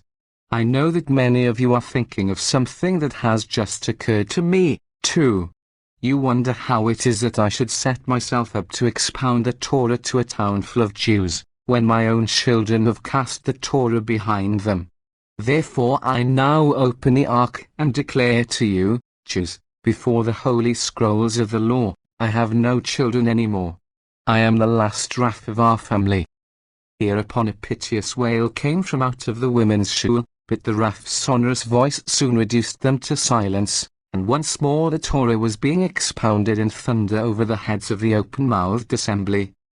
Years, a whole decade of them, passed, and still the old Raph walked erect, and not one silver hair showed in his curly beard, and the town was still used to see him before daylight, a tall, solitary figure carrying a stick and a lantern, on his way to the large old Midrash, to study there in solitude, until Ravank began to ring with the fame of a Charif, a great new scholar. He was the son of a poor tailor, a pale, thin youth, with a pointed nose and two sharp, black eyes, who had gone away at 13 or so to study in celebrated, distant academies, whence his name had spread round and about. People said of him, that he was growing up to be a light of the exile, that with his scholastic achievements he would outwit the acutest intellects of all past ages. They said that he possessed a brain power that ground mountains of Talmud to powder. News came that a quantity of prominent Jewish communities had sent messengers to ask him to come and be their Rav. Ravank was stirred to its depths. The householders went about greatly perturbed, because their Rav was an old man, his days were numbered, and he had no children to take his place. So they came to the old Rav in his house, to ask his advice, whether it was possible to invite the Ravank Charif, the tailor's son, to come to them, so that he might take the place of the Rav on his death. In 120 years, seeing that the said young Charif was a scholar distinguished by the acuteness of his intellect, the only man worthy of sitting in the seat of the Ravank Rabbonim. The old Rav listened to the householders with lowering brows, and never raised his eyes, and he answered them one word. "Nu." So Ravank sent a messenger to the young Charif, offering him the rabbinate. The messenger was swift, and soon a news spread through the town that the Charif was approaching. When it was time for the householders to go forth out of the town, to meet the young Charif, the old Rav offered to go with them, and they took a chair for him to sit in while he waited at the meeting place. This was by the wood outside the town, where all through the week the Jewish townsfolk earned their bread by burning pitch. Begrimed and toil-worn Jews were continually dropping their work and peeping out shamefacedly between the tree stems. It was Friday, a clear day in the autumn. She appeared out of a great cloud of dust, she, the travelling wagon in which sat the celebrated young Charif. Shola Malakams flew to meet him from every side, and his old father, the tailor, leant back against a tree, and wept aloud for joy. Now the old Rav declared that he would not allow the Charif to enter the town till he had heard him, the Charif, expound a portion of the Torah. The young man accepted the condition. Men, women, and little children stood expectant, all eyes were fastened on the tailor's son, all hearts beat rapidly. The Charif expounded the Torah standing in the wagon. At first he looked fairly scared, and his sharp black eyes darted fearfully hither and thither over the heads of the silent crowd. Then came a bright idea, and lit up his face.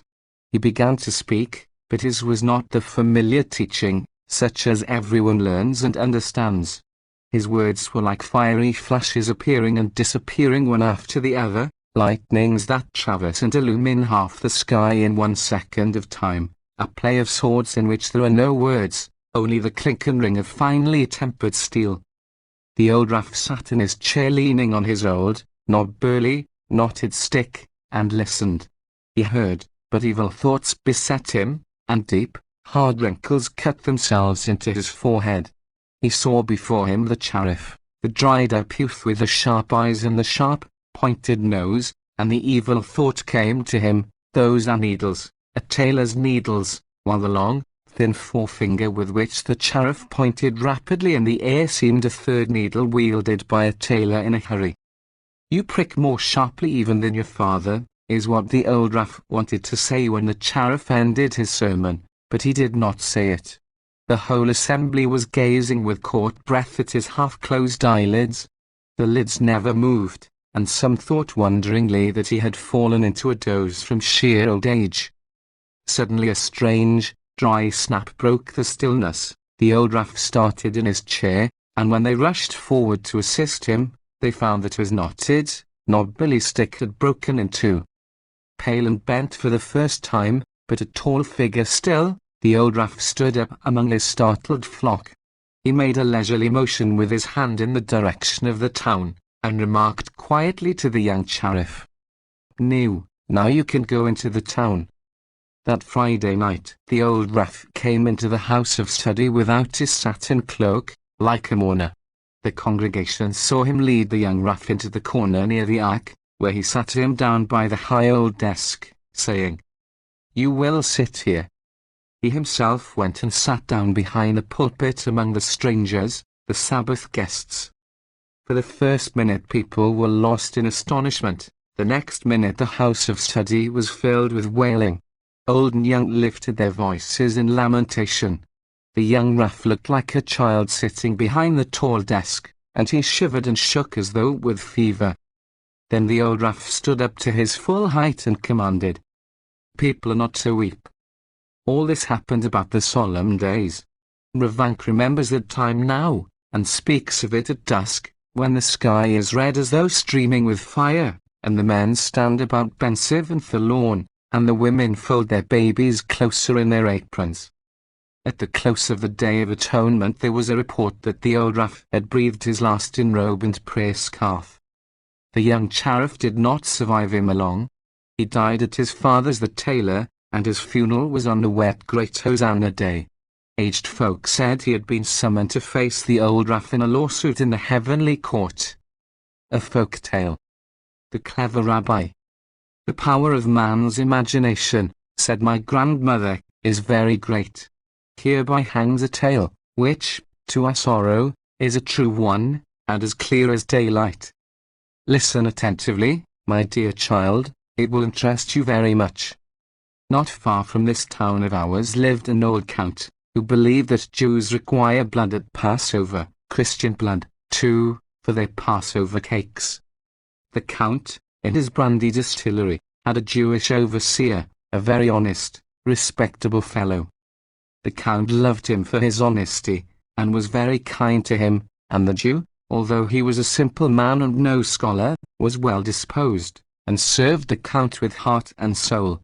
He would have gone through fire and water at the count's bidding, for it is in the nature of a Jew to be faithful and to love good men. The count often discussed business matters with him, and took pleasure in hearing about the customs and observances of the Jews. One day the count said to him, "Tell me the truth, do you love me with your whole heart?" "Yes," replied the Jew, "I love you as myself." "Not true," said the count. "I shall prove to you that you hate me even unto death." "Hold," cried the Jew. "Why does my lord say such terrible things?" The count smiled and answered, "Let me tell you. I know quite well that Jews must have Christian blood for their Passover feast. Now, what would you do if I were the only Christian you could find? You would have to kill me, because the rabbis have said so. Indeed, I can scarcely hold you to blame, since, according to your false notions, the divine command is precious, even when it tells us to commit murder. I should be no more to you than was Isaac to Abraham, when, at God's command, Abraham was about to slay his only son. Know, however, that the God of Abraham is a God of mercy and loving kindness, while the God the rabbis have created is full of hatred towards Christians. How, then, can you say that you love me?" The Jew clapped his hands to his head. He tore his hair in his distress and felt no pain, and with a broken heart he answered the count, and said, "How long will you Christians suffer this stain on your pure hearts? How long will you disgrace yourselves? Does not my Lord know that this is a great lie? I, as a believing Jew, and many besides me, as believing Jews, we ourselves, I say, with our own hands, grind the corn. We keep the flour from getting damp or wet with anything, for if only a little dew drop onto it, it is prohibited for us as though it had yeast. Till the day on which the cakes are baked, we keep the flour as the apple of our eye. And when the flour is baked, and we are eating the cakes, even then we are not sure of swallowing it, because if our gums should begin to bleed, we have to spit the piece out. And in face of all these stringent regulations against eating the blood of even beasts and birds, some people say that Jews require human blood for their Passover cakes, and swear to it as a fact. What does my Lord suppose we are likely to think of such people? We know that they swear falsely, and a false oath is of all things the worst. The Count was touched to the heart by these words, and these two men, being both upright and without guile, believed one the other. The Count believed the Jew, that is, he believed that the Jew did not know the truth of the matter, because he was poor and untaught, while the rabbis all the time most certainly used blood at Passover, only they kept it a secret from the people. And he said as much to the Jew, who, in his turn, believed the Count, because he knew him to be an honourable man.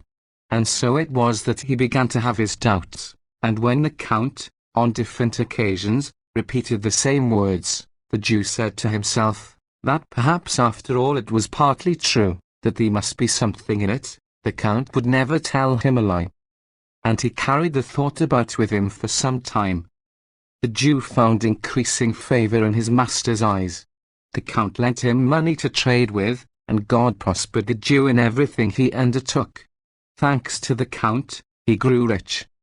The Jew had a kind heart, and was much given to good works, as is the way with Jews. He was very charitable, and succored all the poor in a neighbouring town. And he assisted the rabbis and the pious in all the places round about, and earned for himself a great and beautiful name, for he was known to all as the benefactor. The rabbis gave him the honour due to a pious and influential Jew, who is a wealthy man and charitable into the bargain. But the Jew was thinking, now the rabbis will let me into the secret which is theirs, and which they share with those only who are at once pious and rich, that great and pious Jews must have blood for Passover. For a long time he lived in hope, but the rabbis told him nothing, the subject was not once mentioned. But the Jew felt sure that the Count would never have lied to him, and he gave more liberally than before, thinking, perhaps after all it was too little. He assisted the rabbi of the nearest town for a whole year, so that the rabbi opened his eyes in astonishment. He gave him more than half of what is sufficient for a livelihood. When it was near Passover, the Jew drove into the little town to visit the rabbi, who received him with open arms, and gave him honour as unto the most powerful and wealthy benefactor. And all the representative men of the community paid him their respects. Thought the Jew, now they will tell me of the commandment which it is not given to every Jew to observe. As the rabbi, however, told him nothing, the Jew remained, to remind the rabbi, as it were, of his duty. Rabbi, said the Jew, I have something very particular to say to you. Let us go into a room where we two shall be alone. So the rabbi went with him into an empty room, shut the door, and said, Dear friend, what is your wish? Do not be abashed, but speak freely, and tell me what I can do for you. Dear Rabbi, I am, you must know, already acquainted with the fact that Jews require blood at Passover. I know also that it is a secret belonging only to the rabbis, to very pious Jews, and to the wealthy who give much alms.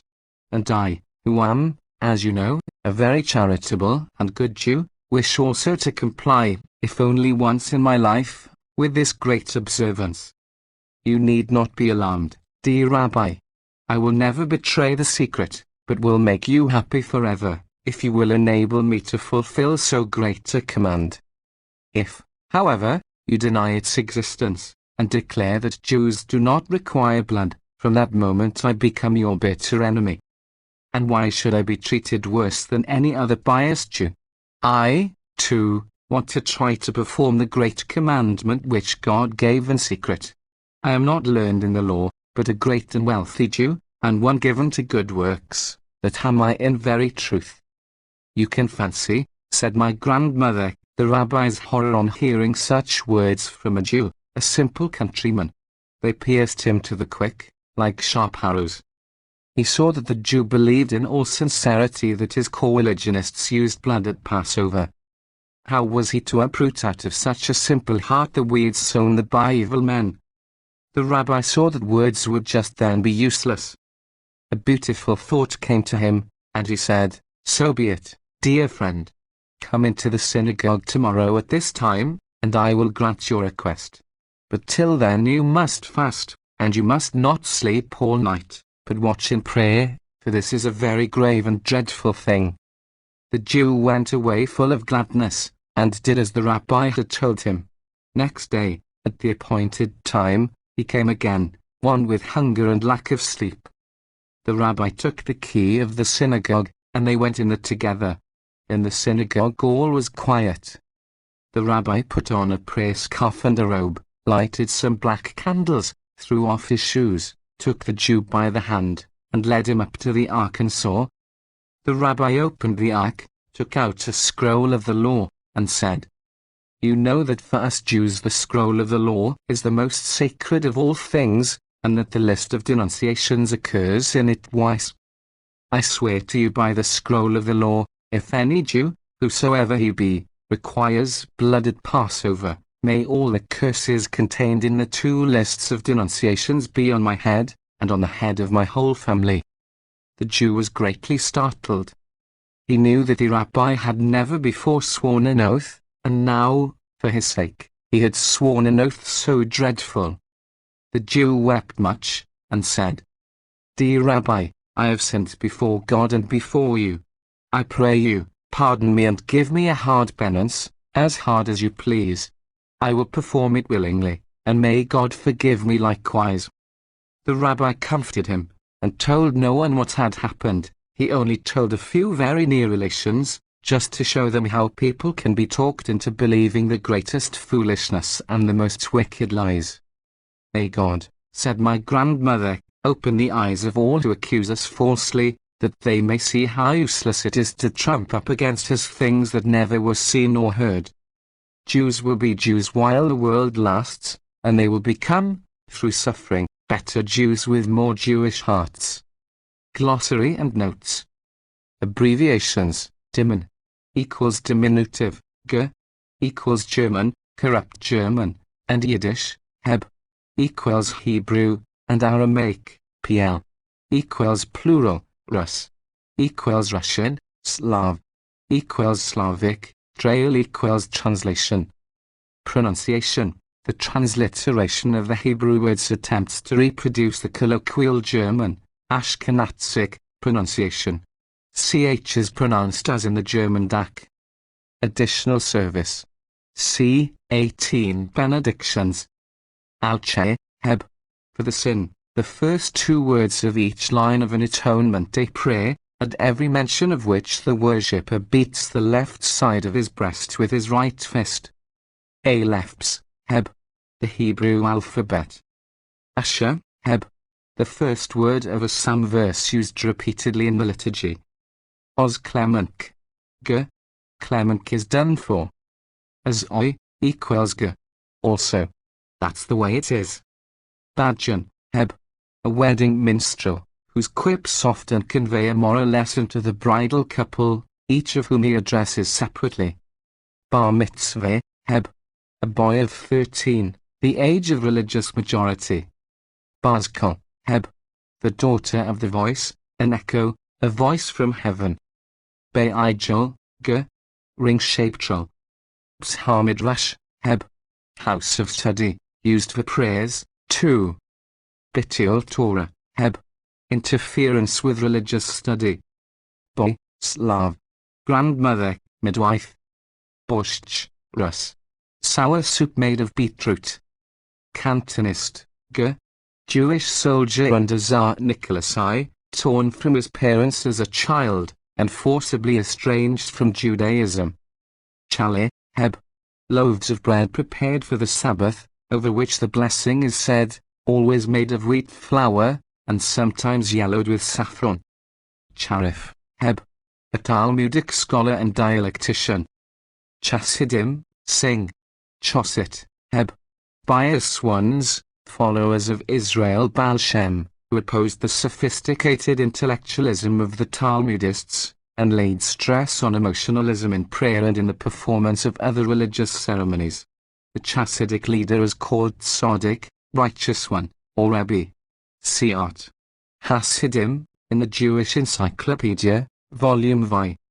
Cheyodom, a manual of religious practice used extensively by the common people. Cheddar, pl. Cheddarim, heb. Jewish primary school. Chilul Hashem, heb. Desecration of the holy name, hence, scandal. Chirek, heb. Name of the vowel I, in Volhynia U is pronounced like I. Davening. Saying prayers. Dion, pl. Deonim, heb.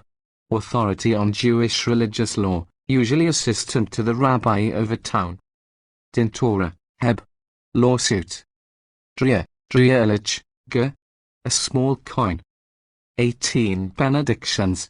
The nucleus of each of the 3 daily services, morning, afternoon, evening, and of the additional service inserted on Sabbaths, festivals, and the holy days, between the morning and afternoon services.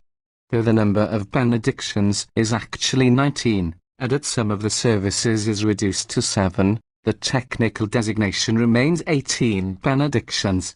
They are usually said as a silent prayer by the congregation, and then recited aloud by the cantor, or precentor. Eretz Yisro, heb. Palestine. Eref, heb. Eve. Iraf, heb. Accord, etc., stretched round a town, to mark the limit beyond which no burden may be carried on the Sabbath. Fast of Esther. A fast day preceding Purim, the Feast of Esther. Fountain of Jacob. A collection of all the legends, tales, apologues, parables, etc., in the Babylonian Talmud. Four corners, trail of arbor canfos. A fringed garment worn under the ordinary clothes, called also talis koton.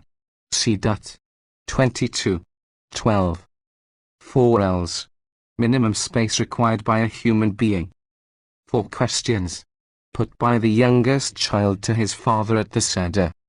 Gans Goim, G. and Heb. Wholly estranged from Jewish life and customs, see Goy. Gas, G. The Jew street. Jechna, Heb. The netherworld, hell. Jemere, Heb. The Talmud, the rabbinical discussion and elaboration of the Mishnah, a Talmud folio. It is usually read with a peculiar sing-song chant, and the reading of argumentative passages is accompanied by a gesture with the thumb. See, for instance, pp. 17 and 338. Jemere Kopilch, Heb. and G. A subtle, keen mind, precocious. Jeva, Heb. An influential, rich man. Jevirish, appertaining to a Jeva. Goy, pl. Goyim, Heb. A Gentile, a Jew estranged from Jewish life and customs. Gotidniu, G. With Slav, ending. Dear God. Great Sabbath, there. The Sabbath preceding Passover. Haggadah, Heb. The story of the Exodus recited at the home service on the first 2 evenings of Passover. Hoshana, pl. Hoshanos, Heb. Osier with for the great Hosanna. Hoshana Rabbah, Heb. The 7th day of the Feast of Tabernacles, the great Hosanna. Hosta Chassidim. Followers of the Rabbi or Tzaddik who lived at Hosta. Kaddish, Heb. Sanctification, or doxology, recited by mourners, specifically by children in memory of parents during the first 11 months after their death, and thereafter on every anniversary of the day of their death, applied to an only son, on whom will devolve the duty of reciting the prayer on the death of his parents, sometimes applied to the oldest son, and to sons in general. Kale, Heb. Bride. Kaleleben, Heb. and G. Dear bride. Kaleshi, Heb. and Drus. Dimon. Dear bride. Kasha, Slav. Pap. Kijushka, Heb. Sanctification, the central part of the public service, of which the holy, holy, holy, forms a sentence. Kerbal, Kerbelch, G. Arubal. Gedush, Heb. Sanctification, blessing recited over wine in ushering in Sabbaths and holidays. Klaus, G. Hermitage, a conventicle, a house of study. Kob Tabi Bessie, Little Russ, demons take you. Kol Nidura, Heb. The first prayer recited at the synagogue on the eve of the Day of Atonement. Kosher, Heb. Ritually clean or permitted. Kosher dance, Heb. and G. Bride's dance. Coast, G. board. Off coast. Free board and lodging given to a man and his wife by the latter's parents during the early years of his married life. Learn. Studying the Talmud, the codes, and the commentaries. L'chaim, heb. Here's to long life. Lehavdil, heb. To distinguish. Elliptical for to distinguish between the holy and the secular, equivalent to excuse the comparison, pardon me for mentioning the two things in the same breath, etc. Likut Zevi, heb. A collection of prayers. Lokshan. Macaroni. Teres lokshan, macaroni made in approved style. Marif, heb. The evening prayer, or service. Magid, heb. Preacher.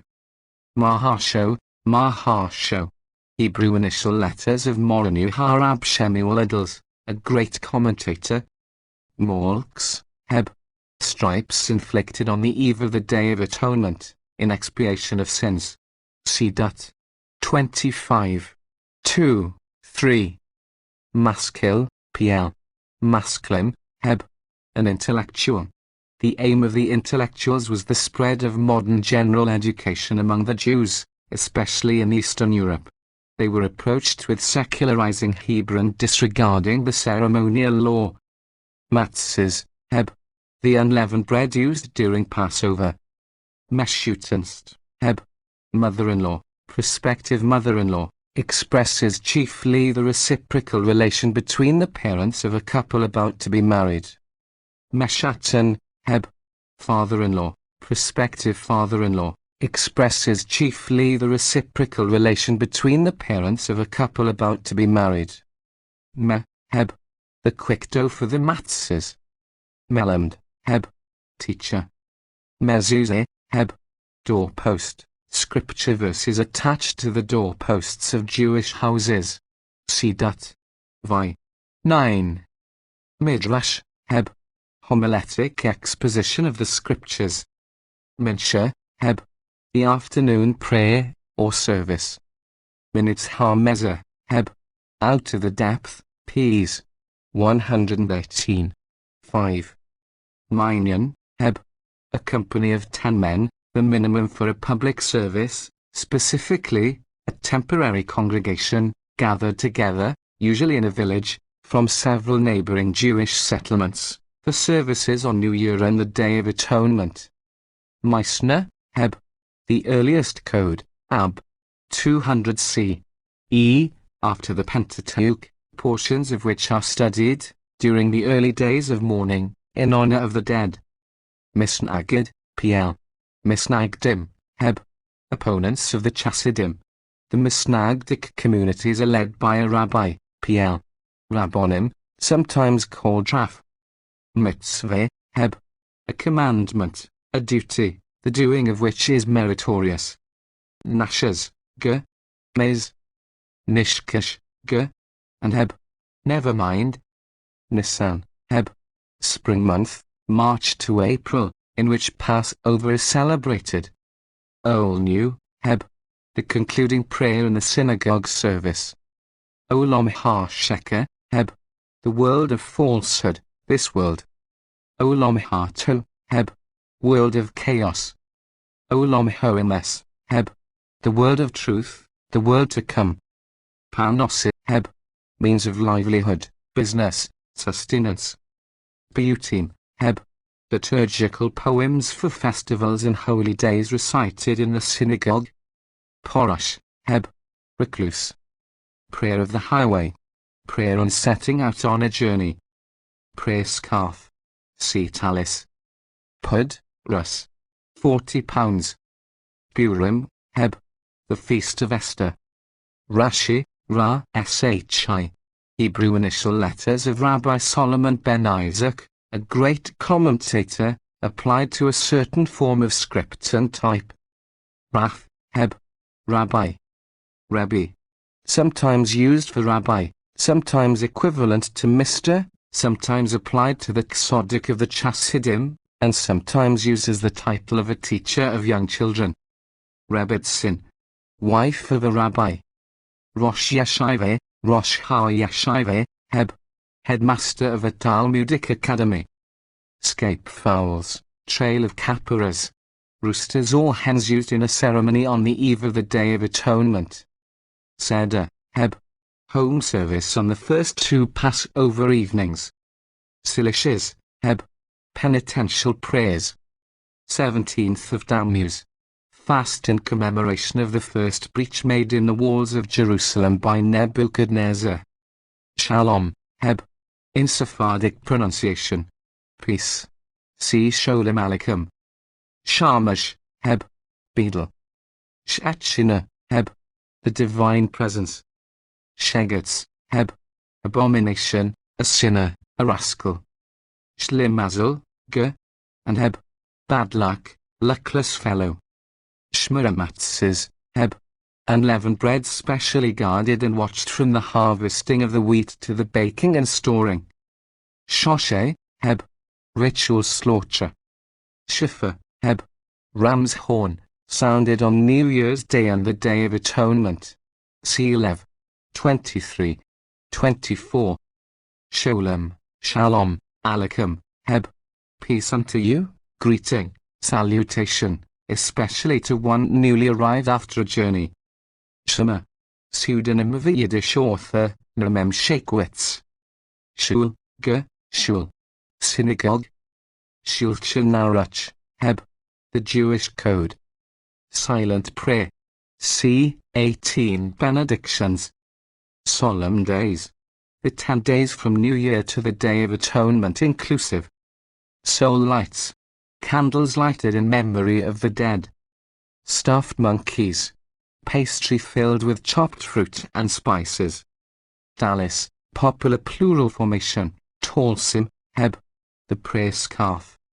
Talis koton, Heb, see 4 corners. Talmud Chokim, Heb, sage, scholar. Talmud Torah, Heb, free communal school. Dano, Heb, a rabbi cited in the Mishnah as an authority. Tararam, noise, tumult, ado. Tate, Tatish, Ge, and Drus. Dimon, father. Tefillin Sakulch, Heb, and Ge, phylacteries bag. Tishoboth, Heb, 9th of Ab, day of mourning and fasting to commemorate the destruction of Jerusalem, hence, colloquially, a sad day. Torah, Heb, the Jewish law in general, and the Pentateuch in particular. Season, Xodic, PL. Xodikim, Heb, righteous, title of the Chassidic leader. Umipn Chatanu, Heb, and on account of our sins, the first 2 words of a prayer for the restoration of the sacrificial service, recited in the additional service of the holy days and the festivals. Unisanet Hoiketh, Heb, and we ascribe majesty, the first 2 words of a prayer recited on New Year and on the Day of Atonement. The fallen, Ge, lost, done for. Verzok, Rus, 2 inches and a quarter. Vira, Ge, 4 kopecks. Vivat, toast. Yeshiva, Heb, Talmud Academy. Yorzit, Ge, anniversary of the death. Yom Kippur, Heb, Day of Atonement. Yom Tov, Heb, festival. Zaydk, Little Rus, Jew. P. 15. It was seldom that parties went to law. Before the Raf, the rabbi with his day on him gave civil as well as religious decisions. P. 15. Milky Sabbath.